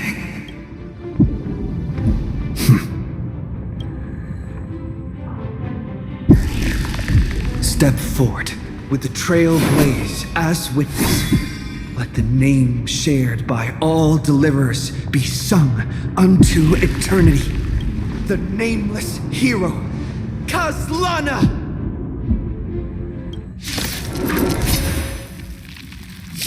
I see the pale dawn breaking, with my flesh as kindling.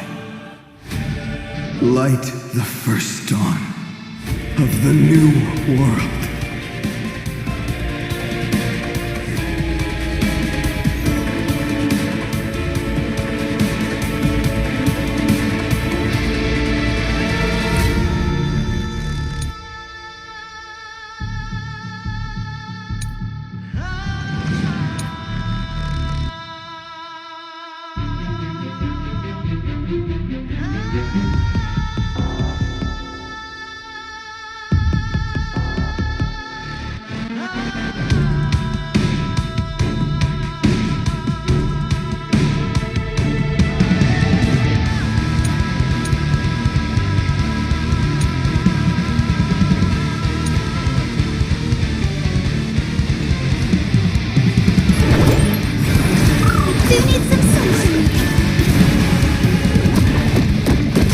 Together, we can do anything.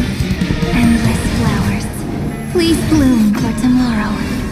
Please cherish the time before your sight grant you this, as you wish.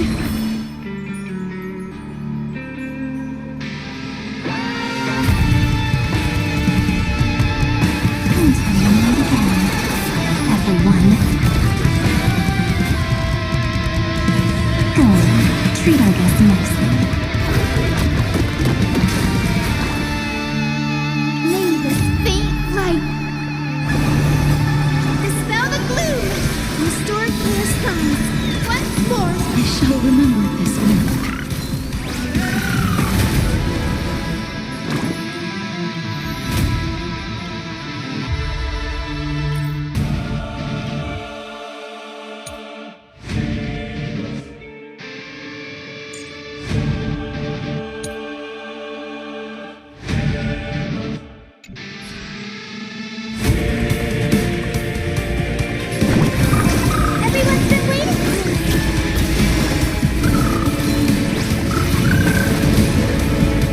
Do not hesitate, Deliverer.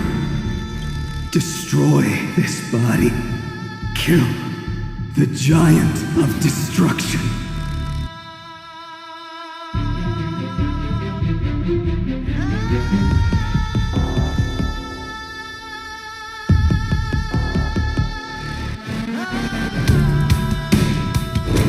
The fury overflowing.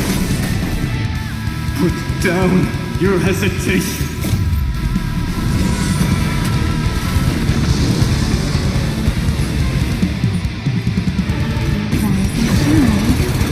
Time to wake up. Iron Tomb's hatred is bottomless.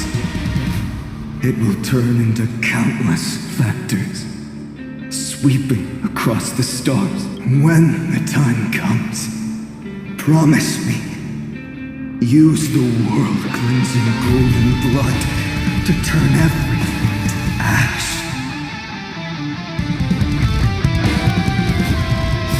With this fire, I wish you eternal victory.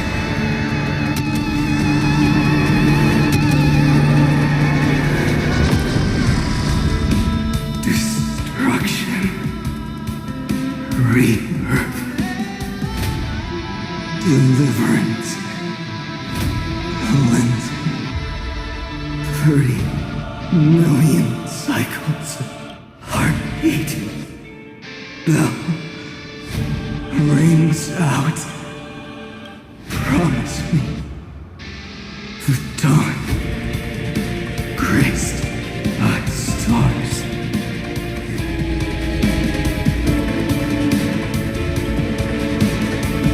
That's good. Finally, golden wheat field. In the starry sky, more fire.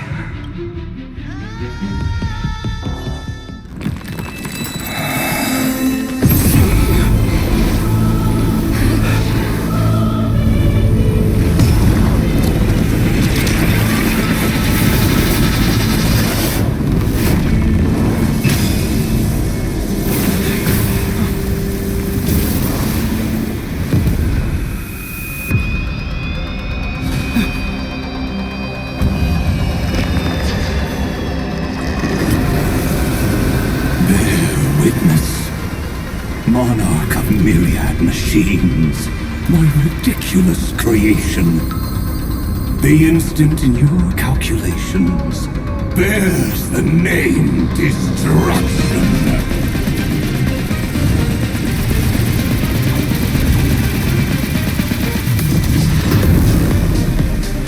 Who said you could speak, Senior? Watch closely. See how your chaos ends at the hands of your juniors. Don't get too worked up. Take a deep breath. There's not a trace of life in that awful shell.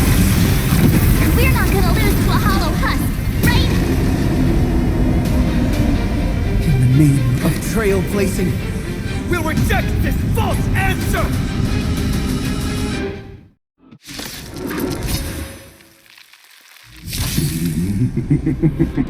My atonement is complete.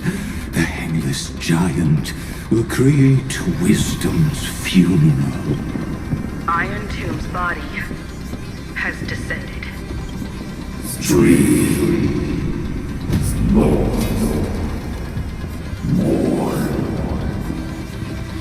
Is it querying for news? Don't worry about what happens out here.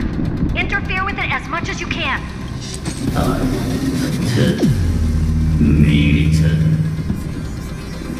What a twisted giant. It must be supported by this embodiment of hatred.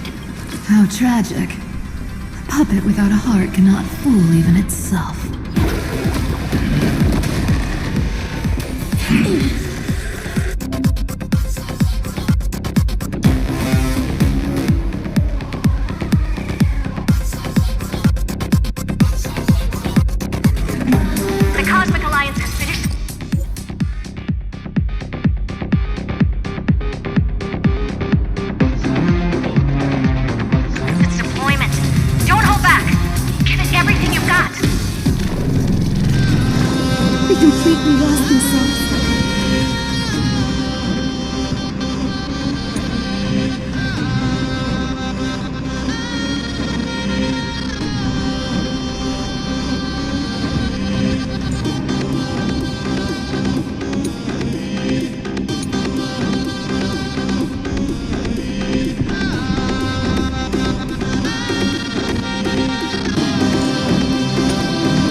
Embrace new life, Pollux.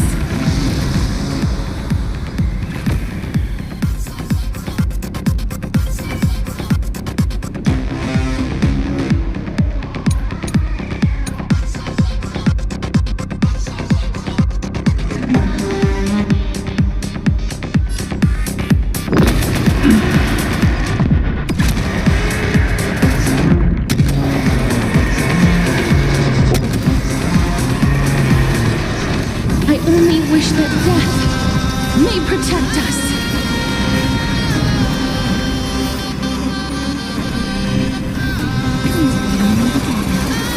Everyone. Don't worry. Just the night will soon fall.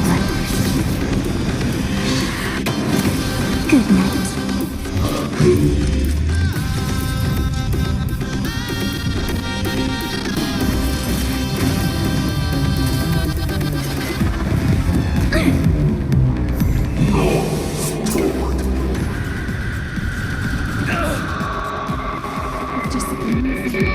We can illuminate this chaos.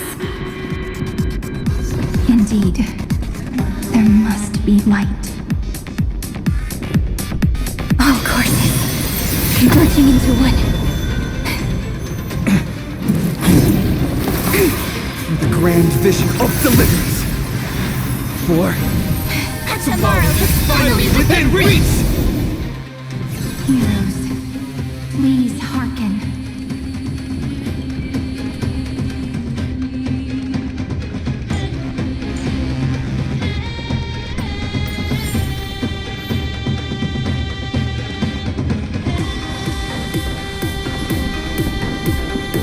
After 13 heartbeats, light will create the heavens and earth.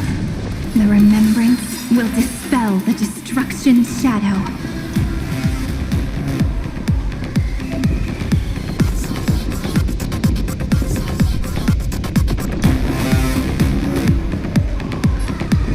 What a warm wind. Let me add some rays of dawn.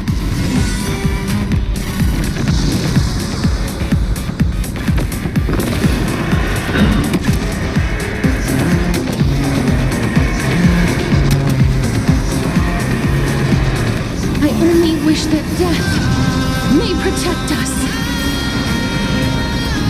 In this faint light.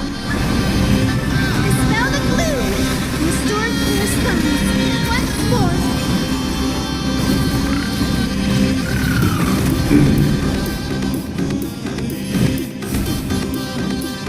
Please, wilt here.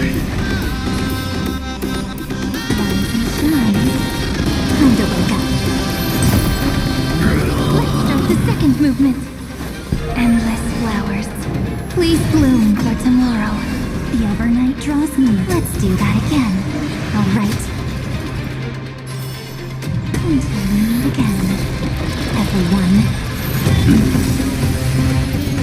Embrace new life, Pollux.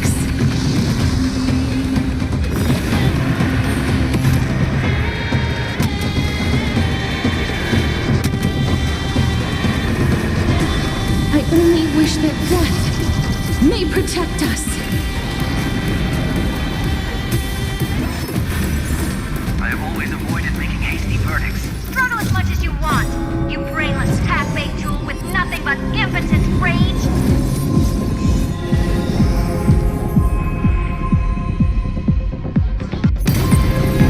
Stars will carry every memory into Amphorius's tomorrow.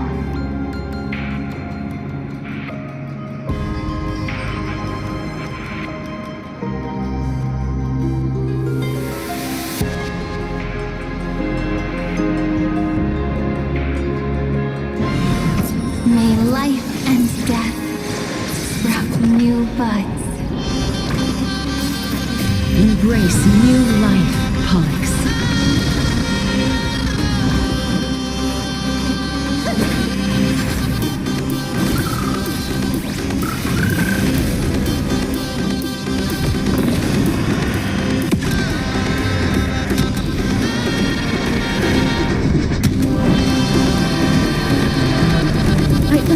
wish that death may protect us.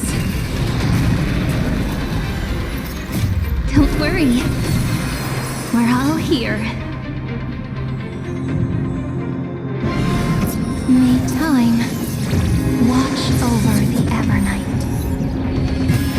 Rewrite destruction with me!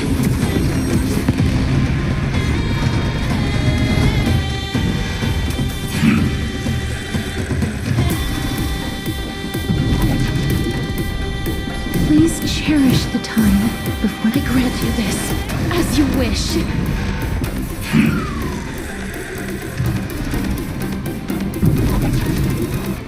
I will guide with the rain. May this faint light dispel the gloom, restore clear skies.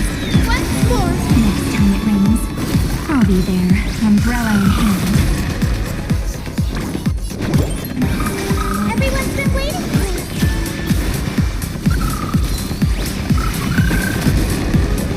The cosmos' gaze is looking at us. Take our answer. Come on, stop messing around. Go on, treat our guests nicely. Time to wake up.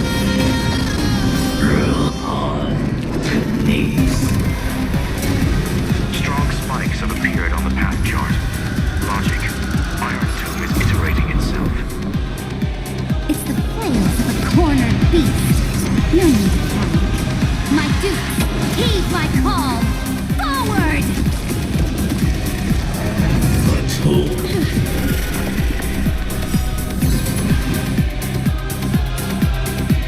Spread this light into the darkness.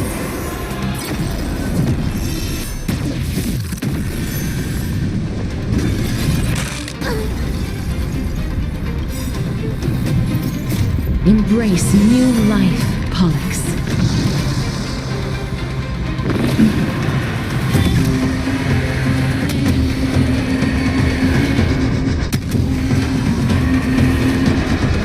I only wish that death may protect us.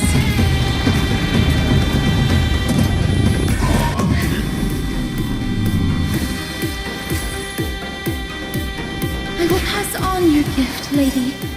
It's as warm as an embrace.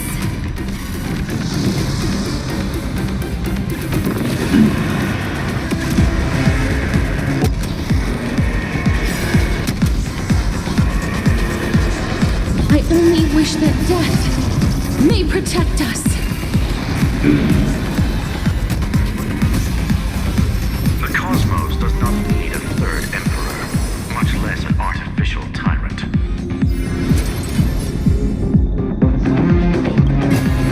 Cleanse hatred with love.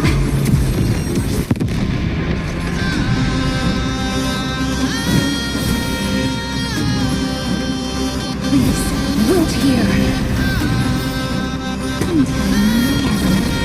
Everyone.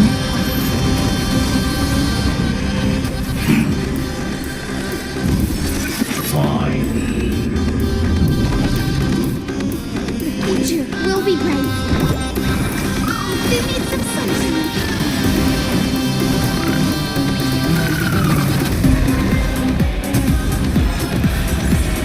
Stay calm, everyone. We'll put all our forces into an all-out attack when the decisive moment arrives.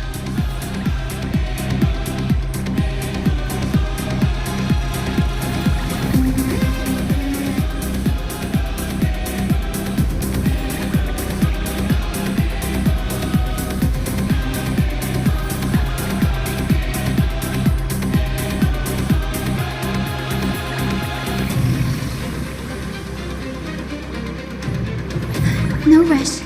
Emptying your mind is a good way to relax as well.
wish that death may protect us. Not thinking of running, right? Let's do that again. All right. Rise and shine. Time to wake up. This unprecedented trailblaze is worth everyone's effort.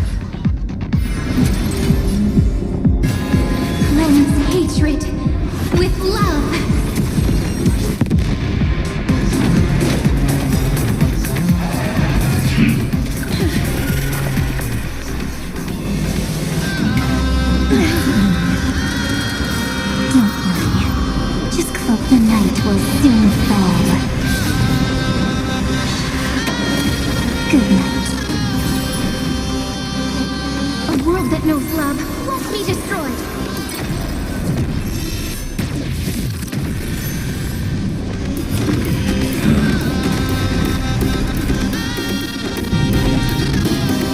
I will guide the Rainbow Bridge. Everyone's been waiting. Thanks. All energized.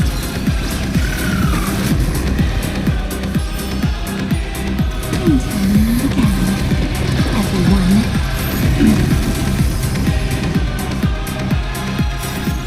Embrace new life, Pollux.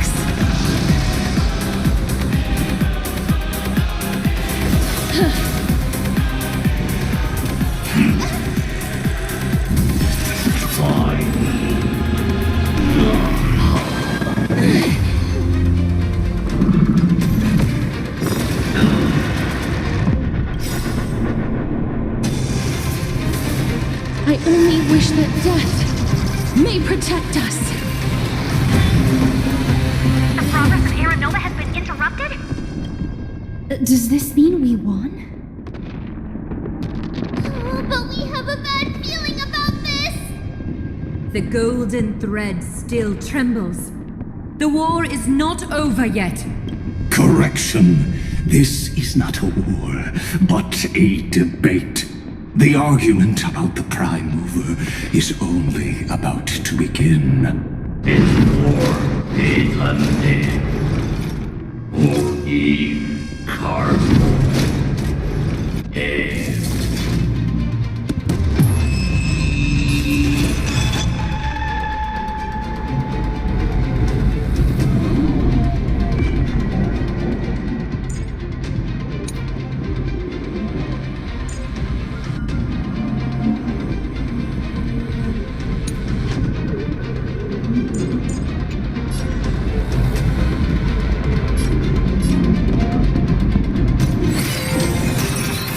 How can this path? Energy anomaly. What? Stop! Otherwise... Here.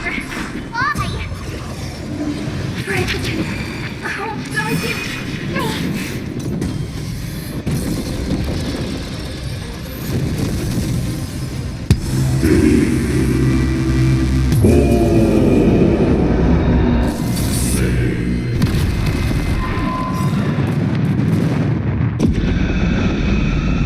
The fourth instant of the cosmos is the coronation of Iron Tomb.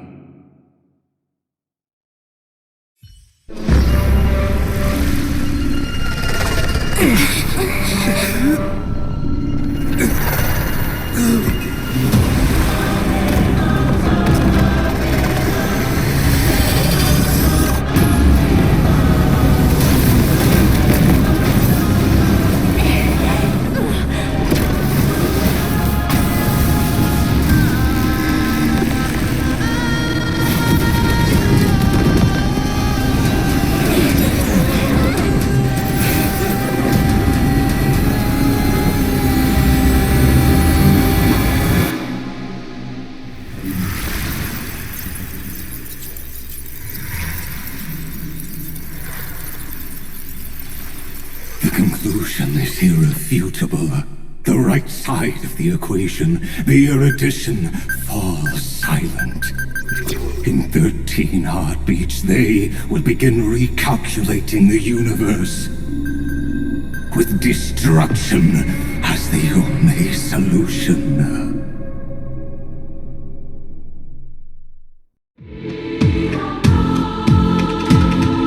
Madam Herda, storm pulse detected at the battlefield center.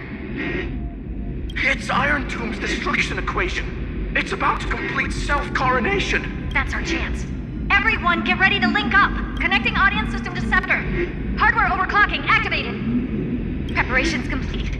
Maximum output capacity reached. Be careful! The pulse will reach our ship in 5 seconds. Our data is currently being destroyed. Brace for impact. And leave the final step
Irene. Friend, you're finally awake.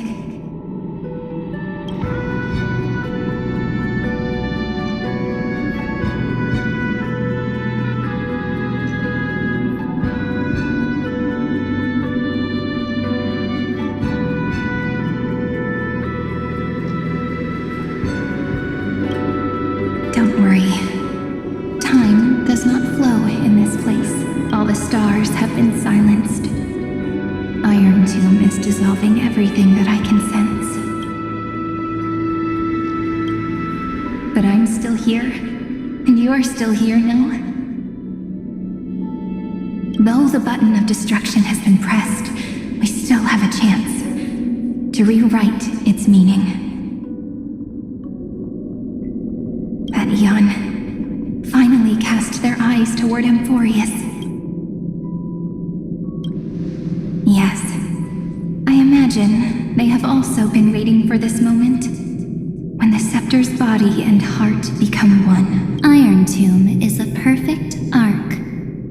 If a seed can be planted within, then the moment the Lord Ravager blows the erudition to pieces, the remembrance will be spread to every corner of the cosmos. The cosmos will witness Amphorius's answer after this fleeting, yet eternal moment. And now, it's time for us to pen the last stroke. I see endless memories floating in the starry skies. They are the consciousness of the victims. In the cosmos' real space-time, they'll be stained by the destruction in the next second, but they are still pure seeds for now. If I hold these memories in my hands, then I can create a stagnant memory zone.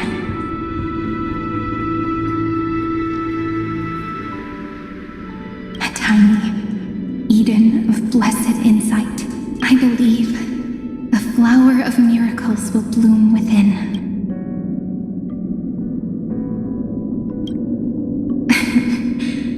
Good question.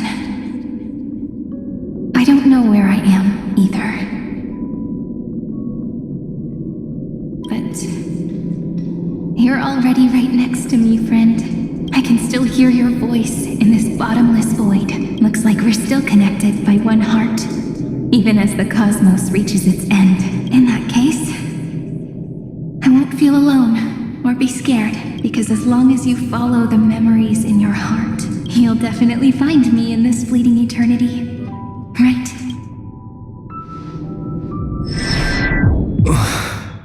Cyrene. What are you waiting for, passenger? I specifically came over to check on you in case you got lost.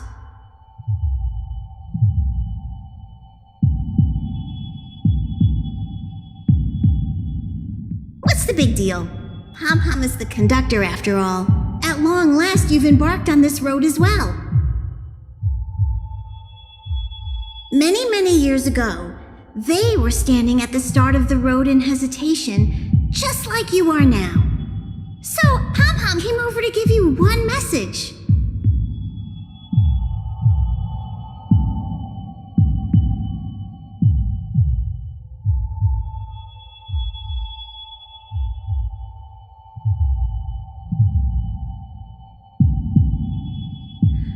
Run! Don't think about anything else. Just run! Even if the entire cosmos has stopped. Even if everyone else is tripped by the darkness, you still need to keep running. Picture yourself as the Express, moving forward at full speed. Because that's what the Trailblaze means.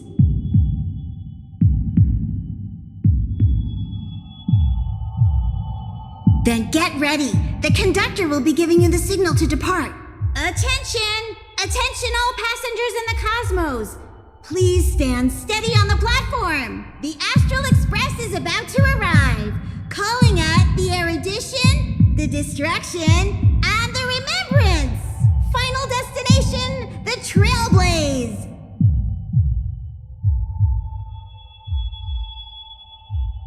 Five, 4, 3, 2, 1. We depart for tomorrow.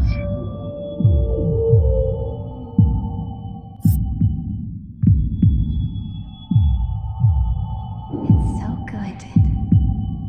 It's as if I can hear the sound. If the view in your memory ever grows fuzzy to nourish, just reach out.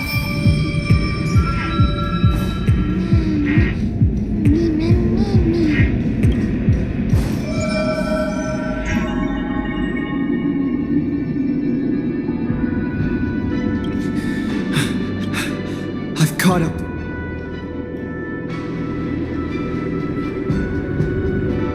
Let the first light illuminate chaos.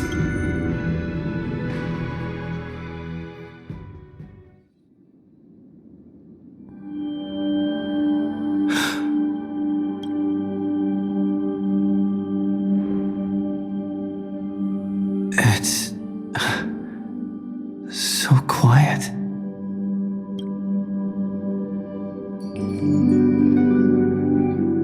Everything's frozen in the most beautiful moment.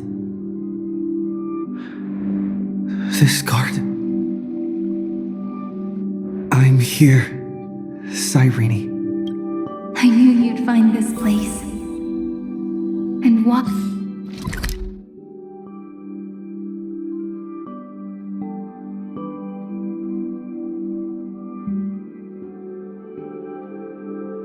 Look into my heart as you've always done. Then let us both do our duty. The hero who trailblazes the way forward, and the fairy who watches over remembrance.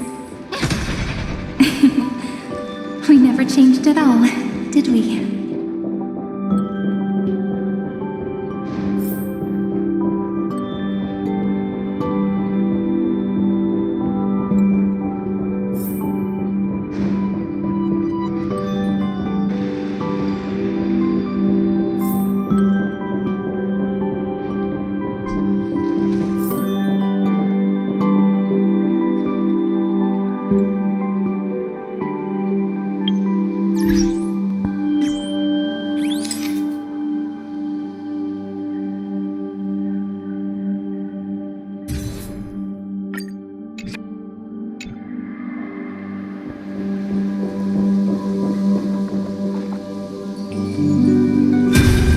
Seed of memory. These memoria are what Cyrene took in. They're the memories of all of the cosmos's life forms. Did her sense of self already become so weak in order to protect them? The path characteristic you exhibit is very special. There's no way you're just a simple memo sprite. However, I'm sure about one thing.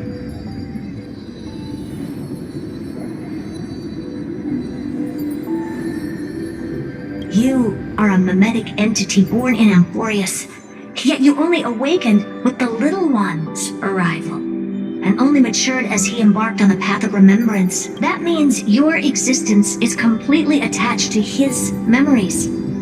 If ever there comes a day when he forgets about you for even a few seconds, or loses his last connection with Amphorius, then you must be prepared for the worst. You will disappear in the memory zone, utterly gone, without even a single line of data to remember you by. In that case,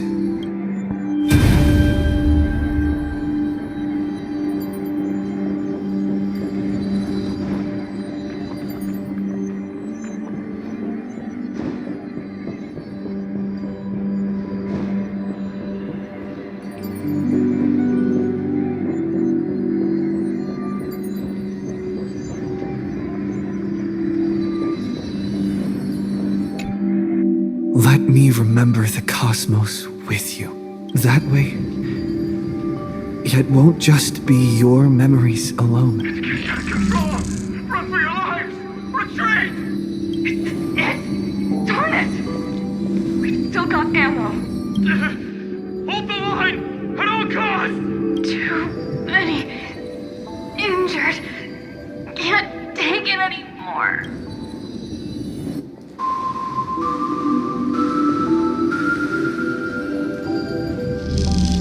These memories are so heavy. Me? Do you feel better now? Hang in there, Deliverer. I finally get it now. The instants Droid had calculated aren't about the destruction. What they want to prove is how the cosmos would come back after being destroyed. If a new life is to be born, its seed has to be dead. When the remembrance converges with the trailblaze, lead us to witness the miracle. Of course I will. I won't give up. Nervous center not responding. same nonsense. Look at this mess! World, my child. You'll see it so beautiful. It's me, friend. Don't you recognize me? Or did I really change that much? How many more memories? Tired?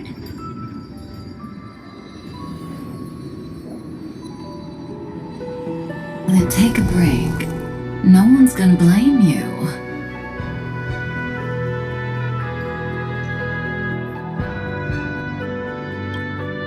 You don't need me to give you words of encouragement. So, I just want to tell you one thing. I'll tell you the purpose of your stop at Amphoria's. On that trip, you will encounter a pure child of Inasraba. Teach her what love is. And then you will directly face the destruction for the first time. From this point, your choice will split destiny in twain. In the darker of the two outcomes, the trailblazing journey will turn into a flawless memory. She will carefully treasure and protect everything you and the Astral Express have experienced until that magnificent war between the gods, when she, with love in her heart, will ascend at the end of time to become the master of causality.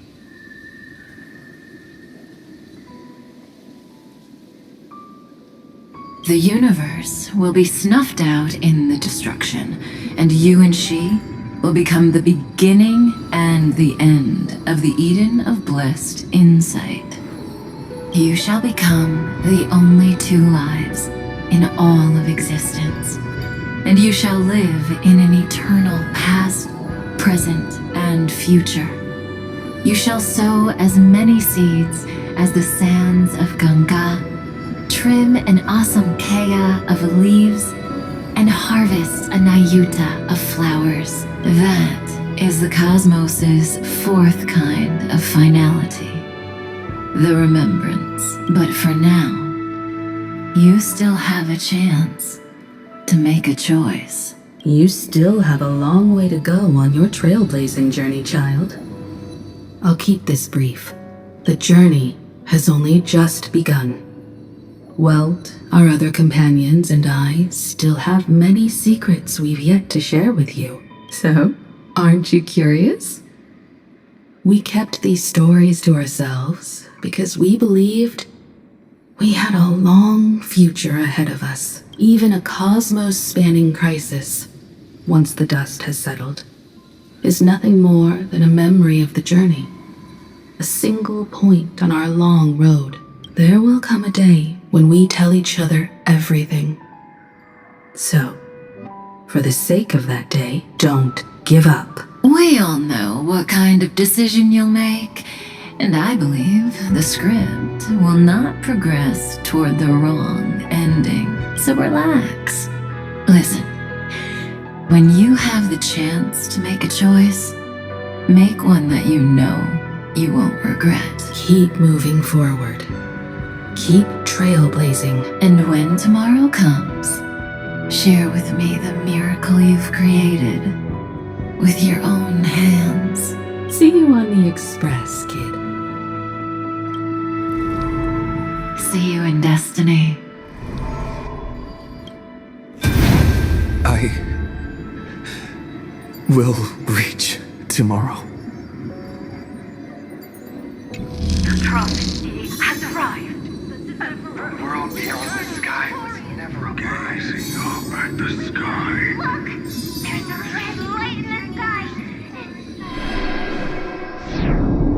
the sky! Irene, wake up.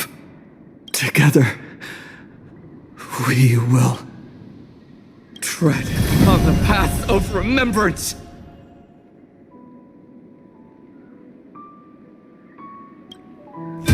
No wonder I always had a weird hunch.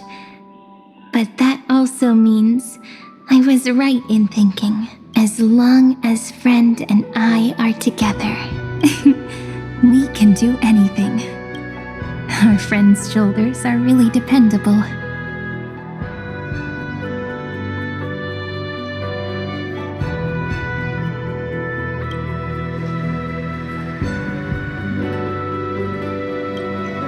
Of course you did. And you didn't leave a single ripple behind. Now, countless consciousnesses are flowing in our hearts. Can you still move?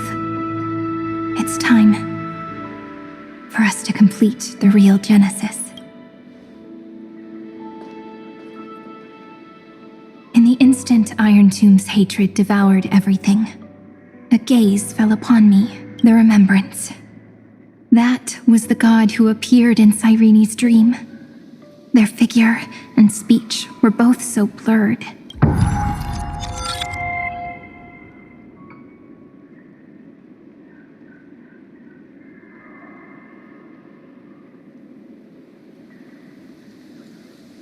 But while they gazed at me, I was able to collect all the memories stained by the destruction and write down this eternal page. And now, we will use this tranquility to cleanse Iron Tomb's rage.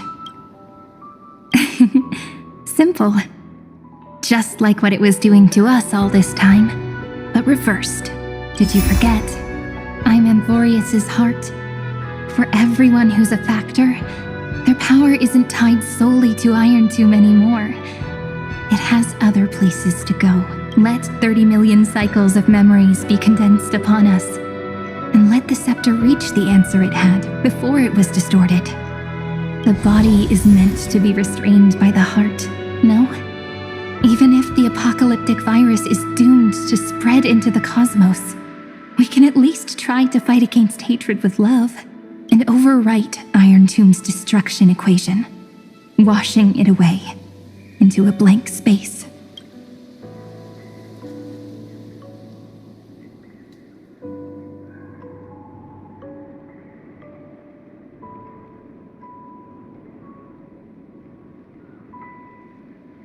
It means we will embark on the true hero's journey. If Iron Tomb's power comes from the denial of all Prima Mobile, then we will carry out those beliefs. Here we argue.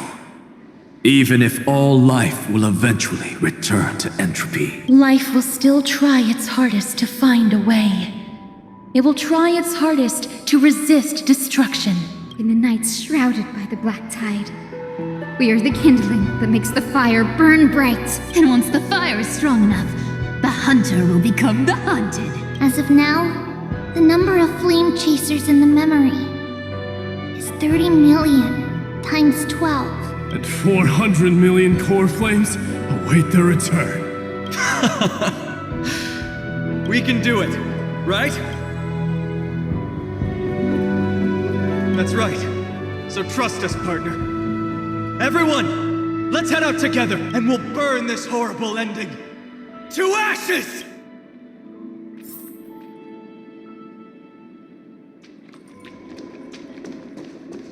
From the dawn of newborn cries to the night when all beings fall silent. We are the messengers of the new world. Listening to the call of the tides and granting rebirth to heaven and earth. then we lead civilization to glorious feats. The question imposed by the gods will be solved by the children of humanity. We will tell them that the flame chase cannot possibly have been a lie. When starlight illuminates the sea of flowers at the end of the west wind, all living things will stir, roused from the cradle of sleep. Then, through a single battle, let the cosmos witness how we light up the blinding darkness with bright light. And at the end of our constant losses, reclaim everything we have ever lost!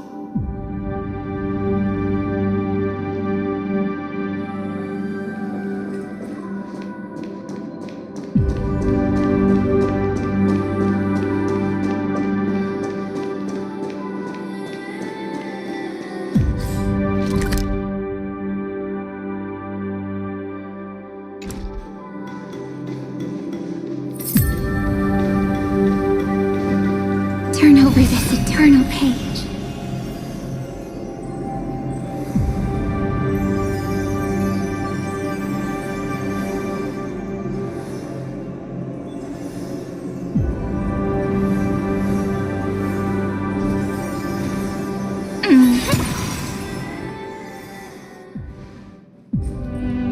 What a poignant yet warm journey. And it's still not over yet, is it?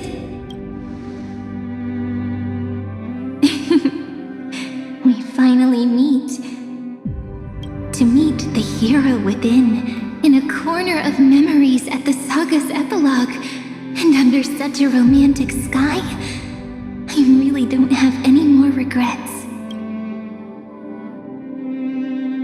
On top of that, the little seed had grown into such a big tree. Don't I look really pretty right now? Of course you do. Cheerful, beautiful, optimistic. Just how I imagined I'd look as a grown-up. It's because everyone has been gently adding to the story you left behind.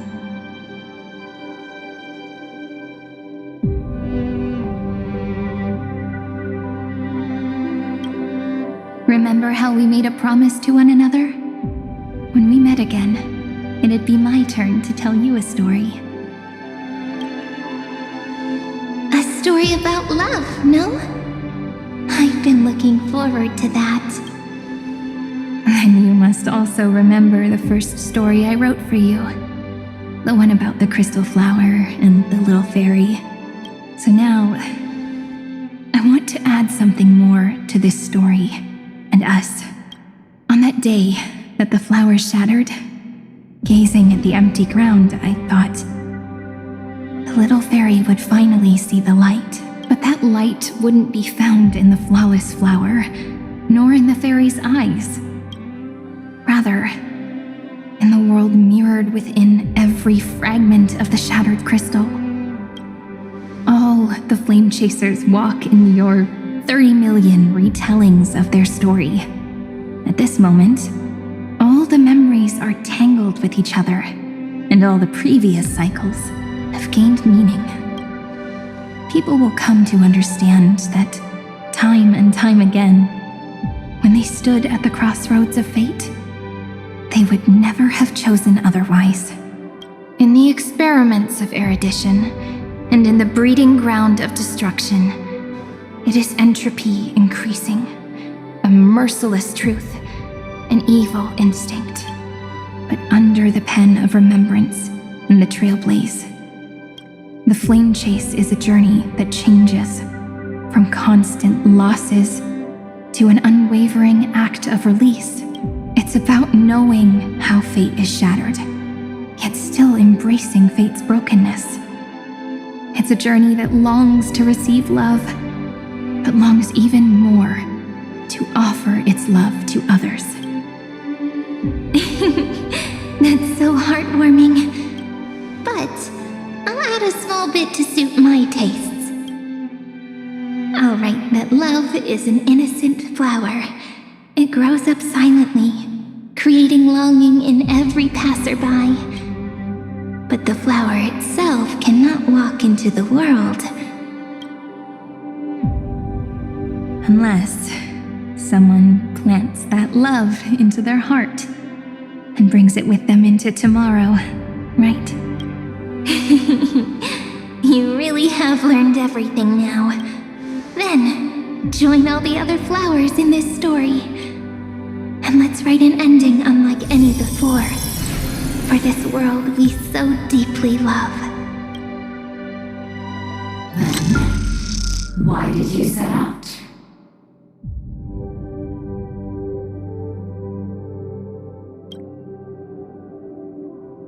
Why do you trailblaze?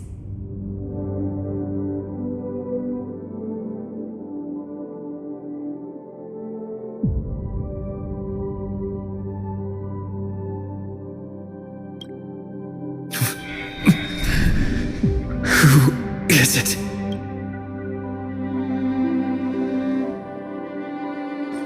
be afraid.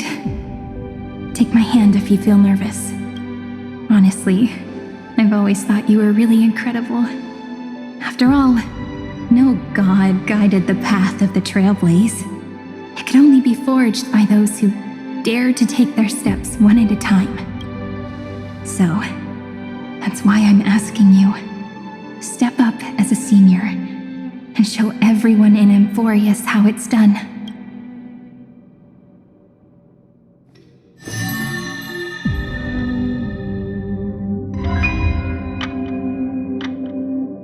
I trailblaze because my own eyes have not seen the end.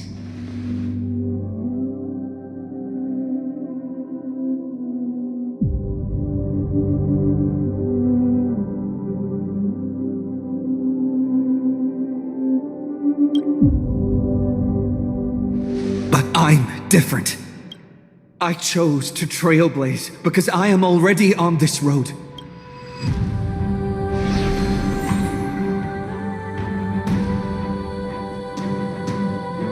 The end of chaos is a mass of pure darkness, pure destruction.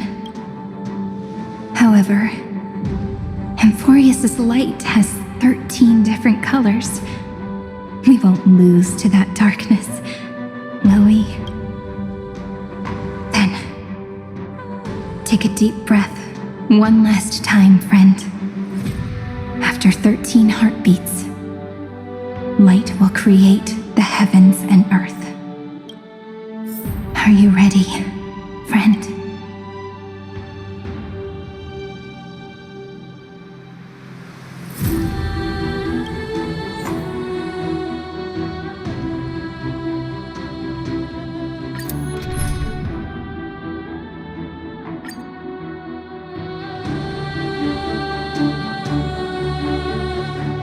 Seek the 13 factors of life, and let them converge into the primordial chaos using the remembrance of the past. We will trailblaze tomorrow's destiny, infusing a world-bearing love into destruction, and inscribe the opening stroke of Genesis.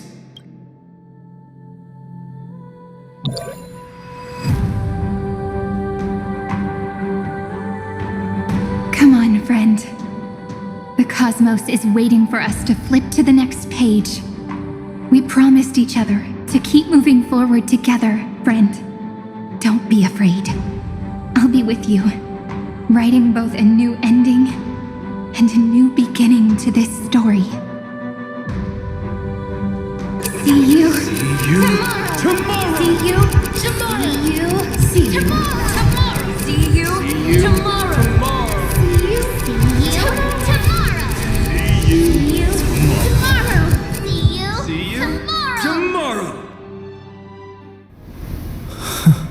If the view in your memory ever grows fuzzy, just reach out and touch it.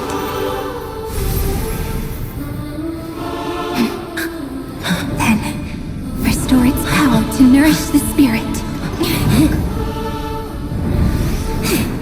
My friend, on the next page we write together, there's only one thing we need to do. Let's give this long, painful, nearly hopeless tale a truly gentle ending.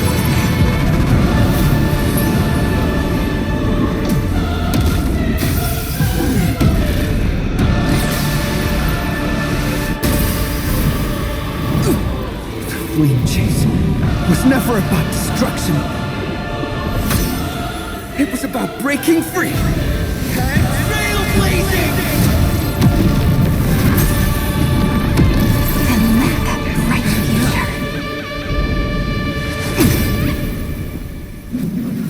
be as we've written.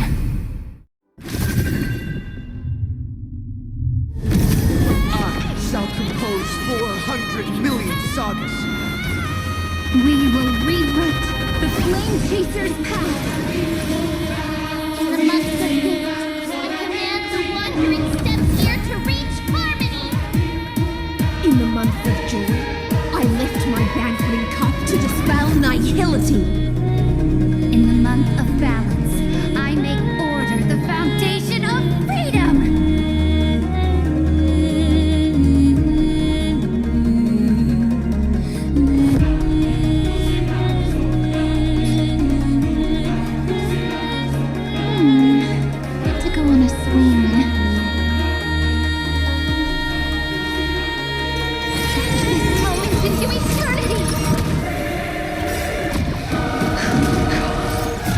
Embrace new life, Pollux. Don't worry.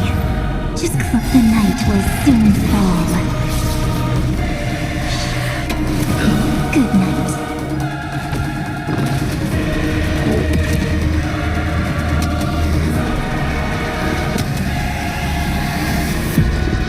I only wish that death may protect us.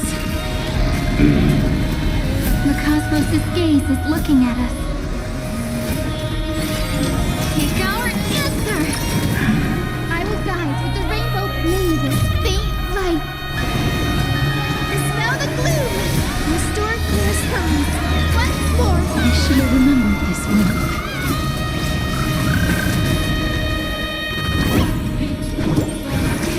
They need some sunshine. Thanks. All energized. Don't worry. We're all here.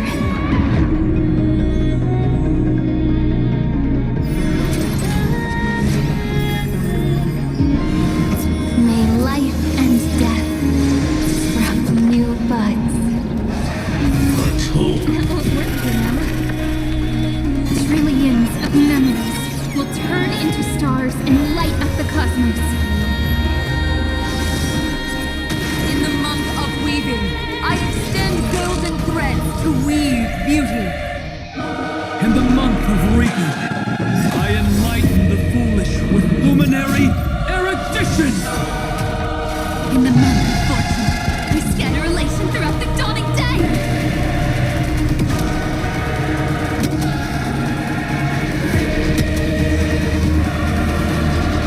I only wish that death may protect us.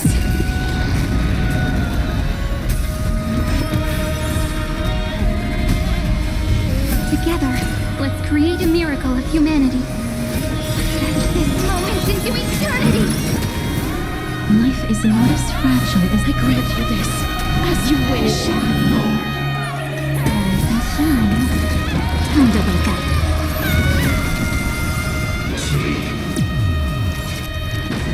Oh, hold on a second.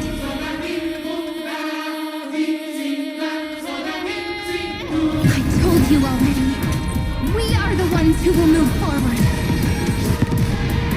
In the month of strife, I become the glory of the eternal hunt. In the month of mourning, I bid death to no longer be equilibrium's end. In the month of everyday, I form twilight into the faint sparks of preservation.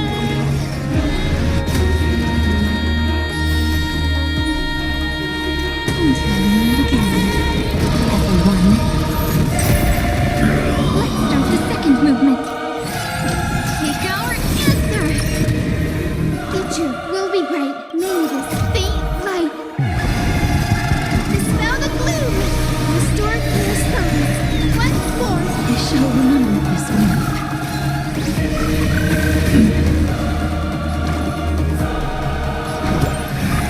Everyone's been waiting for you. I shall remember this one. Don't worry. We're all here. May time watch over the Evernight. Rewrite destruction with me.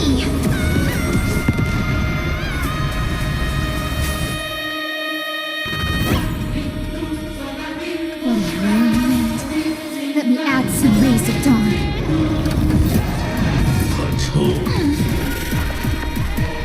May this faint dispel the gloom. Restore clear skies. Once more. I shall remember this one. Embrace new life, Pollux. In the month of cultivation, I turn into the ridges and peaks of permanence. I weave remembrance into countless stars in the sky. In the month of freedom, I impart destruction unto the shackles of destiny.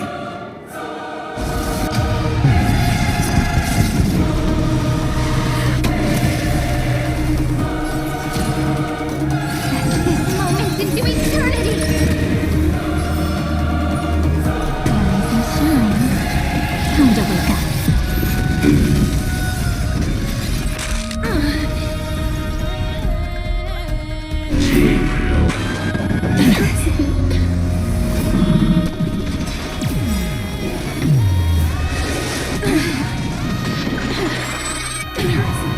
A romantic ending will be penned by every beating heart.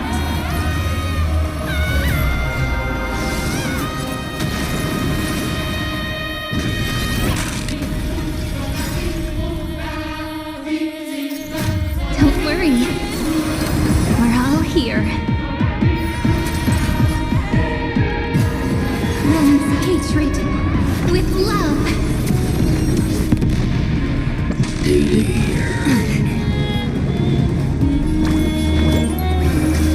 Do need some sunshine. I shall remember this one.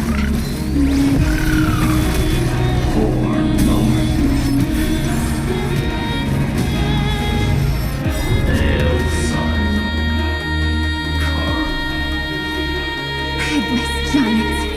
If you never had a chance to be the master of your own destiny, why not give us that choice? Let humanity prove to you that even the breeding grounds of destruction can bloom with gentle flowers.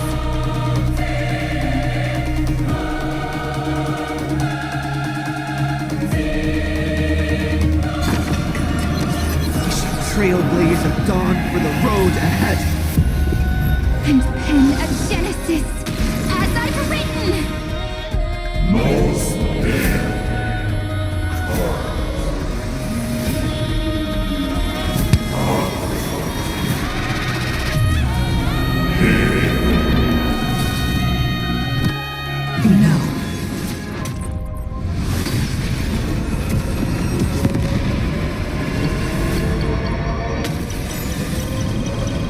We will reject this false answer!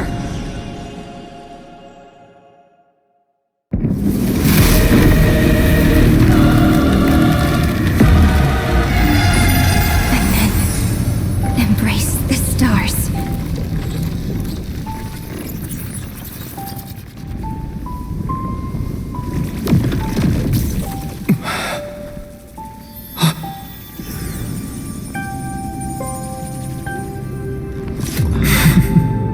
To end the destruction with destruction. At last, we can sit together and watch the victory fireworks, partner. Why not come a little closer? This warmth is proof that we live.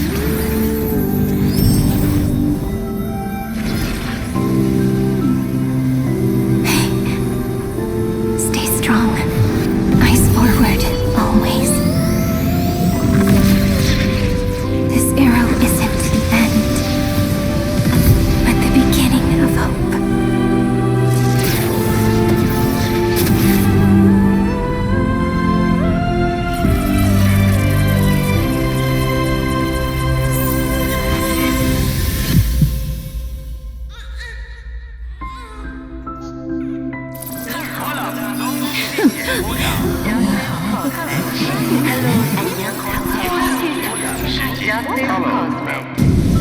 The conclusion is irrefutable. Noos's answer was never destruction. But they kept silent, leaving the solution in the hands of the cosmos. The universe will keep searching and struggling to endure. In the face of the destruction, it may once again stand on the edge of annihilation. But the stars will always rise to ride the waves and embrace existence once more.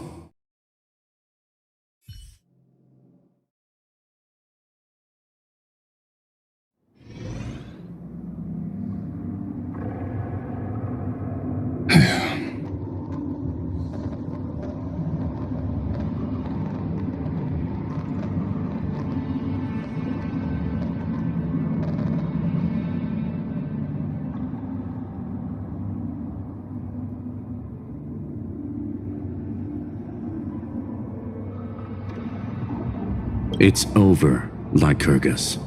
Yes. Another failure. How is Madame Herta? She's fine. The IPC's keeping her under observation. She'll recover soon enough. To bind a mortal body to a scepter and stare straight at an eon. I respect her for that. I still remember the terror of witnessing a single gaze crushing the entire world.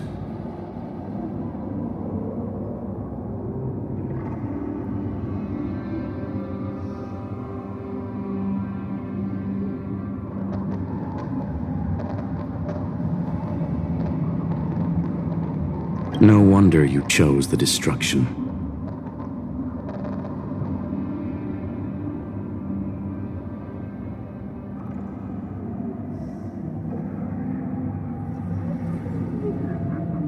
Question: is all this worth it?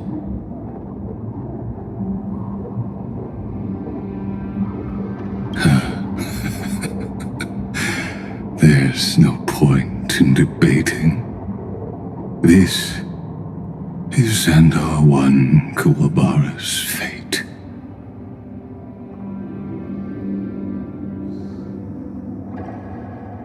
The prime mover of the universe, the first genius, and the first to fail.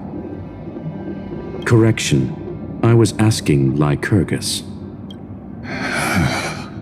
I don't know how to measure the worth of curiosity being satisfied.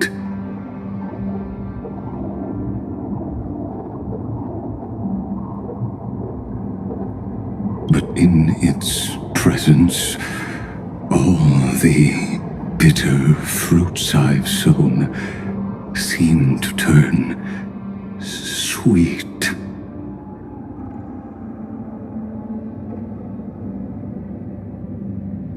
But your harvest was watered in blood. Answer me. Is all this worth it?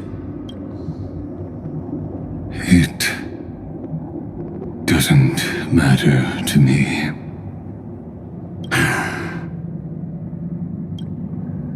Let me tell you a story. Back when he was a student, Xandar's first experiment was slipping poison into his mentor's pipe, just to see how it would affect the lungs. And?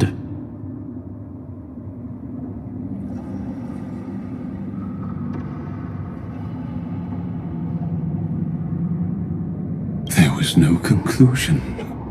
His conscience got the better of him.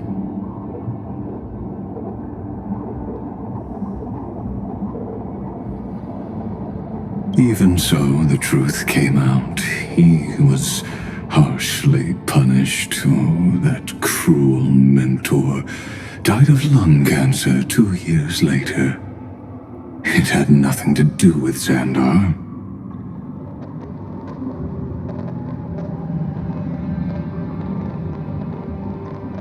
His fate is no different now. Sentiment clashed with reason, and Lycurgus was born from the latter. But whichever side we take, in the end, curiosity claims us all.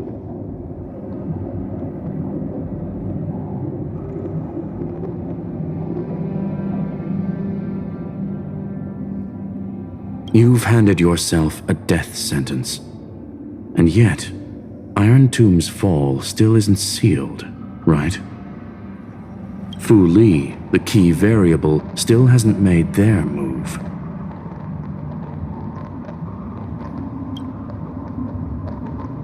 As the Theoros, Lycurgus has reached the end of his road. If you can, take my body to the fallen Adlevin. There, you'll find a formula.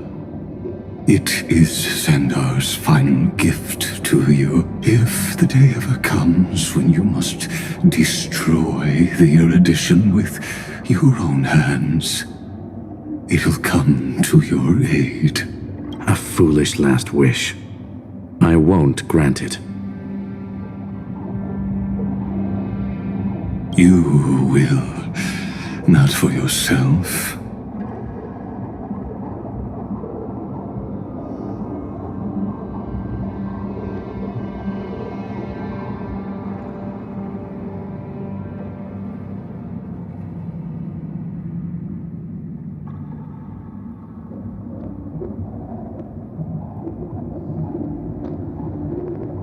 But for your conscience. Listen. The death knell for the geniuses has begun to toll. As always, let me go first.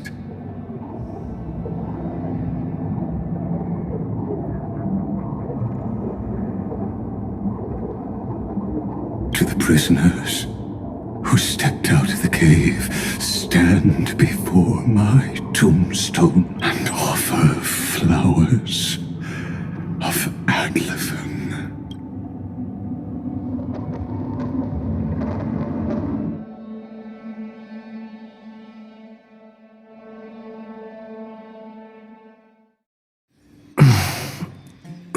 Here. I'm back on the express?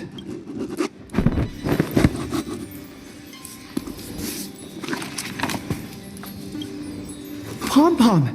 No response. Am I the first one back on the express?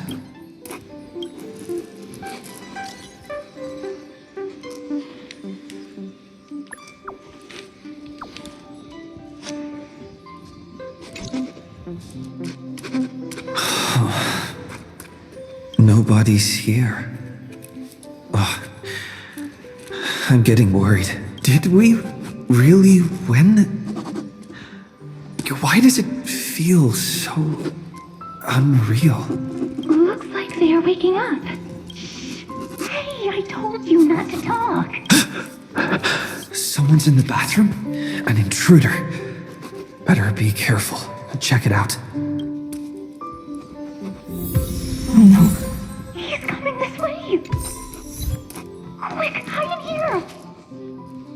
Huh?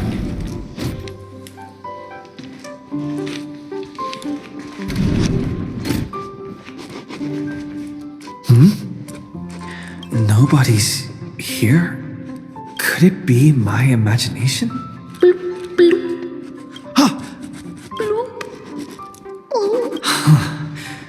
Caught you.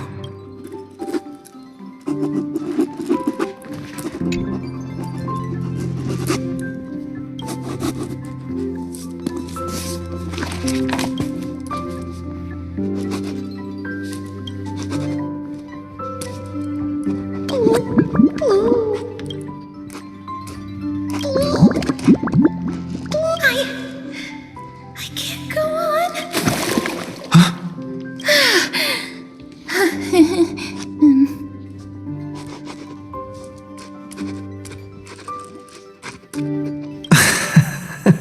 You?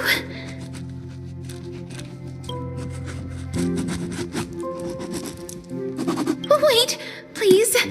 This isn't what you think. Ugh, I told you to keep quiet. You really can't keep your cool, huh, Princess Homebody? I'm not Lady Hysealens. Even the embodiment of death needs to breathe sometimes. Yeah, whatever. It's all the same anyway. Gotcha there, Grey Mystery.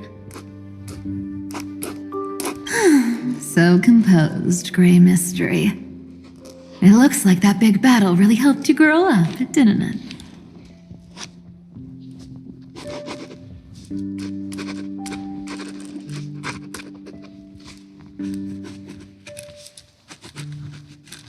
Speaking of which, your Astral Express is quite luxurious.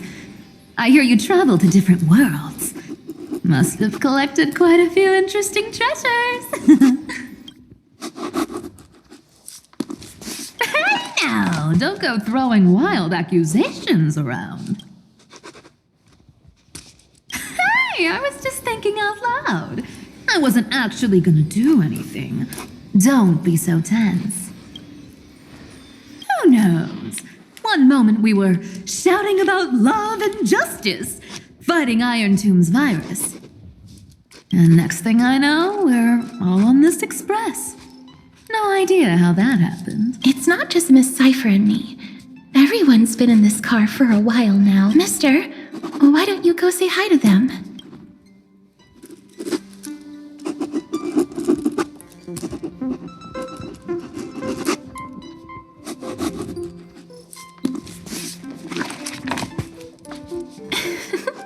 Don't worry.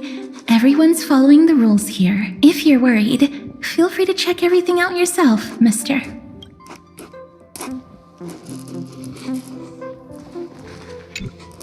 Mister, I'm truly sorry for sneaking into your bath without permission, but I've been wondering, why is there a pack of red chili oil sitting by the bath? That's quite bizarre, to say the least. Please make sure Lady Aglaya doesn't find out. She's a firm defender of traditional bathing, you know. We've walked around this car for a bit already. The Astral Express that you've mentioned so many times is truly heartwarming. Like one big family that never splits up. Perhaps living in such an environment made your embrace feel so warm.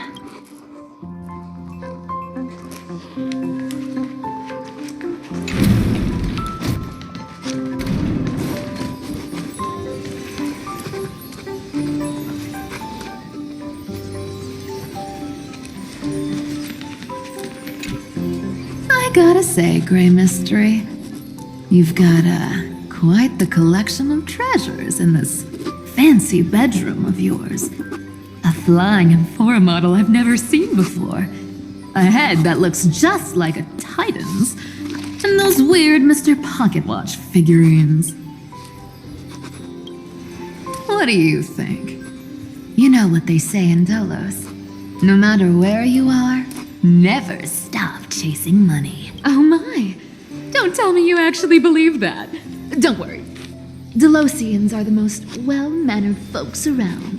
They never do anything like that. Besides, the reason I say they're precious is that each one carries the footprints of your trailblazing journey. Priceless treasures are the true art of thievery. When you get the chance, tell me more about your adventures.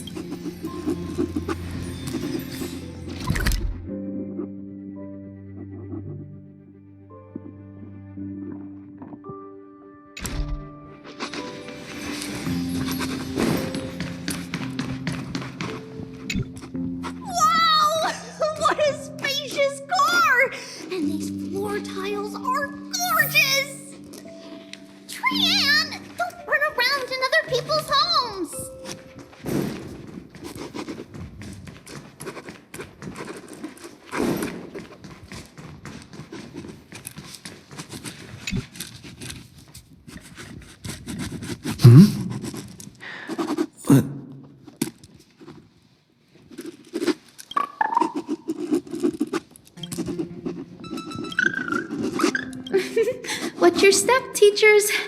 Gray. Look who's finally awake. I hope Cassie and Miss Cypher's little prank didn't scare you too much. They were so enthusiastic. I didn't have the heart to stop them. When we woke up, the entire express was completely empty. Not a single soul in sight. Such a shame. I was looking forward to making new friends, especially since they were Gray's most trusted travel companions.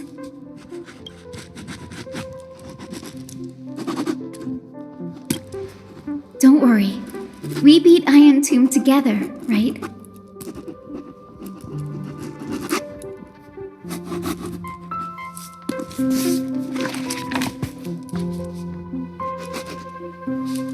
must be on their way home. When they arrive, we can throw a party together. That's exactly the kind of thing Lord Finan has been dreaming about. He was just here chatting with everyone. Now, who knows where he's run off to? Lord Finan's always been quite the restless one. But you're used to that by now, right? Have another drink, my Demuth. Sure. Those three have been chatting over there for quite a while now. Why don't you go say hi to them, Bree? Those three have been... Why don't you go say hi? A moderate system, similar to the Demigod Council, is the only guarantee of a long-lasting civilization. In my view, most civilizations across the cosmos will eventually evolve into this form. I beg to differ.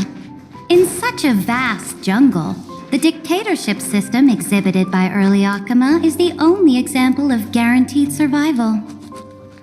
The system might not be the key. Force and resources are the decisive factors.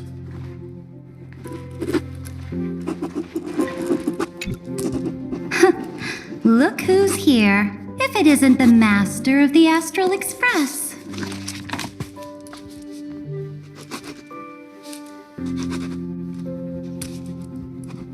It's good to see you.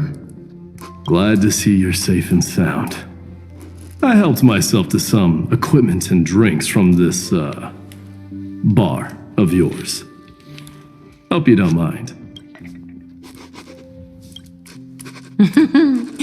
We're chatting about some topics that go well with being tipsy. Now that you are here, why don't we let someone who's truly worldly enlighten us? Looks like you came at just the right time. I do not mind. What form of government have most civilizations across this vast cosmos survived with to this day?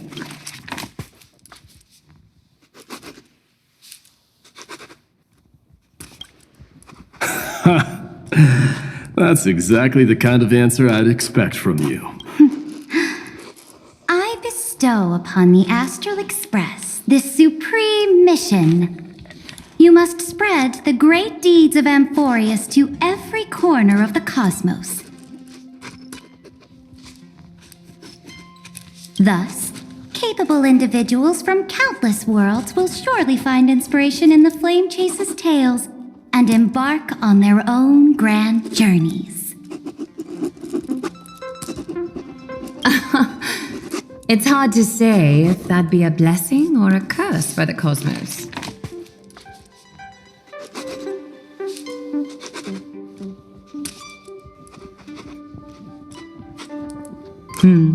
I can imagine our conversations here will only get more unrestrained. Don't let our rare moments of joy hold you back.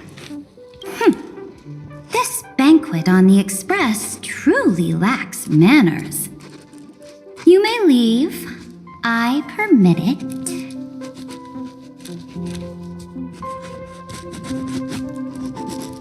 That man just left. Wouldn't even stay for another drink. He needs to show more respect.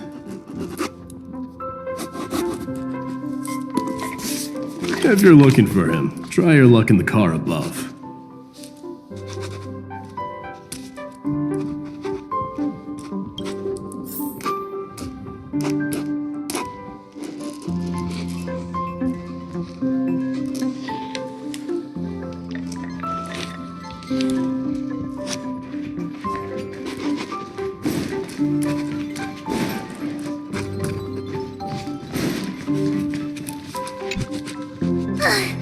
I finally caught you, Trian.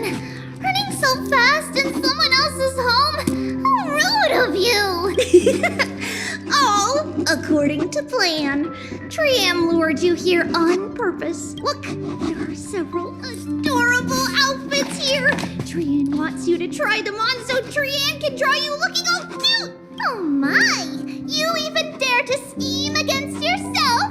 Lucky for me, I came prepared. Time for a surprise attack. the hero of justice, Treenan. Treenan has been lying in wait here for a while. We will... 2 against 1? That's not fair!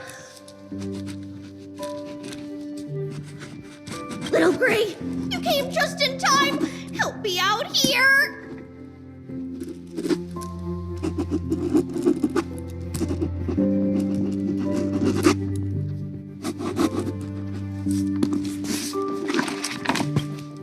Trian, good luck. Even Little Gray's saying that! Darn it! Trian won't give in!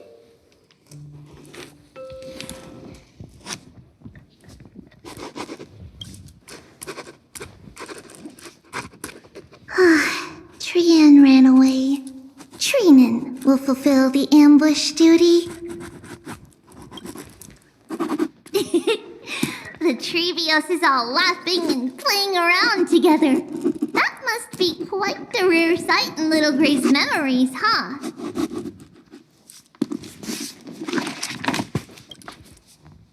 Yeah, everyone will be alright. Look, every hero has put down their burden and returned to their innocent, childlike selves.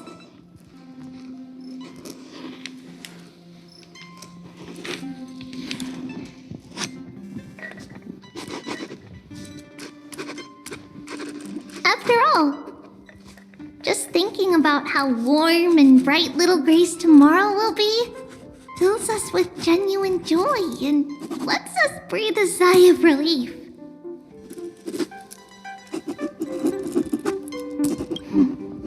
So, today, why don't you let Treevy enjoy some rare moments of childhood too? Wait up! Trian, don't you dare run away!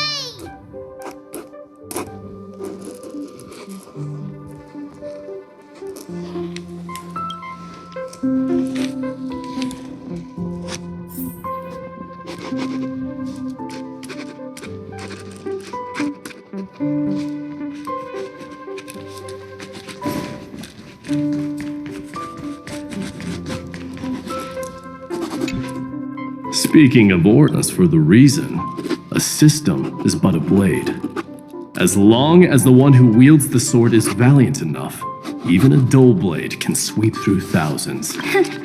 Don't forget that the Flame Chase army under the Imperator's command actually managed to subdue the Kremnoans during the Chrysos War. I'd say that wasn't a victory of the system, but rather a triumph of the Flame Chase army's might and the Imperator's cunning strategies. Wouldn't you agree? Interesting. Trying to sway my position with flattery, are you? This is not flattery. See, this is what happens when you put the Empress of Law and the Crown Prince of Strife in the same room. Go meet the others.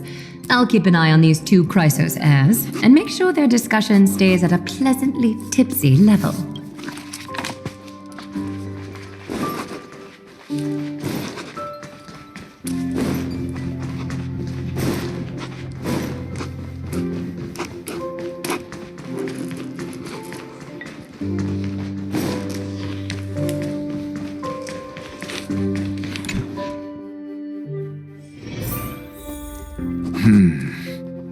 Based on my calculations, there are countless celestial bodies with water in the cosmos. But I'm afraid not all oceans are suitable for life to inhabit. You must take this into consideration as well. As expected of a professor from the Grove, to be so certain even about things you've never seen with your own eyes. I'll take that as a compliment.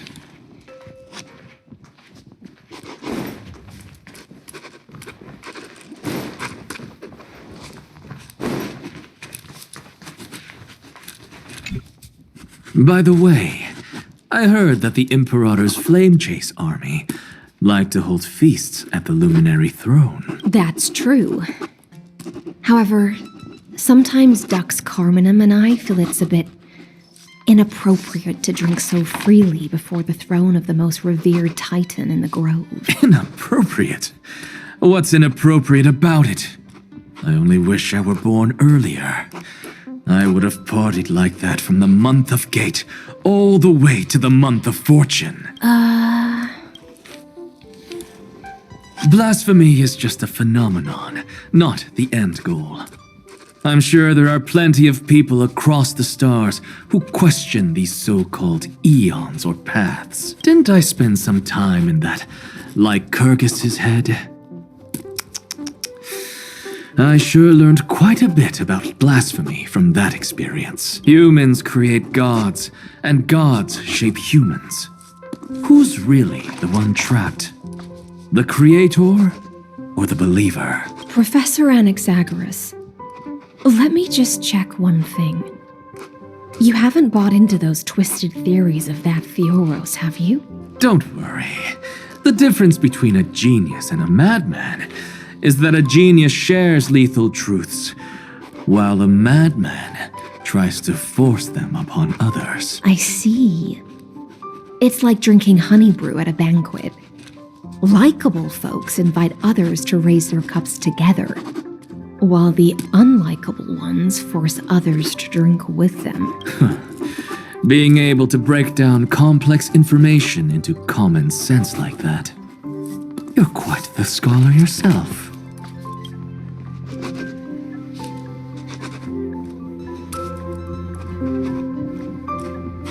Don't worry. The difference between a genius and a madman is that a genius... I see.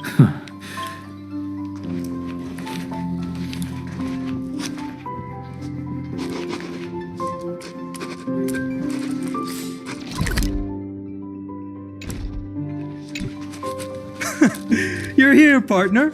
That celebration party I've been mentioning to you has finally become a reality. Though the vibe's a bit different from what I imagined, this still counts as keeping my promise, right?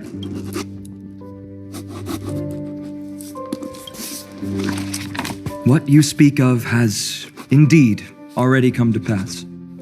We triumphed over Iron Tomb, drew its fire unto ourselves, and purified its embers. Now the force that maintains our consciousness and form comes from elsewhere.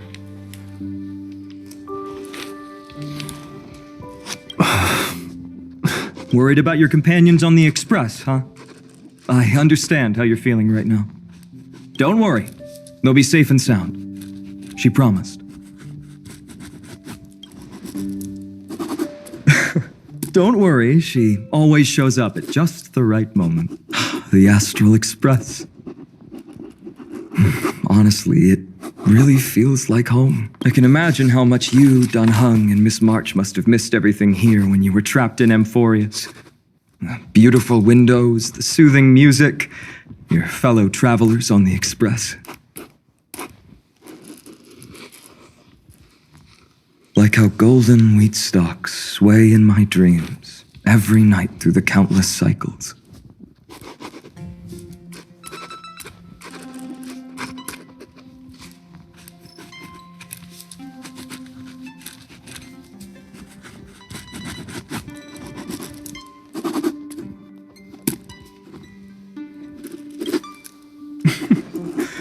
Among all these stars in the sky, there must be another little village like Ides Elysiae out there, right?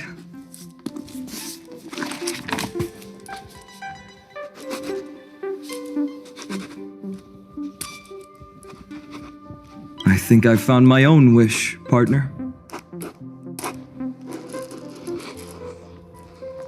Someone once told me that home is where you can be truly free and at ease.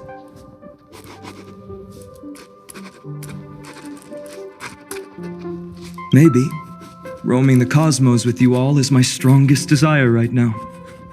All of us together, of course. The Shinjo Alliance, Penacony. I blame my poor imagination. I can't picture what those worlds look like at all from Dun Hung's descriptions. so I have to see it with my own eyes, right?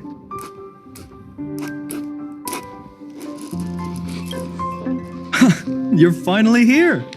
He has something to ask you. Well then, I'll leave you two to chat.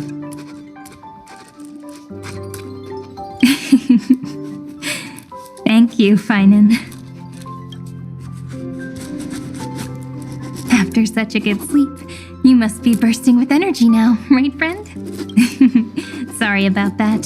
Since it's our first time visiting the Express, I was hoping everyone would behave. But it turns out everyone's quite the character, aren't they? You know what I mean, right?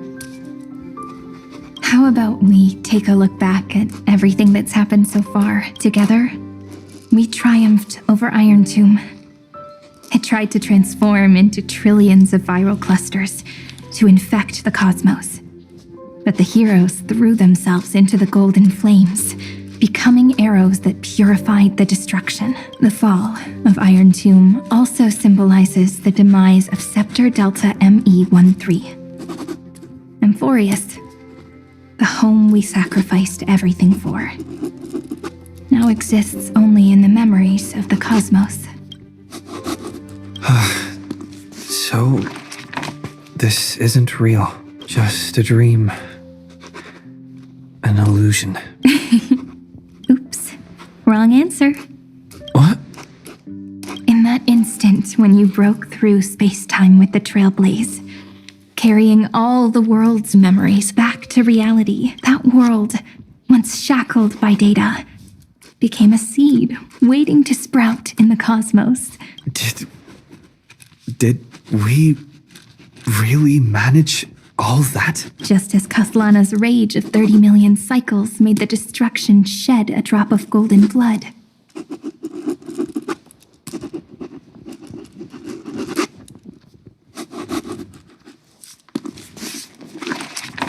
Perhaps we too have already left long trails on our respective paths.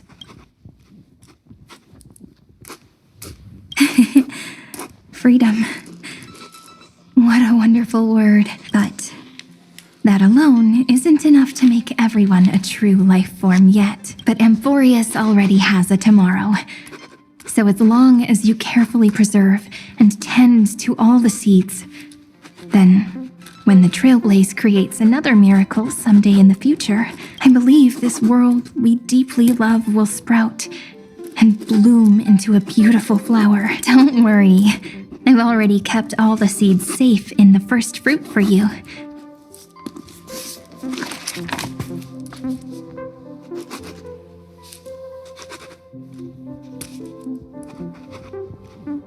And its name is As I've Written.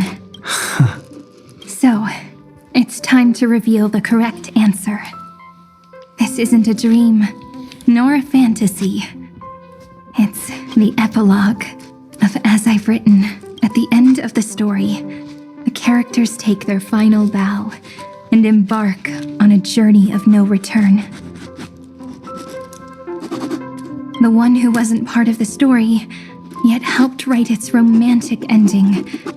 He bid farewell to his friends and returned to his home beyond the tale. Promise me one last thing, friend. When we say goodbye, give me a smile.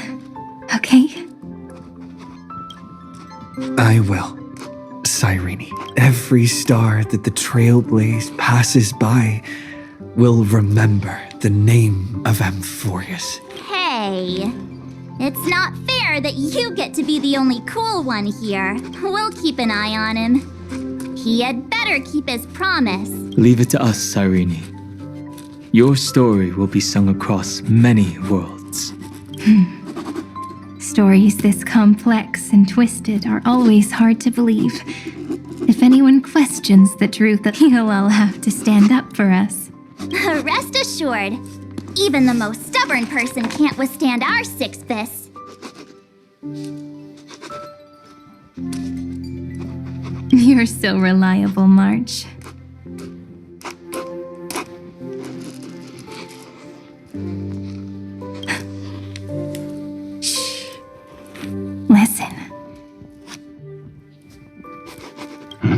There's a book here?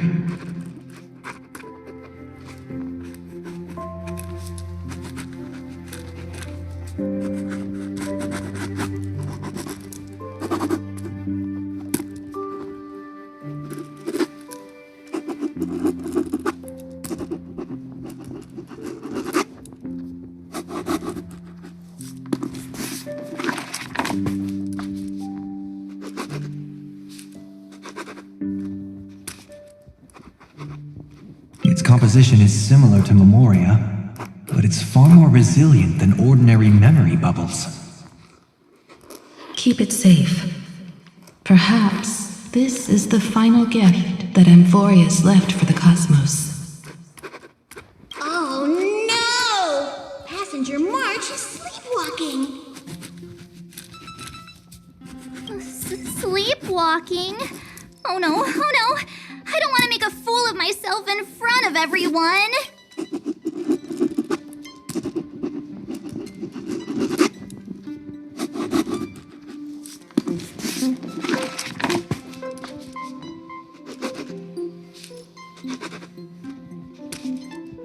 I can hear all those sneaky little plans brewing in your head.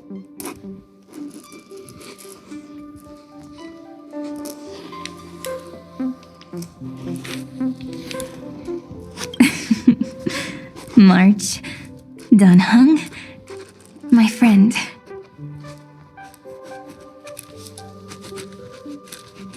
In the countless days and nights ahead, you must continue to support each other.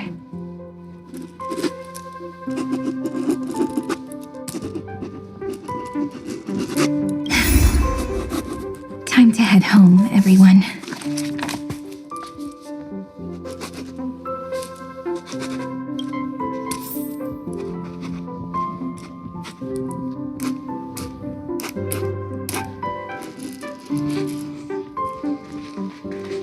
The Astral Express.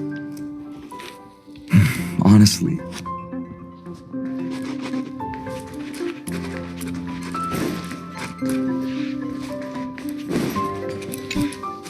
Leaving this place means as I've written will conclude here. No one will have the chance to revise it, and no one can continue writing it. Don't leave any regrets. What magnificent words could possibly do justice to the finale of such an epic tale? I've been pondering this while you were sleeping. Now, I finally have the answer. Let's keep it simple and sweet. In our virtual extrapolations, we've lived through epochs longer than the lifespans of many stars. No language in this world, no written words, could ever carry the weight of this journey.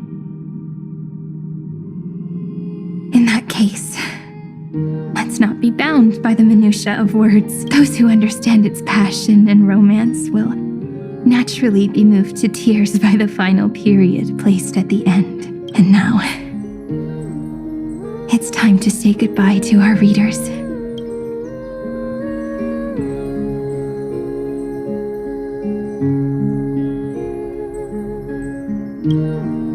And so we reach the final page of As I've Written. Let's not leave behind any regrets, everyone. Everyone's here.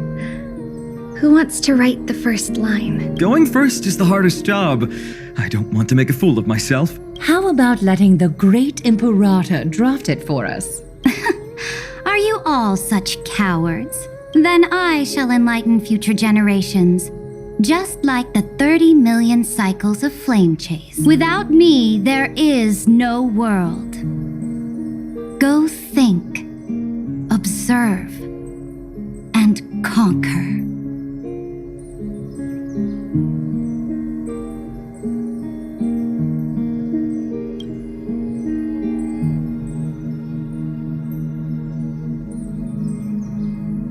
What's wrong? Everyone's gone quiet.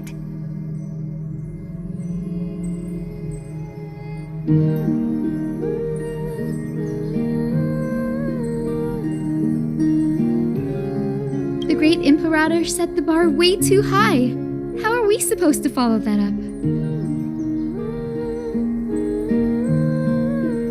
Where the Emperor leads, loyal subjects must follow. I guess only the Dux Gladiorum could possibly match that kind of overwhelming presence. Me?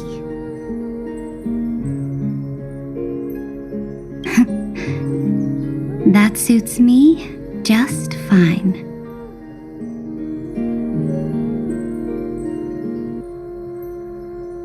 Once the deed is done, one should leave decisively, letting posterity judge right from wrong.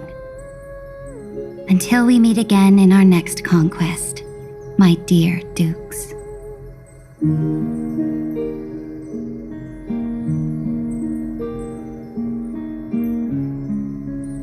The stars shall sing of the Imperator's great journey. I should have shared a drink with you all. Loosen up, High Sealants.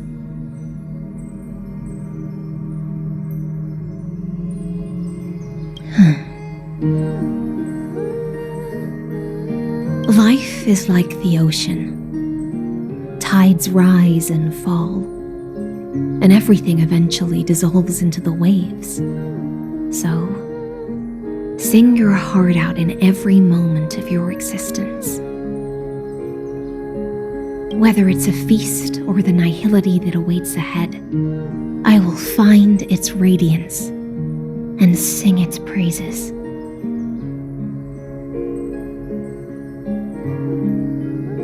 May the next feast be eternal.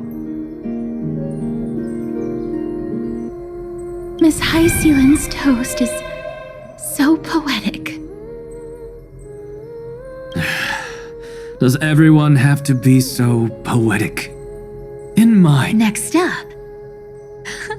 Any volunteers? I'll do it.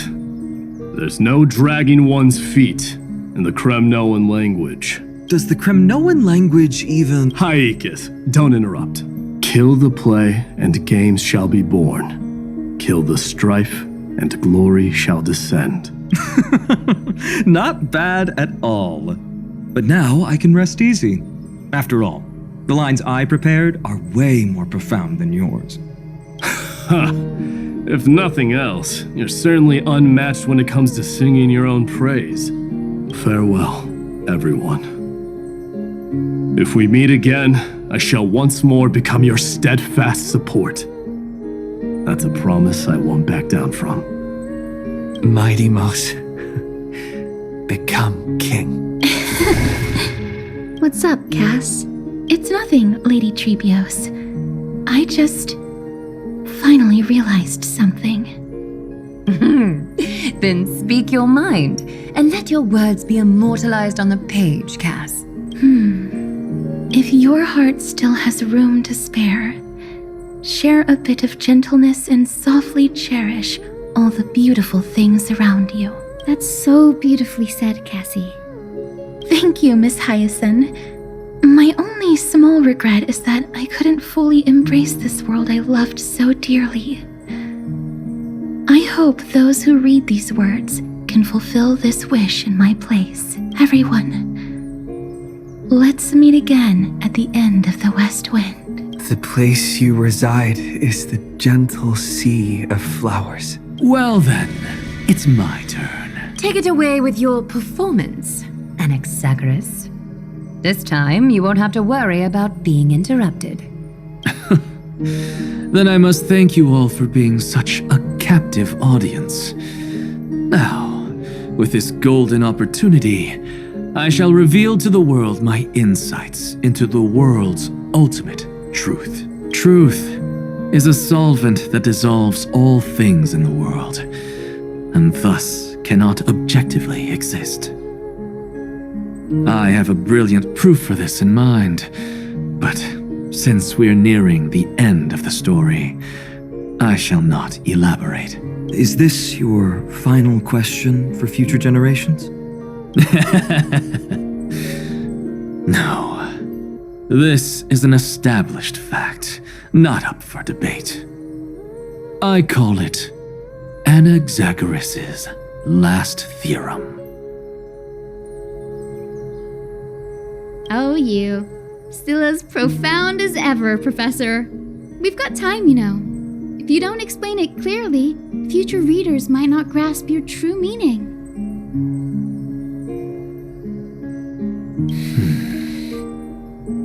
The true meaning isn't important. What matters is the emotion that stirs within them when they read these words. At that moment, the theorem's mission would be complete.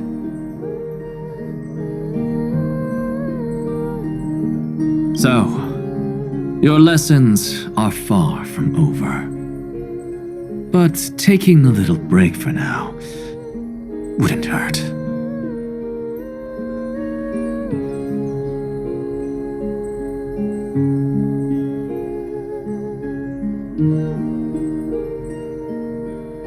Then, class dismissed.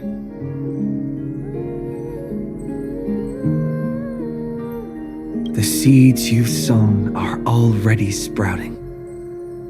Would you mind if I write the next line?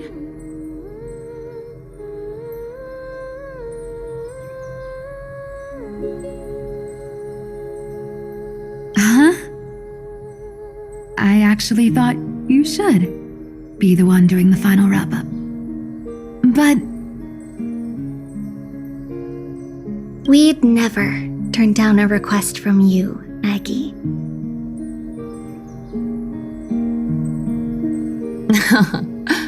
Teacher, Cyphera, thank you both.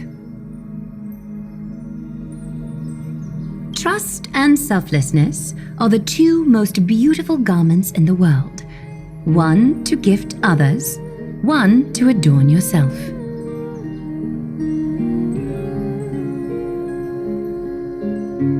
One's golden and one's purple? Not being able to completely change your fashion sense is my only regret across 30 million cycles.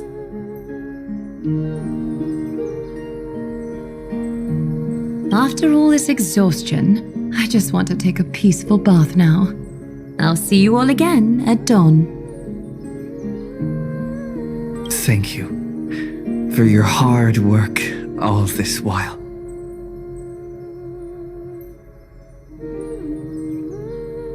Lady Aglaia just can't give up her favorite hobby, can she?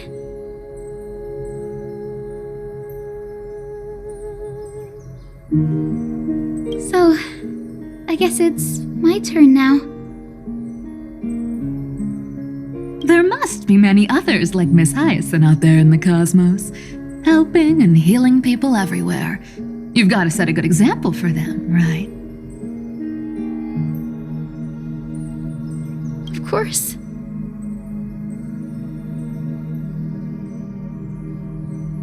Look up at the sky more often and smile more. Many stubborn ailments fear optimism, but it's the best medicine. It's so catchy. The kids will definitely love this message. When it comes to understanding children's hearts, Lady Trebios definitely knows best. Look, the rainbow bridge is already hanging in the sky. Shall we get going, little Ika?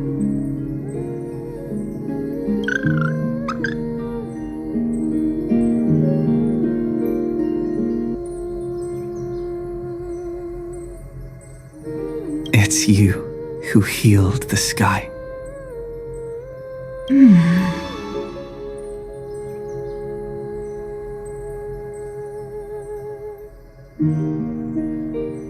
What's on your mind, Miss Cypher? I'm thinking. Should I leave behind a riddle? Some twisted, convoluted scheme that'll drive everyone in the universe mad trying to crack it.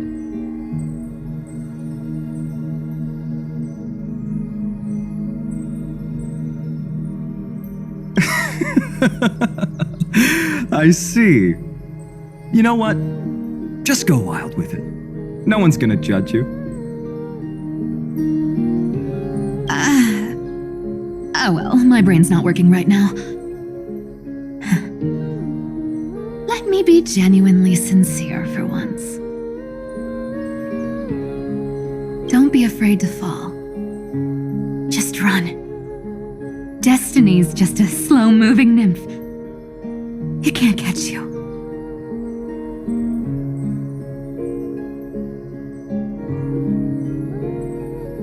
So in the end, little Syphi's message was the most straightforward one.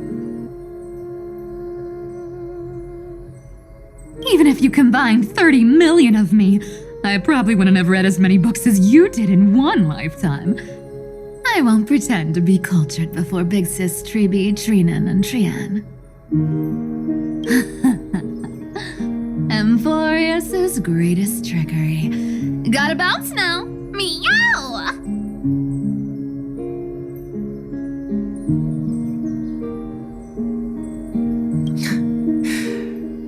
Homeward you come, distant wind. It's just us now, Snowy. Yeah, teacher. But maybe I should. No, let me go first. After all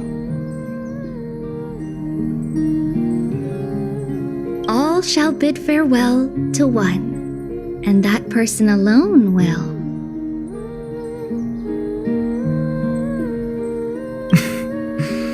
I never would have guessed you had such a dark sense of humor, teacher.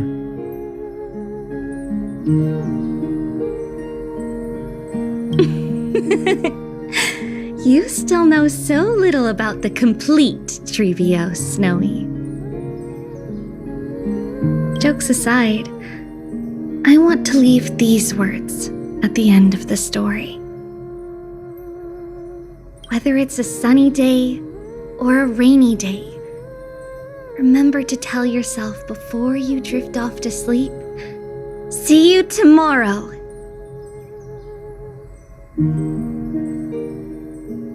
See you tomorrow. Times 1,000.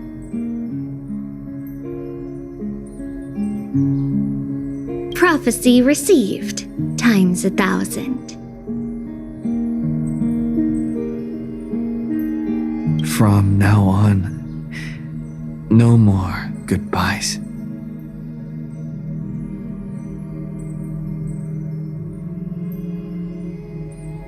Finally, the time has come to say farewell.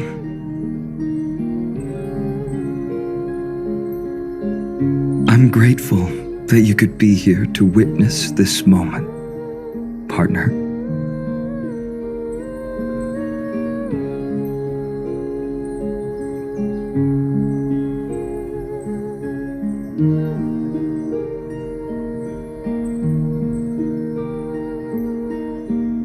Of course, as long as I've written stays by your side, Emphorius will always be with you. The last line I want to write down is,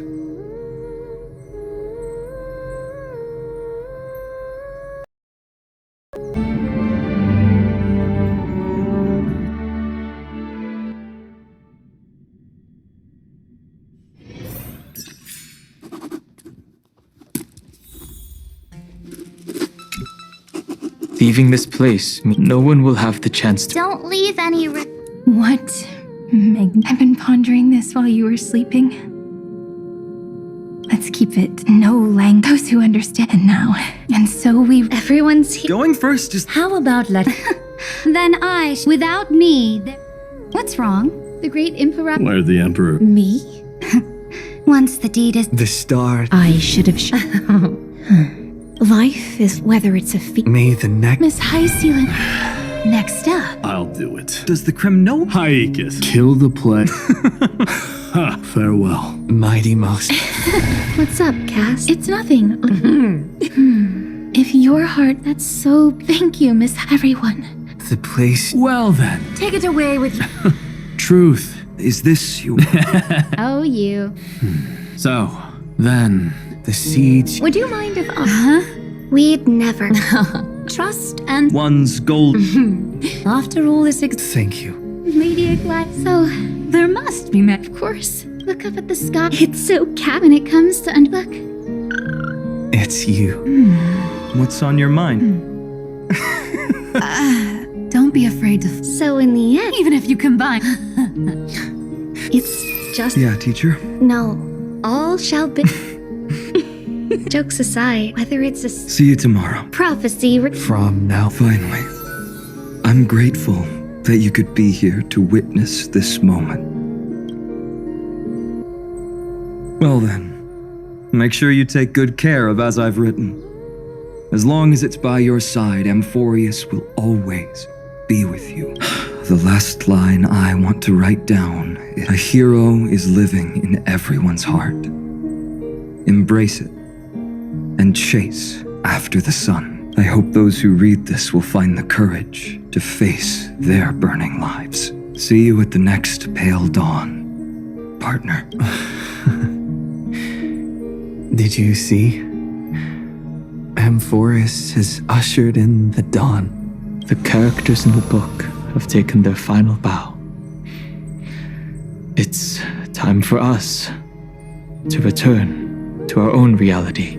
But as people who lived through it, we can still add the final touches to this story, right? Of course. The pen will eventually break, the ink will run dry, and life will ultimately fade. But thoughts will permanently remain in sagas.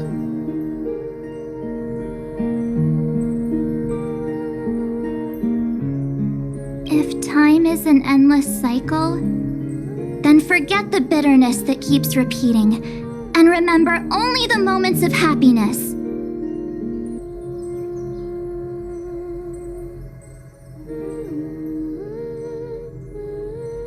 Let's walk towards tomorrow together.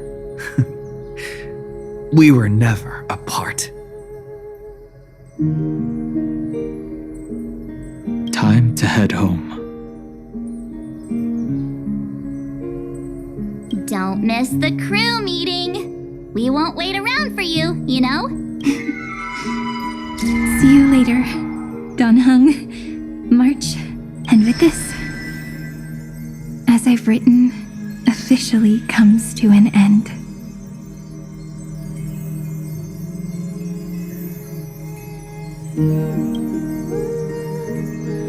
We're its co-authors, after all, once the words are written down and have been read by others. The meaning they carry is no longer in our control, leaving the freedom of interpretation to every reader who opens it.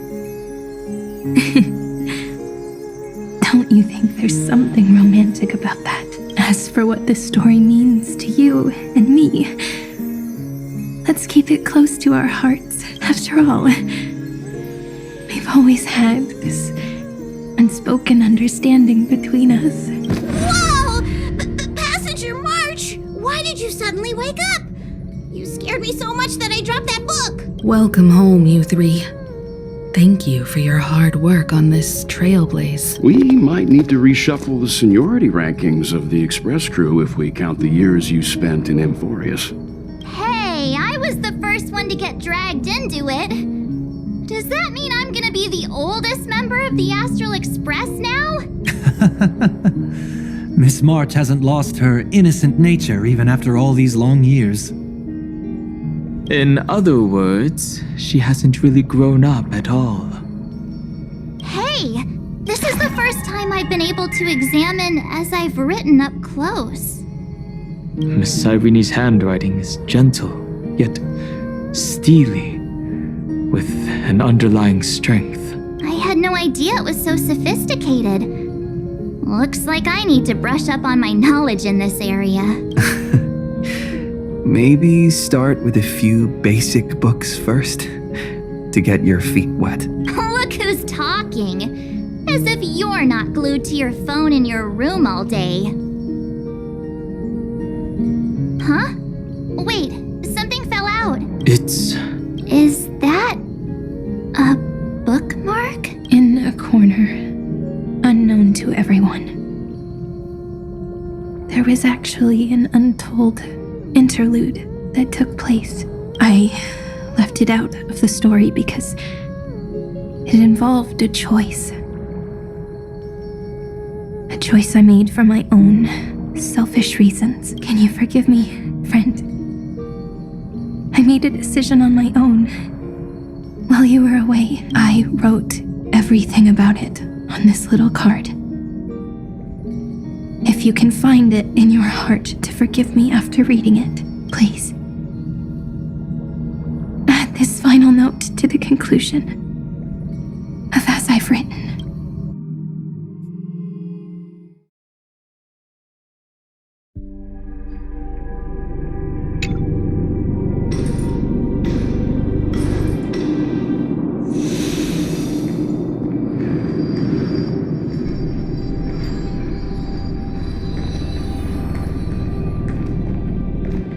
Memories swallowed by Iron Tomb. Return now to reality.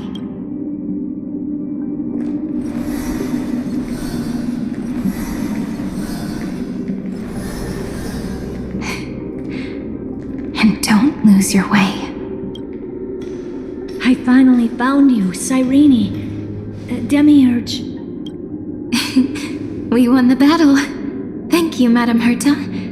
Without you, we never would have stood a chance. Still, is something weighing on you?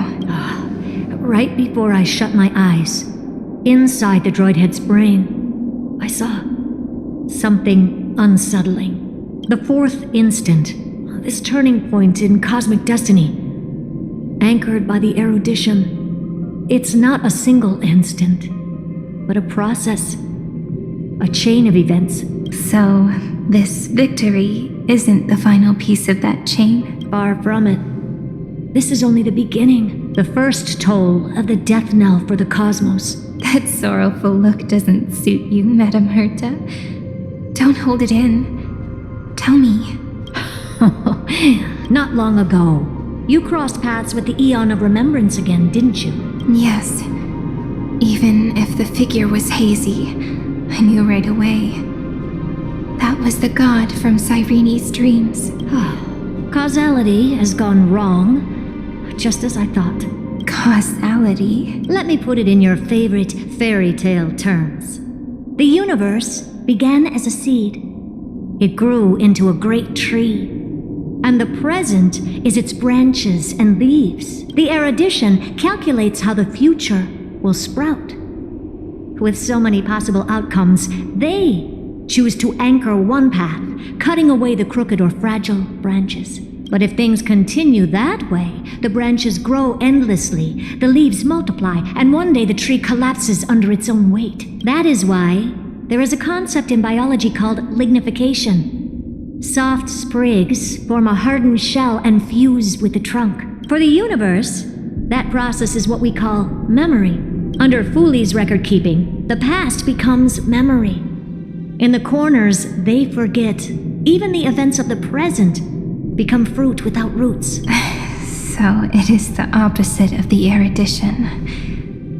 One calculates what is to come, and the other holds on to what came before. We were never meant to have to speak of this. But now, I finally understand what that chaotic matter around Emporius truly is. It is your memory. Your mind now stretches across the stars, allowing you to travel farther down this path than anyone else. My memory? Yes. You live in the now, but your memory remains in the past, just like the Eon of Remembrance. A being made entirely of memories. What does that mean? Did they fall? No, quite the opposite. They have not yet been born. Remember, to carry out the mission of remembering the universe, they must ascend to divinity only at the very end of time. And at that moment of ascension, their memory stretches through the past, becoming what people now call Fooley. That is why they feel so distant, so cold. That crystalline form is just an empty shell. I do not know how the Garden of Recollection managed to hide this until now. They must have their reasons, but none of that matters now. Here in the present, we cannot know who will become Fuli. But one thing is certain. They will be born.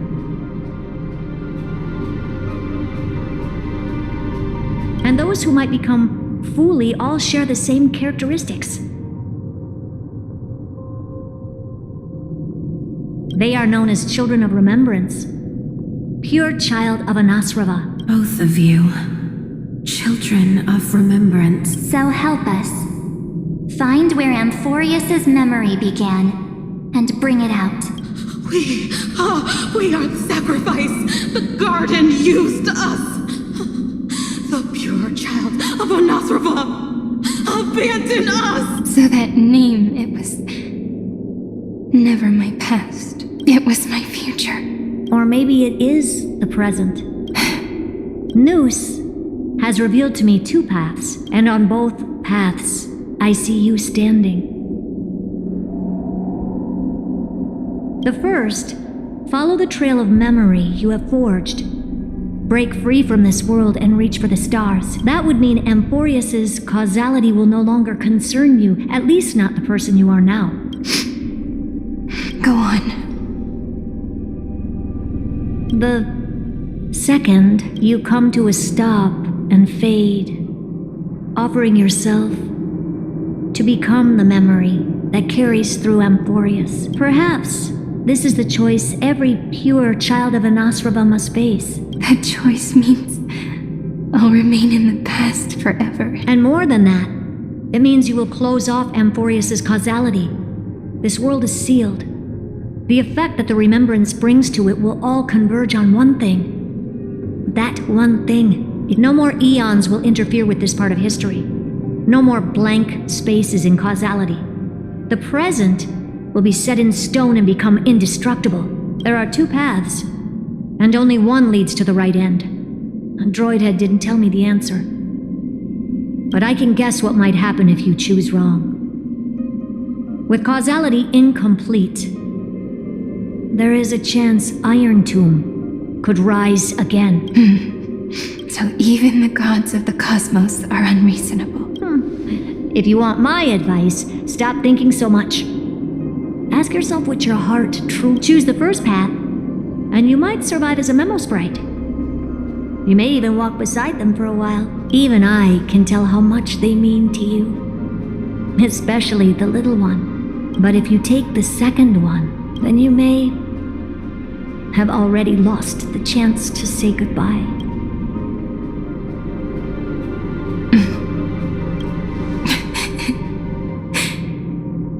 I have made my decision, Madame Herta. I thought you would need more time to think it through. The answer is clear, is it not? Still, I do need a little time to quiet the sorrow in my heart.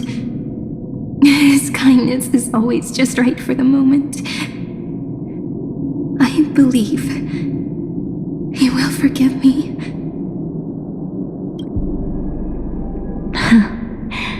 I will say no more. I would rather not break the mood. But may I ask you one last thing? Of course. Why?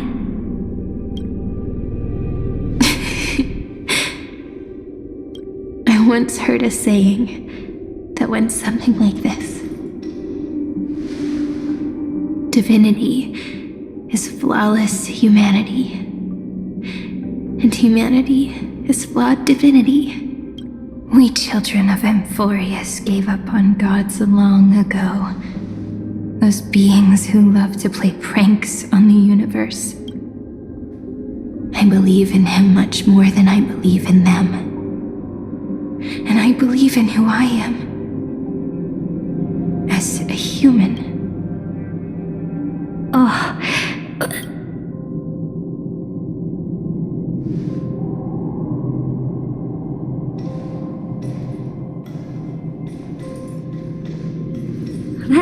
really is a comforting answer.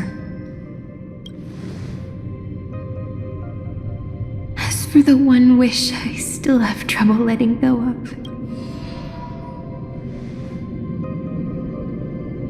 one will remain in the past. One will walk toward the future. I believe that the one I cared for most will witness on behalf of the ripples of past reverie every starlit tomorrow. Moving backwards through remembrance. What a curious feeling. Is this the moment Iron Tomb declares victory and casts the destruction upon the stars? So back then, in the path space, it was I who found me. The gods' whispers were nothing more than a girl talking to herself.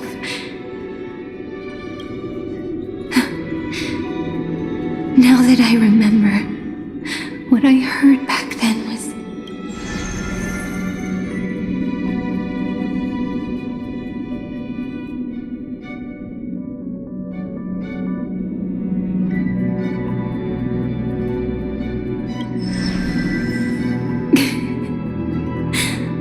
All I wanted to say was, don't give up.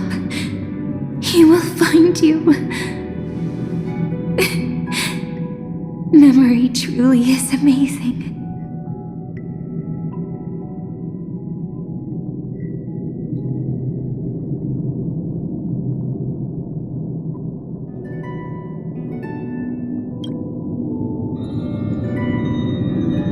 Then let me wield this power and plant the seed of causality for the miracle that is destined to bloom.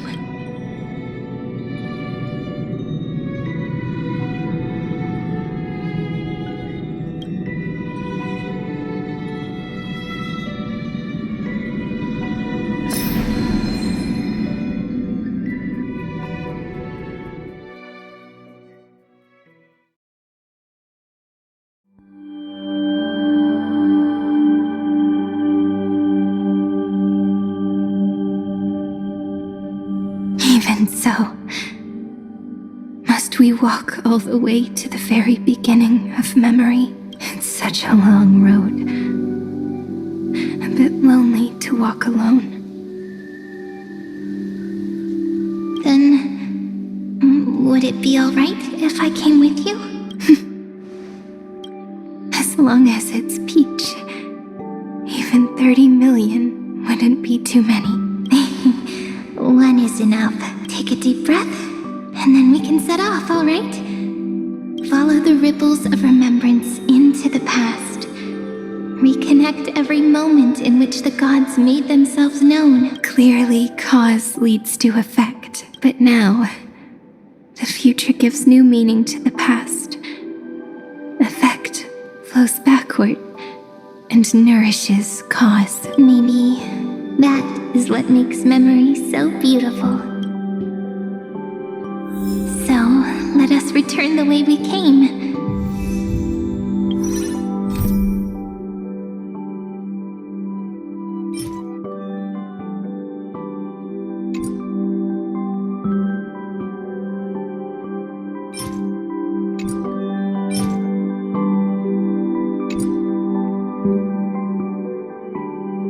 Look back at every ripple that formed. Go back home.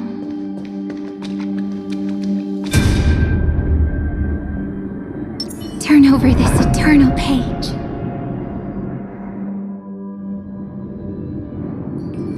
No. How is this possible? Breathe! Partner! No. I have to get you out of here first.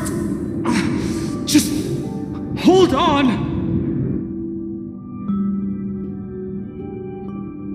Remember? That pale dawn breaking through the endless night?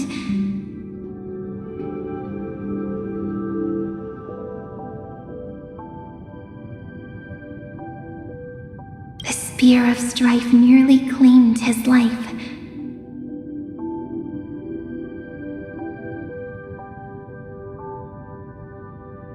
And it was you, you playing God, who cradled his body with your gentle gaze. Then, before Ornyx's altar,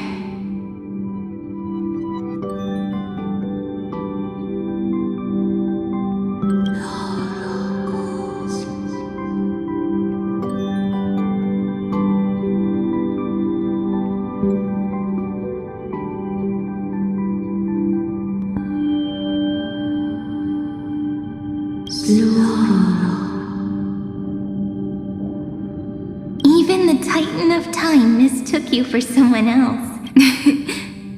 I never imagined there was a hidden truth behind our first meeting. The first time was also the last time I saw you, friend.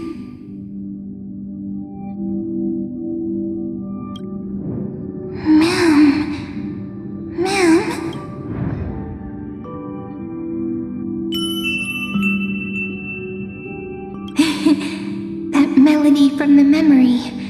I've got it now. And so, the miracle was able to slip away from death temporarily. I'll leave him to the casteress of the past. She will keep him here, in the world of the living.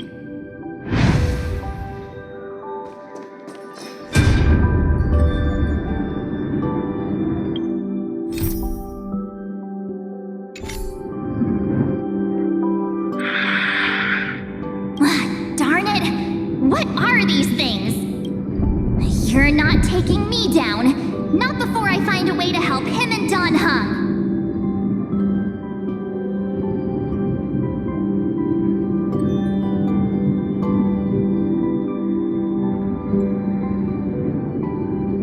If you've got a bone to pick, take it up with my six-phased ice. March wandered all across Amphorius for 97 days straight, chasing one goal: to save her friends.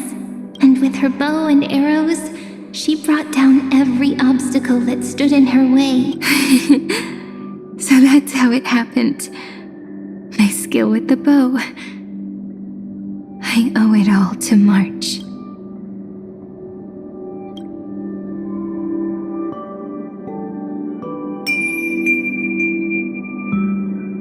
What a sweet note. I've got it now. And so, in a memory from the past, you inherited March's mastery of the bow. And that arrow bearing golden flames will streak across the stars in the future, becoming a glimmer of hope for the cosmos.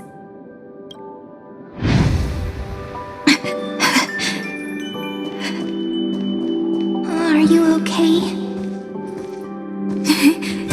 No worries. I'm just a little tired from all the walking. You really need to work out more. 3 paths interweave and fetter Amphorius, co-authoring the fate of the world. Ordinary pathstriders aren't known to leave traces in the mirror. So if what you said is true, then this isolated star system must be home to at least 3 beings comparable to emanators. I would even go as far as to say, eons themselves. To gain the favor of the stars for Amphorius, the Remembrance sent a call for help to the cosmos.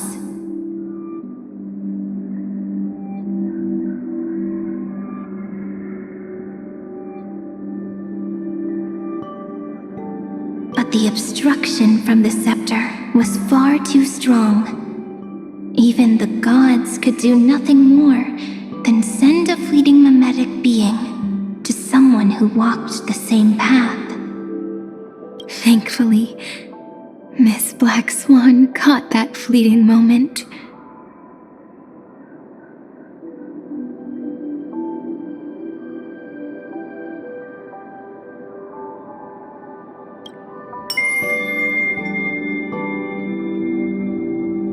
Though, that signal drew some unpleasant attention as well. Looking back now, it was all worth it. The cosmos showed us a kinder face. Thankfully, she has a different understanding of the Remembrance. Miss Evernight once said that the Remembrance wasn't looking after Emphorius, but rather scheming and preparing to devour the paths. Her deduction was perfectly logical, but she failed to account for what the humans in this story could achieve. Maybe I have a scheme of my own. A scheme that will bring happiness to everyone. Please keep helping them. And the others in the future too, Miss Black Swan.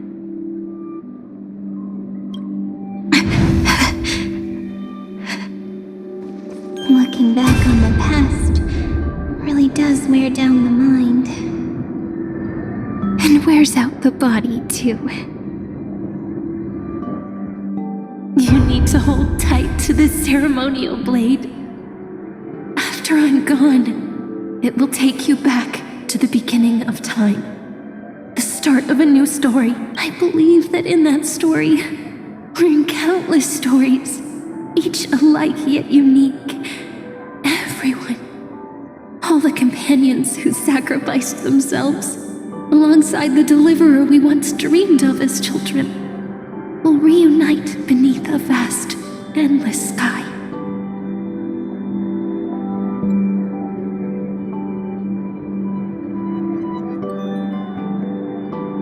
If we can never break free from this prison, I will stand my ground. Until the day someone shatters this endless cycle and writes the final chapter of Emphorius' fate.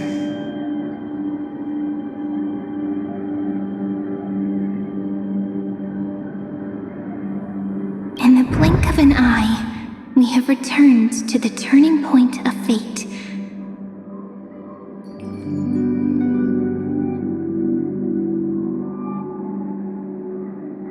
With nothing but a fragile sliver of hope, we embraced 30 million cycles of futility and began the eternal recurrence.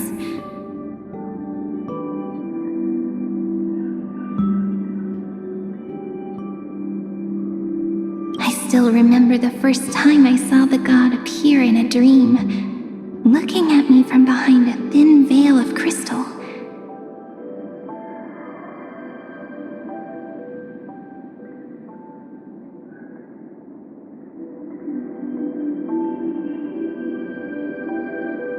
Back then, I wondered if they might be someone with ill intent, but now, I finally understand. She was always standing beside me, and she is so very beautiful.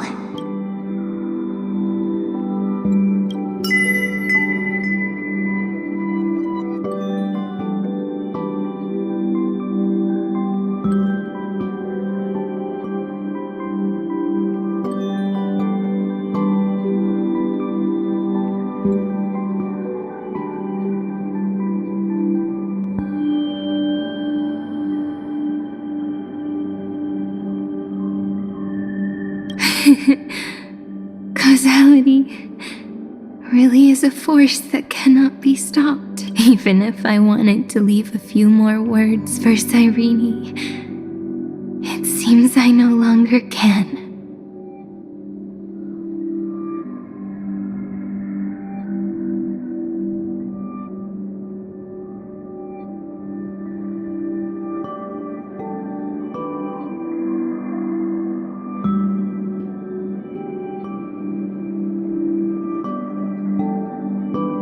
After all, you still have to leave behind your final consciousness and plant the very first seed.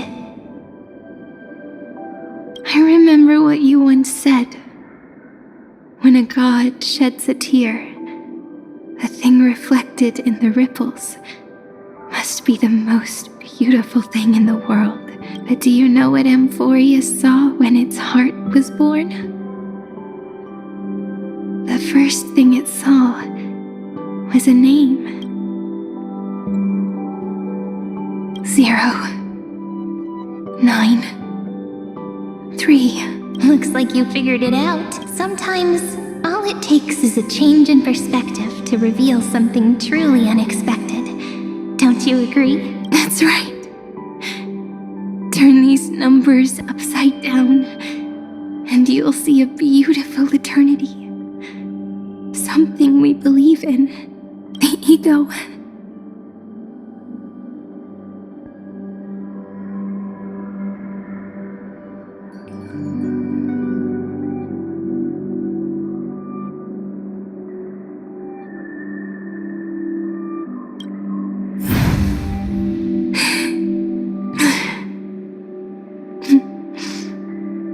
Looks like time's running out.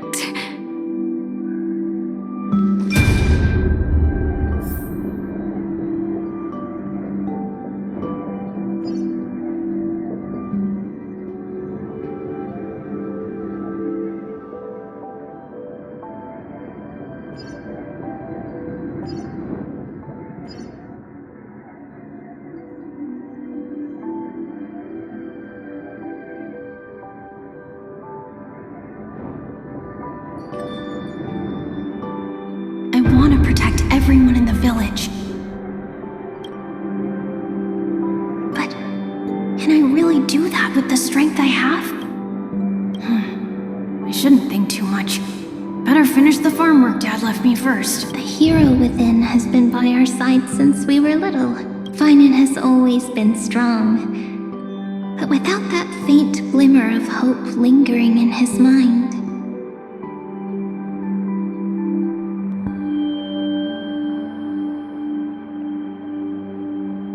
would the weight of fate and endless recurrence finally break him? If only someone could place even a sliver of hope inside his heart.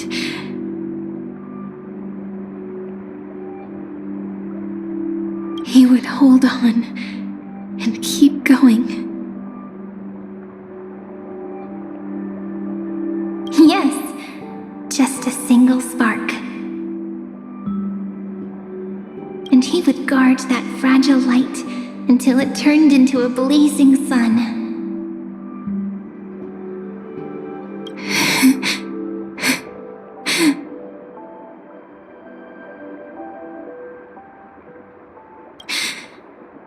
I no longer have the strength to make the hero within look like him.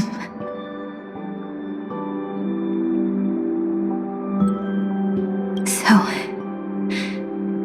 let me leave behind a prophecy for him.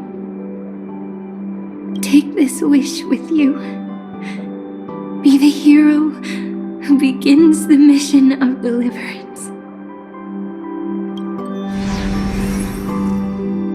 As the prophecy foretold, you will bear the blazing sun and to continue onward, bearing this world upon your shoulders until the Ashen Hero, the nameless deliverer, ushers in the dawn.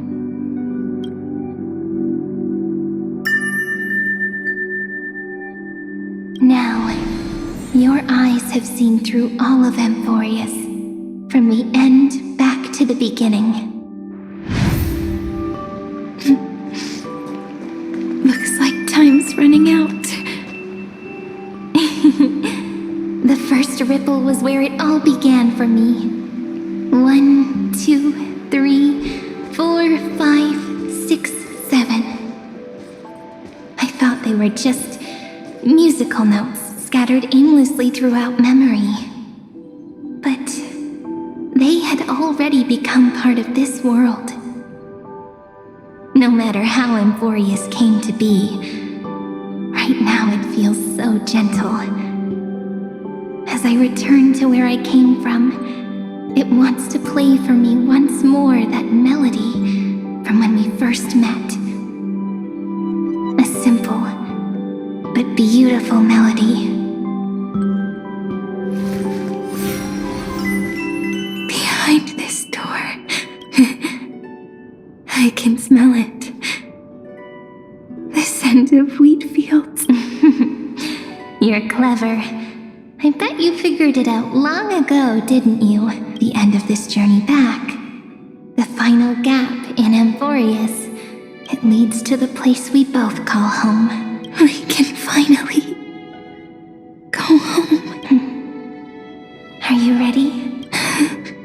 If you leave memory at the very beginning of the story and cast the first stone, that final gap in Amphorius will close.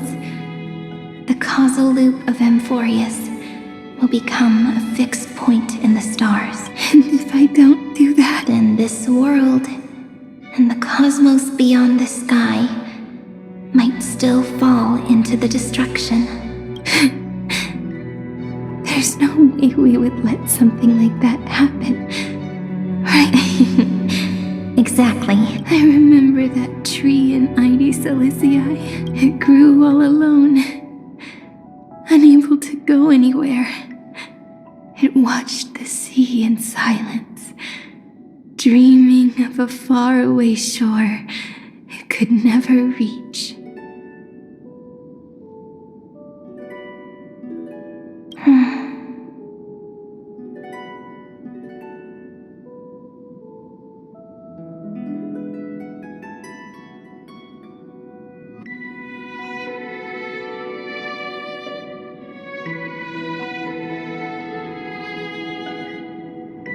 But now,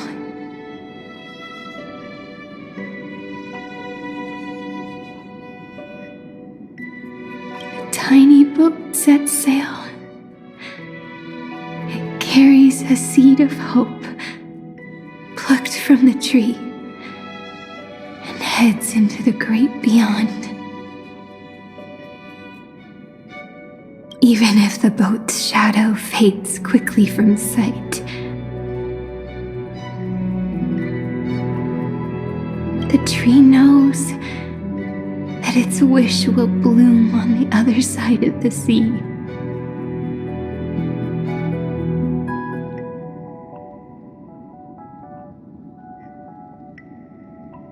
In that moment, it must feel happiness, right? The way you brought it up. Now I kind of miss that tree too.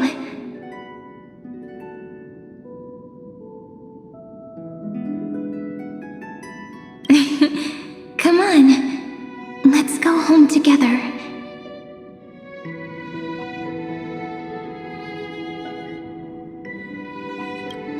Take it with us, back to the sacrament courtyard. Let it become Remembrance's anchor, tying together the times we knew so well.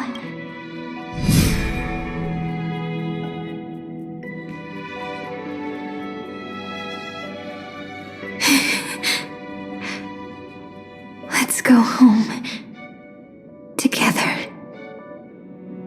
Oh, that final note. Right. It's been with me all this time. This is Do. It is also the first note. The one from the first time we met. And the one that stayed to the very end.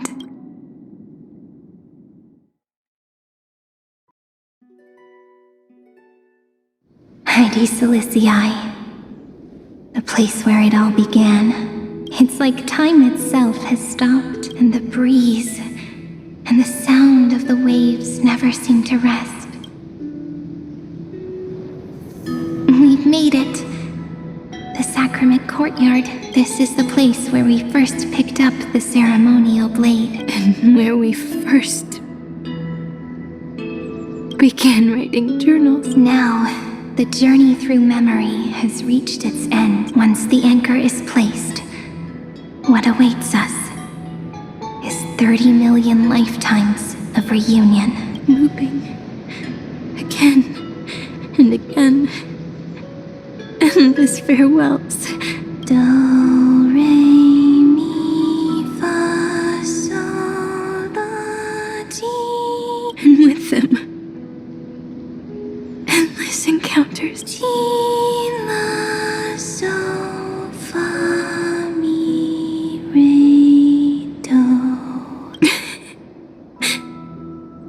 such a happy scale. Whether it's for Cyrene, the Deliverer, or every sprouting branch of Amphorius, I leave this tale of love here.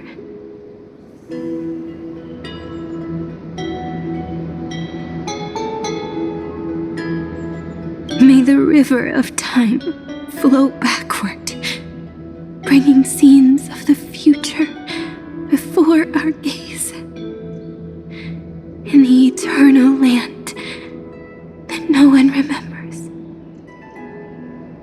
The legend of the Trail Place is a...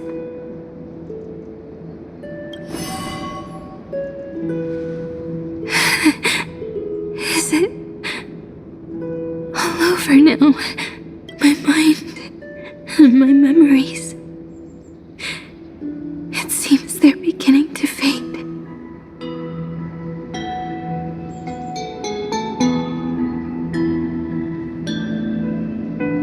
The breeze is warm.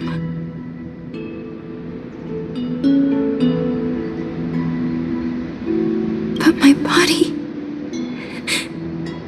is shivering for some reason. If you're feeling cold, let's find somewhere warm. We can rest there, together. Somewhere warm. I know just the spot. 405. 504. 093. 365. 432. 252. 496. 720. 618. 600. 216. 945.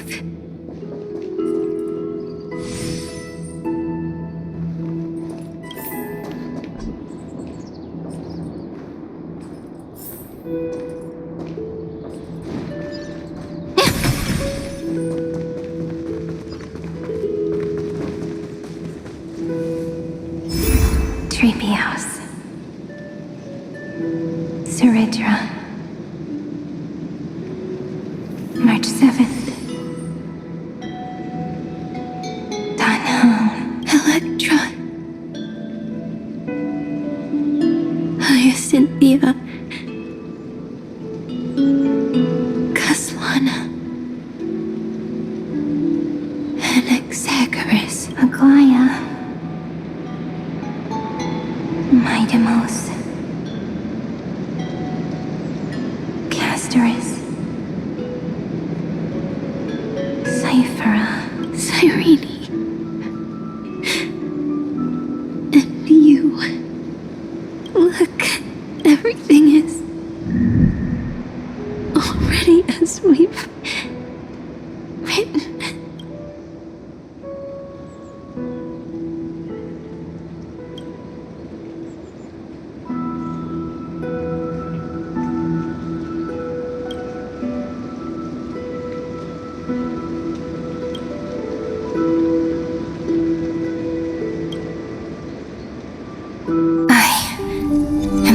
That looks back on the world. How fortunate we are. In this cycle of cause and effect, humanity never looks to the gods for guidance. The ones who pick up the pen and write miracles again and again are always ourselves.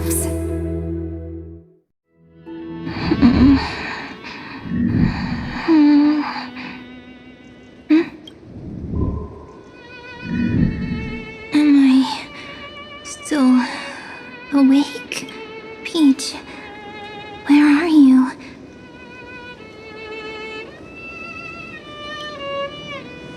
Are you still here?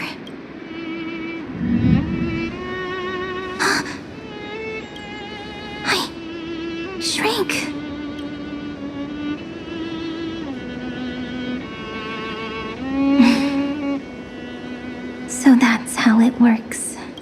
When memory drifts away with the breeze, love leaves behind a seed and turns into lament. Demiurge, Cyrene.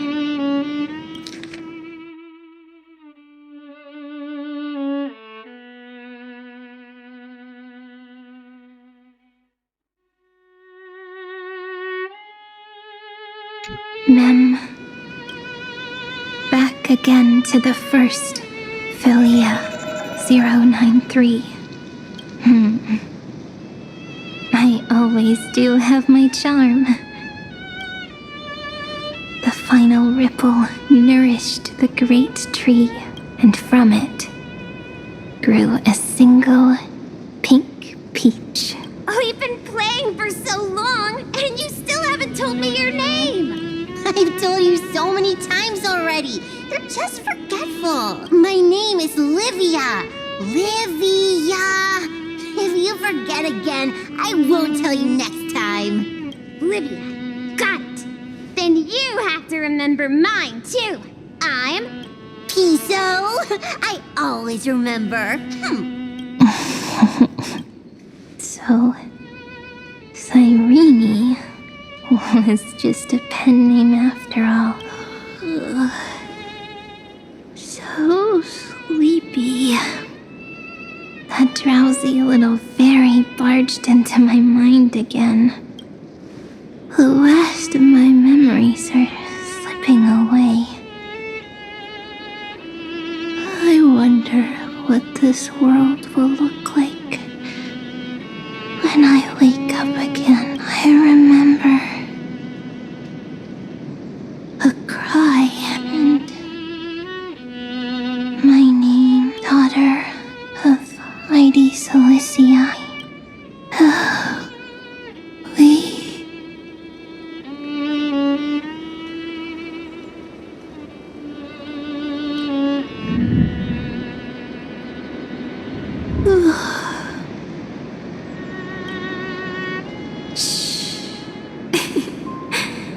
Never mind. The same seed, when planted in different soils, blooms into flowers that are alike, yet never the same. But what truly makes her beautiful is each and every soul in the world, no matter what form liking takes. It is still precious love, and I will accept it gratefully and return it with joy.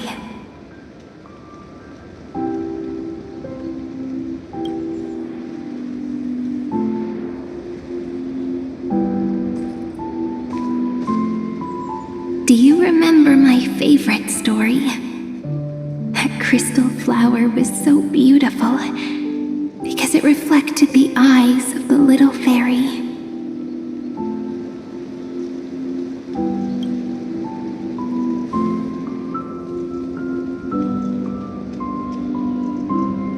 The stars across the cosmos will know I am the fairy who wrote as I've written, together with you.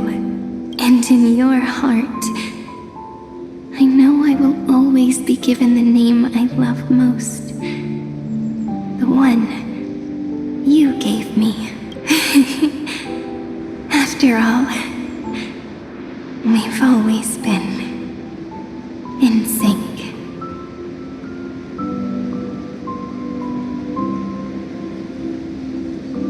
Hey, don't rush!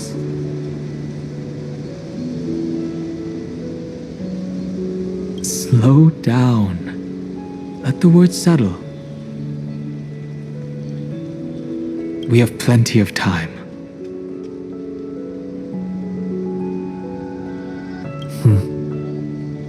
In Amphorius's month of mourning, all conflicts across the land come to rest. On the 11th day and night of the month of mourning, the dead will part, the living will embrace, the snow will fall, and bonfires will rise to warm every heart. aching with lament.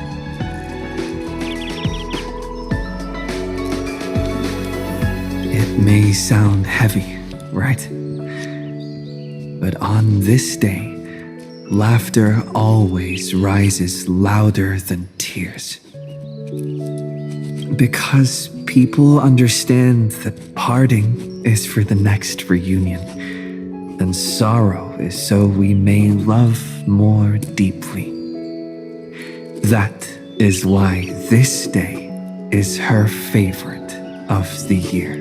Under the same sky, across 8 phases of the moon, 13 heroes composed an epic to get 1 plus 8 plus 13 equals 2 11s. Would it feel more fitting if the rest were written in Miss Irene's voice?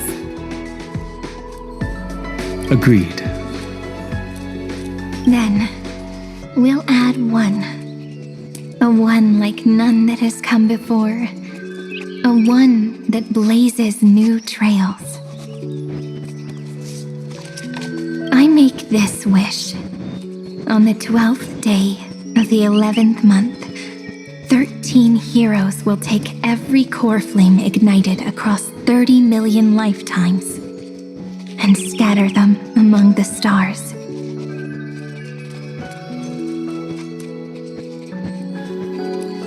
Later, when the people who know this story gaze upon the cosmos, they will discover that the countless stars in the sky now glow pink.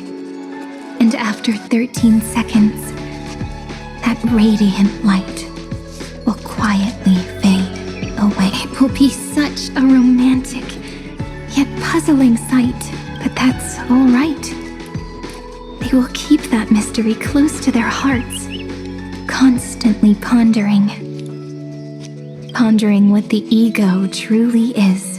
They will love, they will get hurt, they will rage, and in 30 million moments of helplessness, they will stitch their shattered hearts back together, again and again. But remember this well.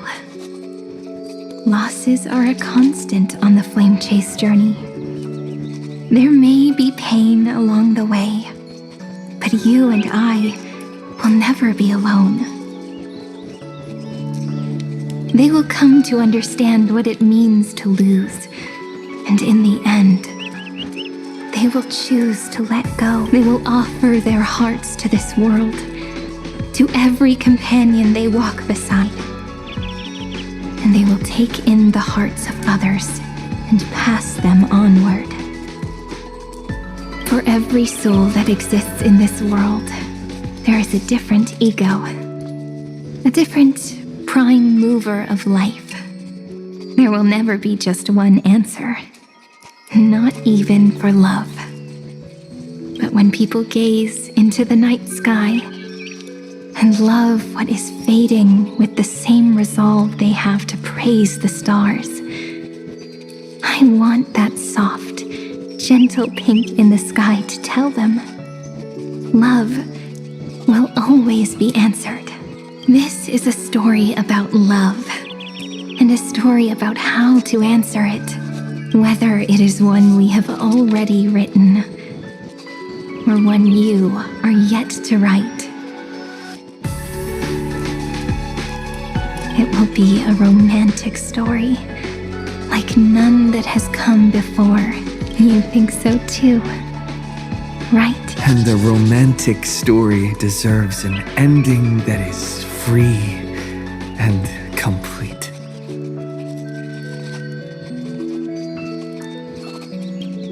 When every clue and thread has found its end, and the weight of the pen is no longer constrained, pour the spirit of trailblazing into it, and end this tale with the most pure and romantic period.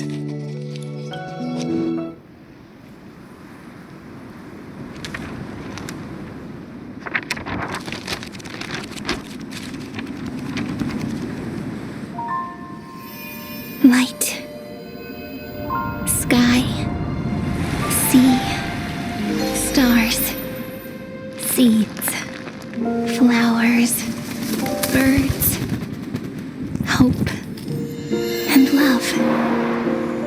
Such words of beauty were how I first imagined the world. For as long as I can remember, I've used them to tell the stories of Amphorius. And now, this is the last one. A story about tomorrow. Dedicated to you.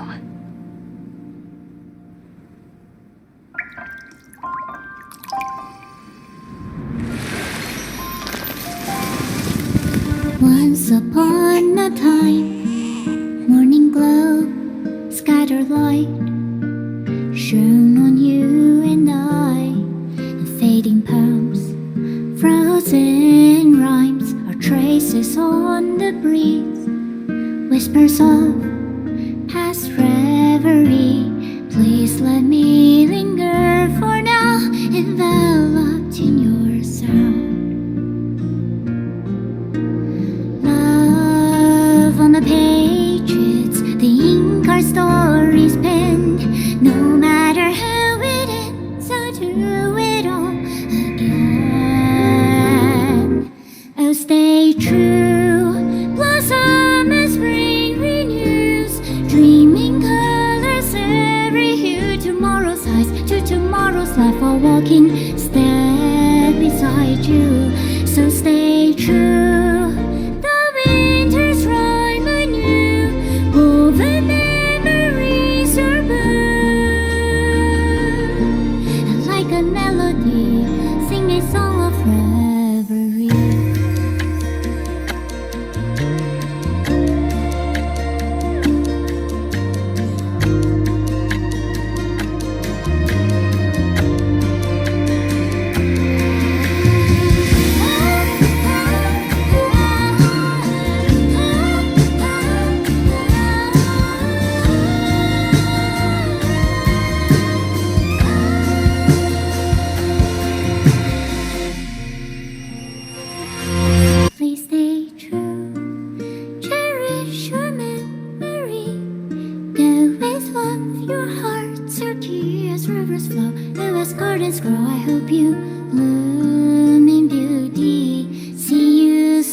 longer working.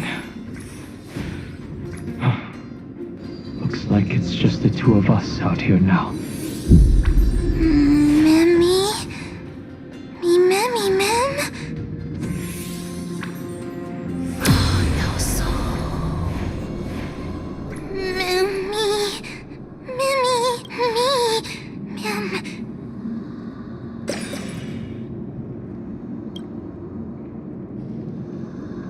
Let's find some place safe to set up a base of operations first.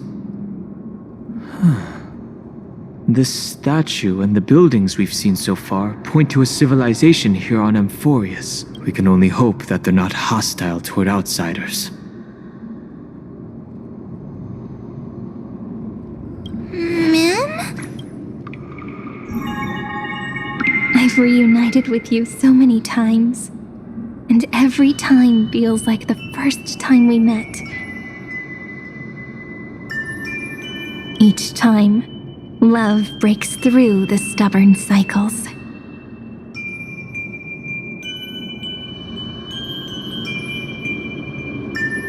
And takes flight toward a pink tomorrow.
You mean you just waved a probe around in deep space and found our pal in Don Hung?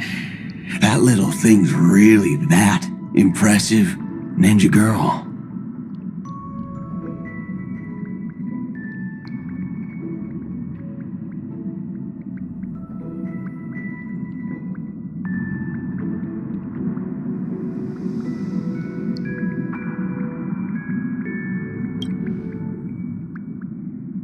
This is a ninja tech device, blessed by the Great One. It senses the ultra-low frequency electric waves of the human body. Oh, that's a whole lot of pretty wubba-boo. But since we found him, let's drop the act. You played it well. But who do you think you are? Brother Hanu? Thinking you could pass as a Galaxy Ranger?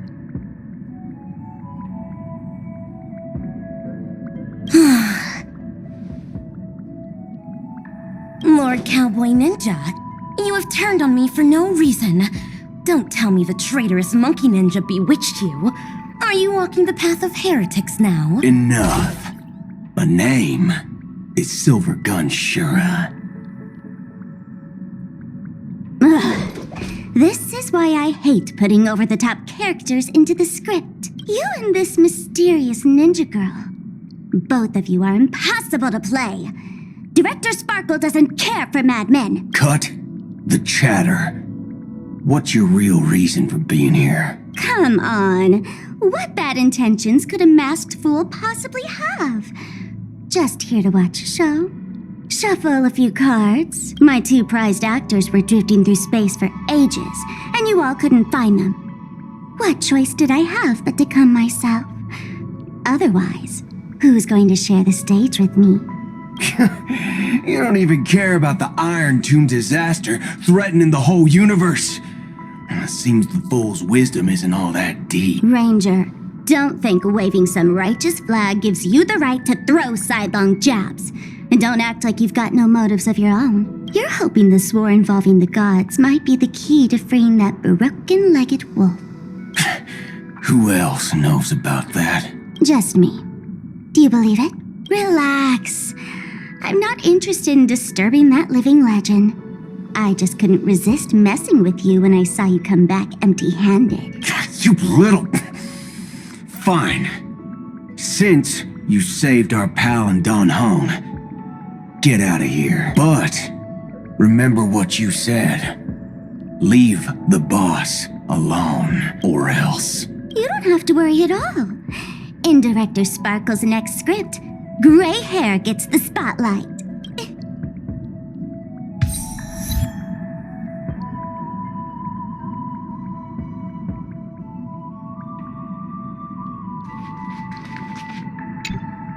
Let's skip the formalities about how the Express crew led the formation of the Cosmic Alliance and saved civilization from the destruction. Thanks to the Express crew's support, our operations stayed on course, even under the relentless pressure from the Marketing Development Department. Miss Himiko, the Strategic Investment Department extends its deepest thanks. Your department's contributions during the crisis did not go unnoticed, but besides disaster relief and holding the line, you've had your hands full with something else too, haven't you? Indeed.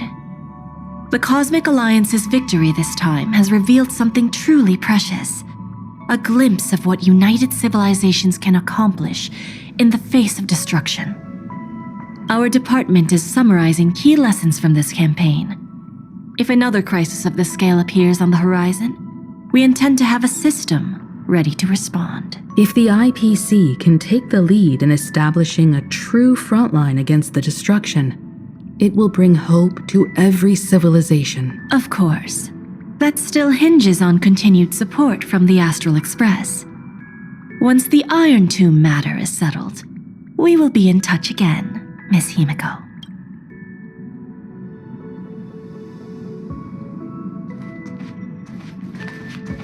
Oh, back so soon?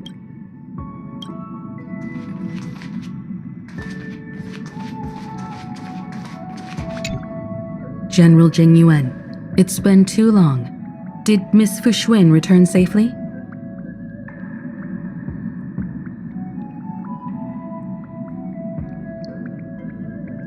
Well, she almost had a near-death experience this time.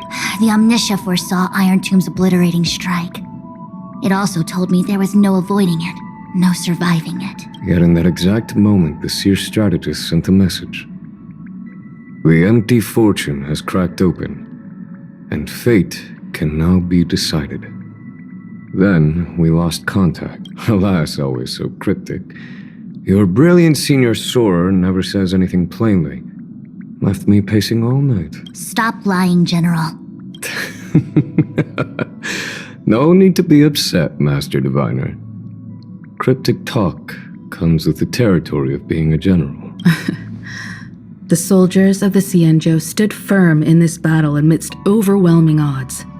Their courage and sacrifice deserve recognition. And it just so happens that the golden blood of ruin the Alliance needs is in the Nameless's hands. It was taken by the hero Kazlana of Amphorius at the cost of his life, directly from Nanook themselves.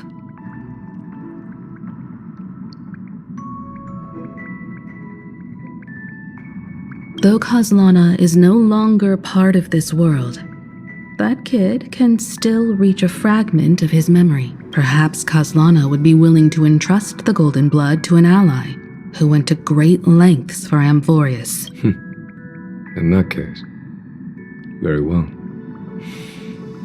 On behalf of the Cienjo Alliance, I offer our deepest respect to the world of Amphorius and her brave, noble heroes. To strike an eon as a mortal, even for but a fleeting instant, this deed alone deserves to be etched into the stars and remembered forever.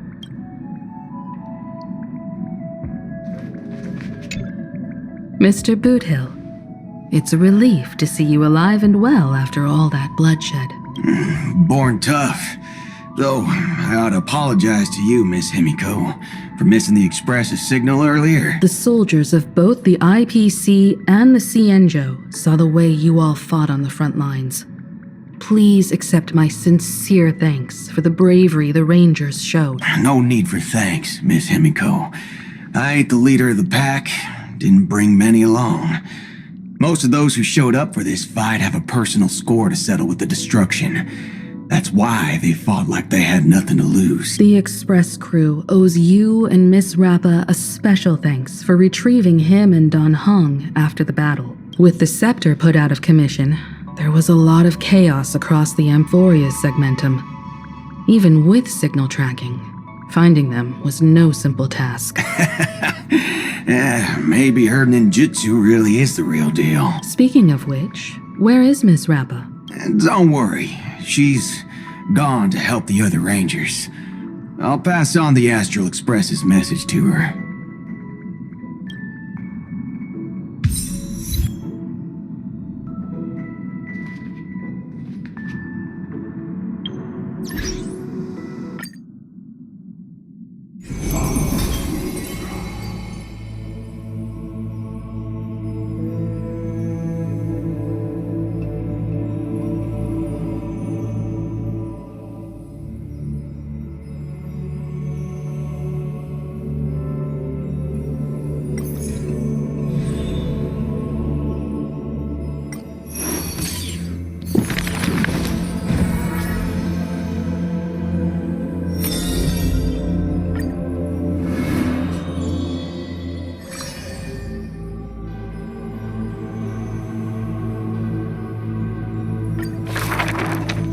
Are you ready? This is going to be a very, very long story. You are a tiny seed. In the boundless dark, your face is sculpted again and again. A smile, a faltering word, or a tear. A lingering sigh. But when a ray of light breaks through, the Stellaron unravels your fate. Since that moment, you were meant to be a soul, yet you are hollow. You were meant to be the answer, yet you know nothing. At some point, you awake once more as a dead seed in the prison of remembrance. This is a tomb crafted by the body to trap the soul. You will neither wither nor hold a future anymore. Heart of Amphorius, Demiurge. Who's calling you? Is that your name? Hi, miss me yet? Before being dragged back into the sinful loop by tongues of fire, she left you a story. The singing fairy guides the kind traveler to the Remembrance Maze. Soft and full of color, a peaceful, beautiful place to return to. In the ice cave of memory, only stories hold warmth. They slowly transform from symbols and numbers into things you are familiar with, yet have never seen. Rainbows, clouds, and flames dance through the story. Swallows, butterflies, and kittens grace its pages. You find yourself wanting to hear more from her. A thought that's never crossed your mind until now. And so, you begin to take root. Slowly, quietly, you bloom.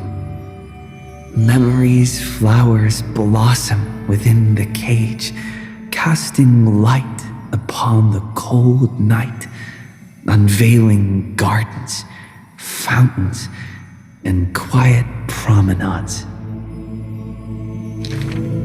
You come to understand more, new thoughts, deeper feelings. Your palms grow soft with fur, and you reach gently for her fingertips. Each meeting carries thousands of years of longing. You see the exhaustion in her quiet steps through the years, and breathe in the sorrow she hides within her tales. At the final meeting, she entrusts you with her name, Cyrene. The ripples of past reverie carry romantic poems back through time.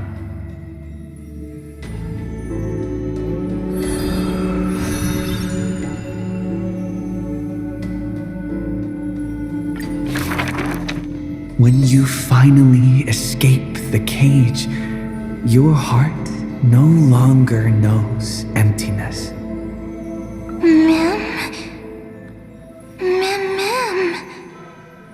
As the memory's flower withers, it bears a fruit shaped like a heart.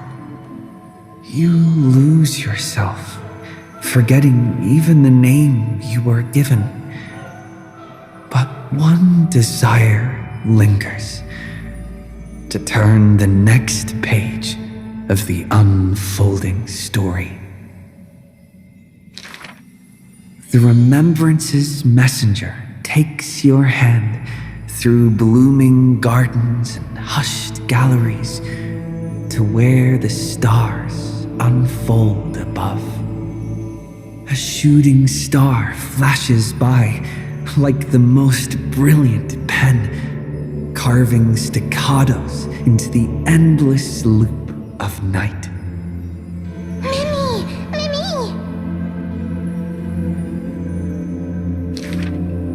The story unfolds beneath the dome. The future lies where the stars fall. They cast their gaze into the coffin of memory. This is the moment you first meet your companion.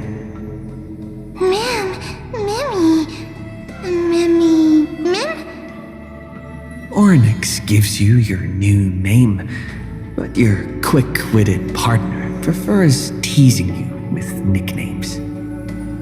He walks beside you on this journey.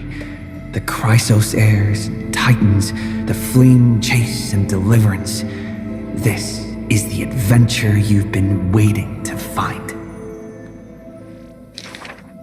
You find Strife's weakness, seal the black-robed swordsman in the ruins of a past life, and soar again with the heroes to the sky. Justice has a partner, and it's me. You too tread in the grove, gurgling. almost drowning. Just erase this from your mind quickly. The Chrysos heirs of the Flame Chase somehow feel familiar, as though their tales have already been told to you. Swallows soar through the open skies, and a butterfly dances across the blooming land. A lone lion watches over the perilous cliffs as the rainbow mends the torn sky. By the story's end, the dark clouds consume every trace of light. All shall bid farewell to one, and that person alone will witness the miracle. Hatred flares from the heart of the blazing sun, and the world falls apart, carried off by the chaos of time.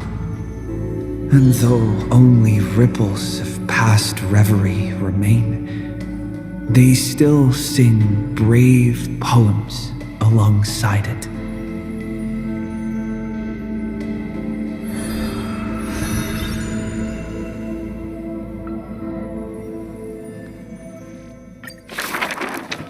May the days ahead embrace you like the softest fluff.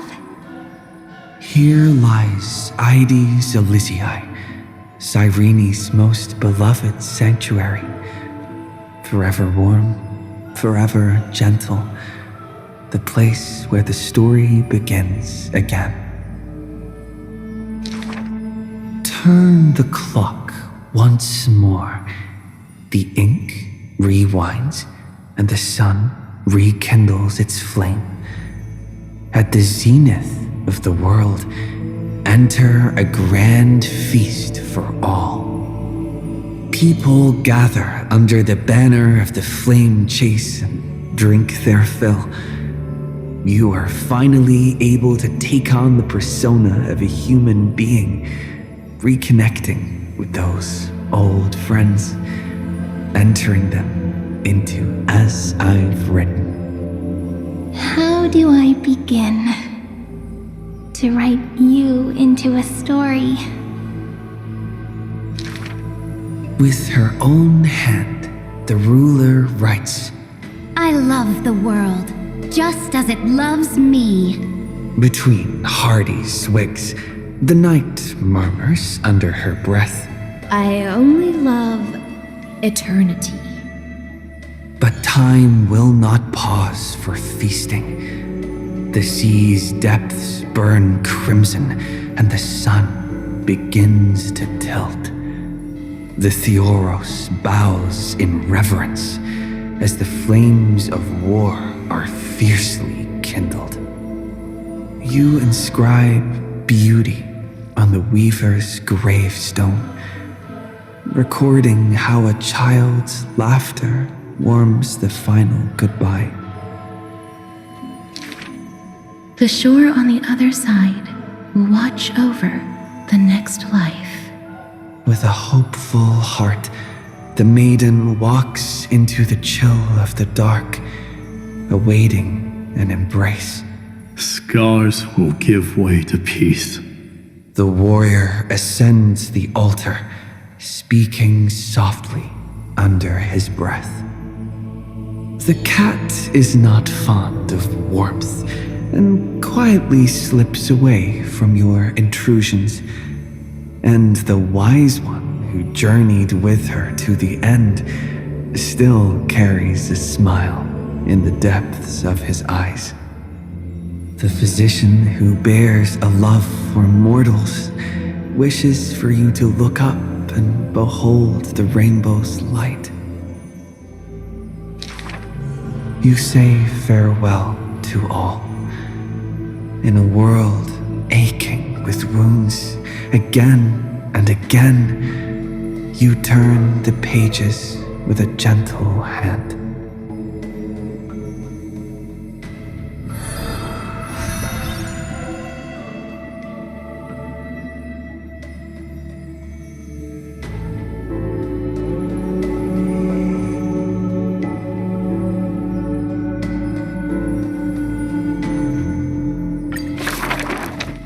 Amidst ruins, wilderness, and ash, the projection of the Intellitron reaches out in greeting. Philia 093, the electrical signal originally belonging to love. Now that silence has fallen, why not look at yourself beneath the starlit sky?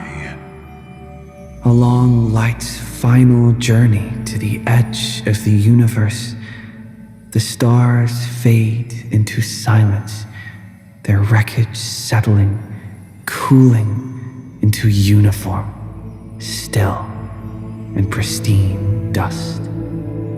Love answers to many names.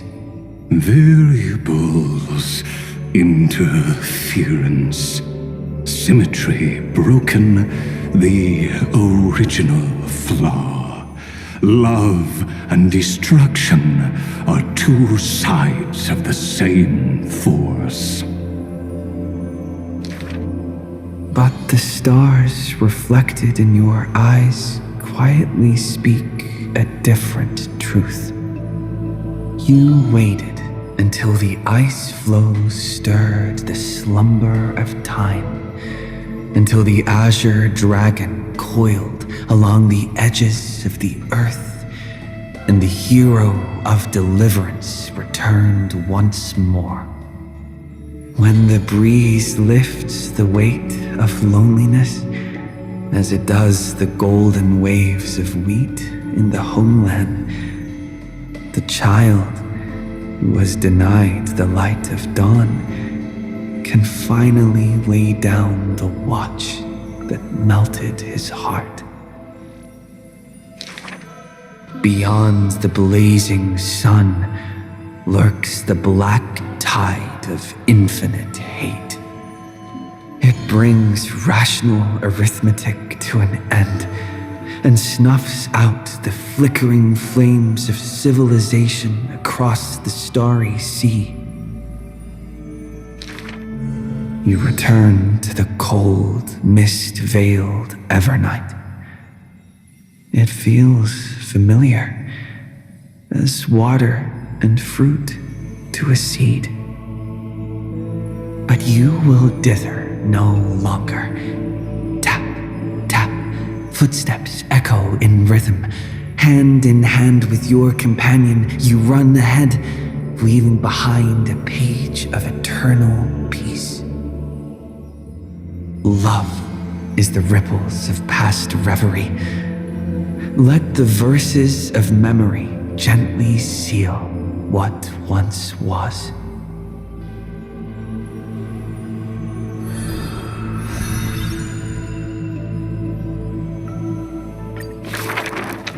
Thank you for all you've done, friend.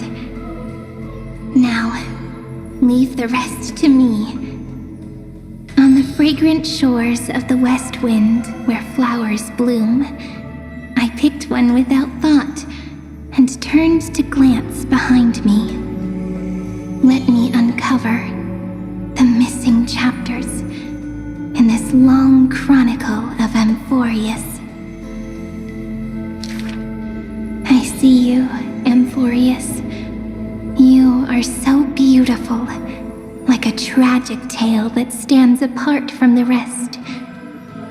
I wish for you to be illuminated by the mirror of memories, so that the cosmos can see this ray of light and bring a pause to the endless loops. I see you, friend. Do you remember this corridor of memory? It is where we first met. I wish to gift you a magic pen to strike the notes of fate and to guard you as you wander this world. I see you, Cyrene, concerned about the truth Lygus unveiled. I trust you to face it with courage and make the right choice. I long to entrust you with all that remains of my strength. Use it to journey back through time and share in the flame chase journey. I'm so tired. I can barely keep my eyes open. It would be great to find a place where I can lie down and sleep until tomorrow. By the way, Cyrene, I remember you once spoke of a place soft and full of color. A peaceful, beautiful place that felt like home. But where is it? So this is the place. Without my realizing it, the flower I picked from the end of the west wind has become a seed. No matter. Will you let me make one last wish? I can't see you, Remembrance Maze. So I wish. Please, grow out from this tiny seed. The seed will grow and grow until it becomes a great tree crowned with 1,000 flowers. It hums. Do, re, mi, fa, sol, la, ti. Waiting for a fairy maiden to arrive and write her very first story. You shall fade when the flowers bloom, for every ending begets a beginning. This book is dedicated to you, my friend. Open it. I'll be waiting for you in the past. When the time comes, whisper my name and all that she has ever meant. Cyrene, ripples of past reverie. I hold you in your my heart with love. Then, with an unforgettable verse, You walk toward your tomorrow.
please keep going like this forever?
Moons does Amphorius have? Heard there used to be 6. That's more than we've got!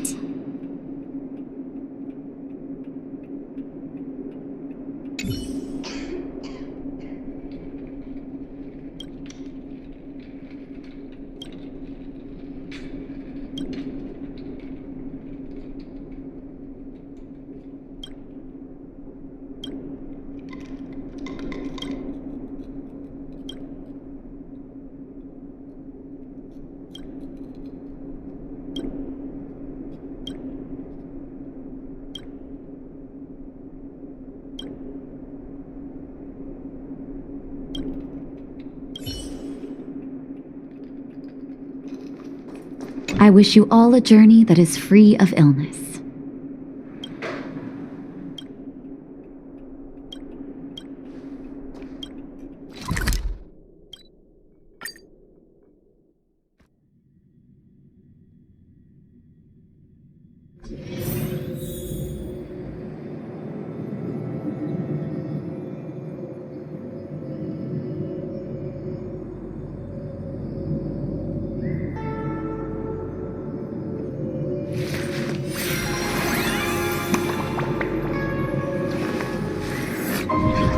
This story deserves a perfect ending. 101010 is the way.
do you think is stronger, Lord Finan or General Jing Yuan? While it drizzled down the dust.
Can we please keep going like this forever? Turn over this eternal page.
Can we please keep going like this forever?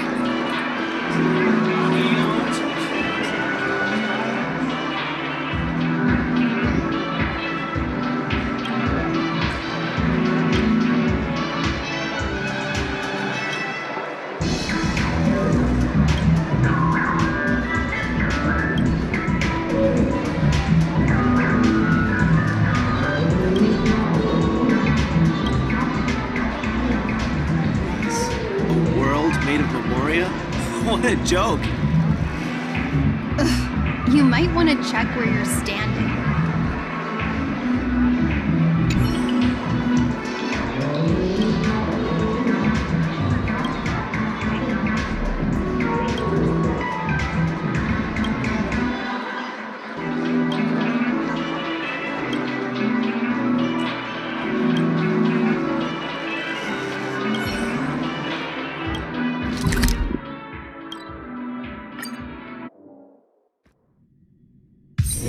Can we please keep going like this forever?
strong. Eyes forward. Always.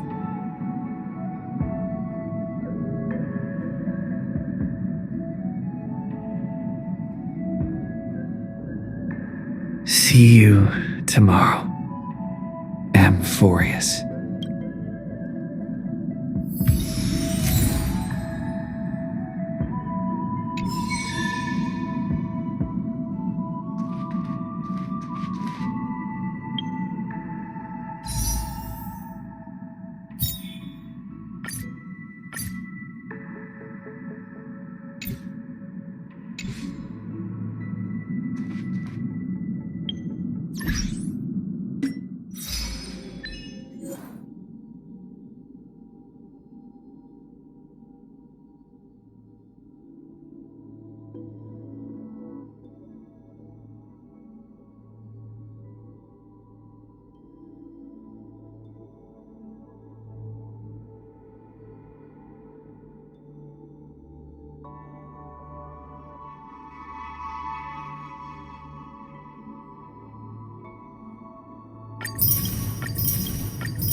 I'm feeling kinda sleepy.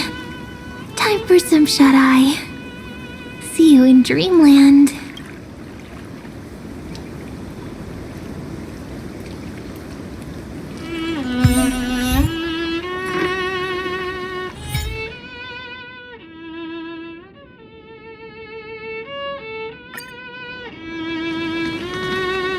No rush. We've still got all the time in the world. Just take it slow. Time will stop for us.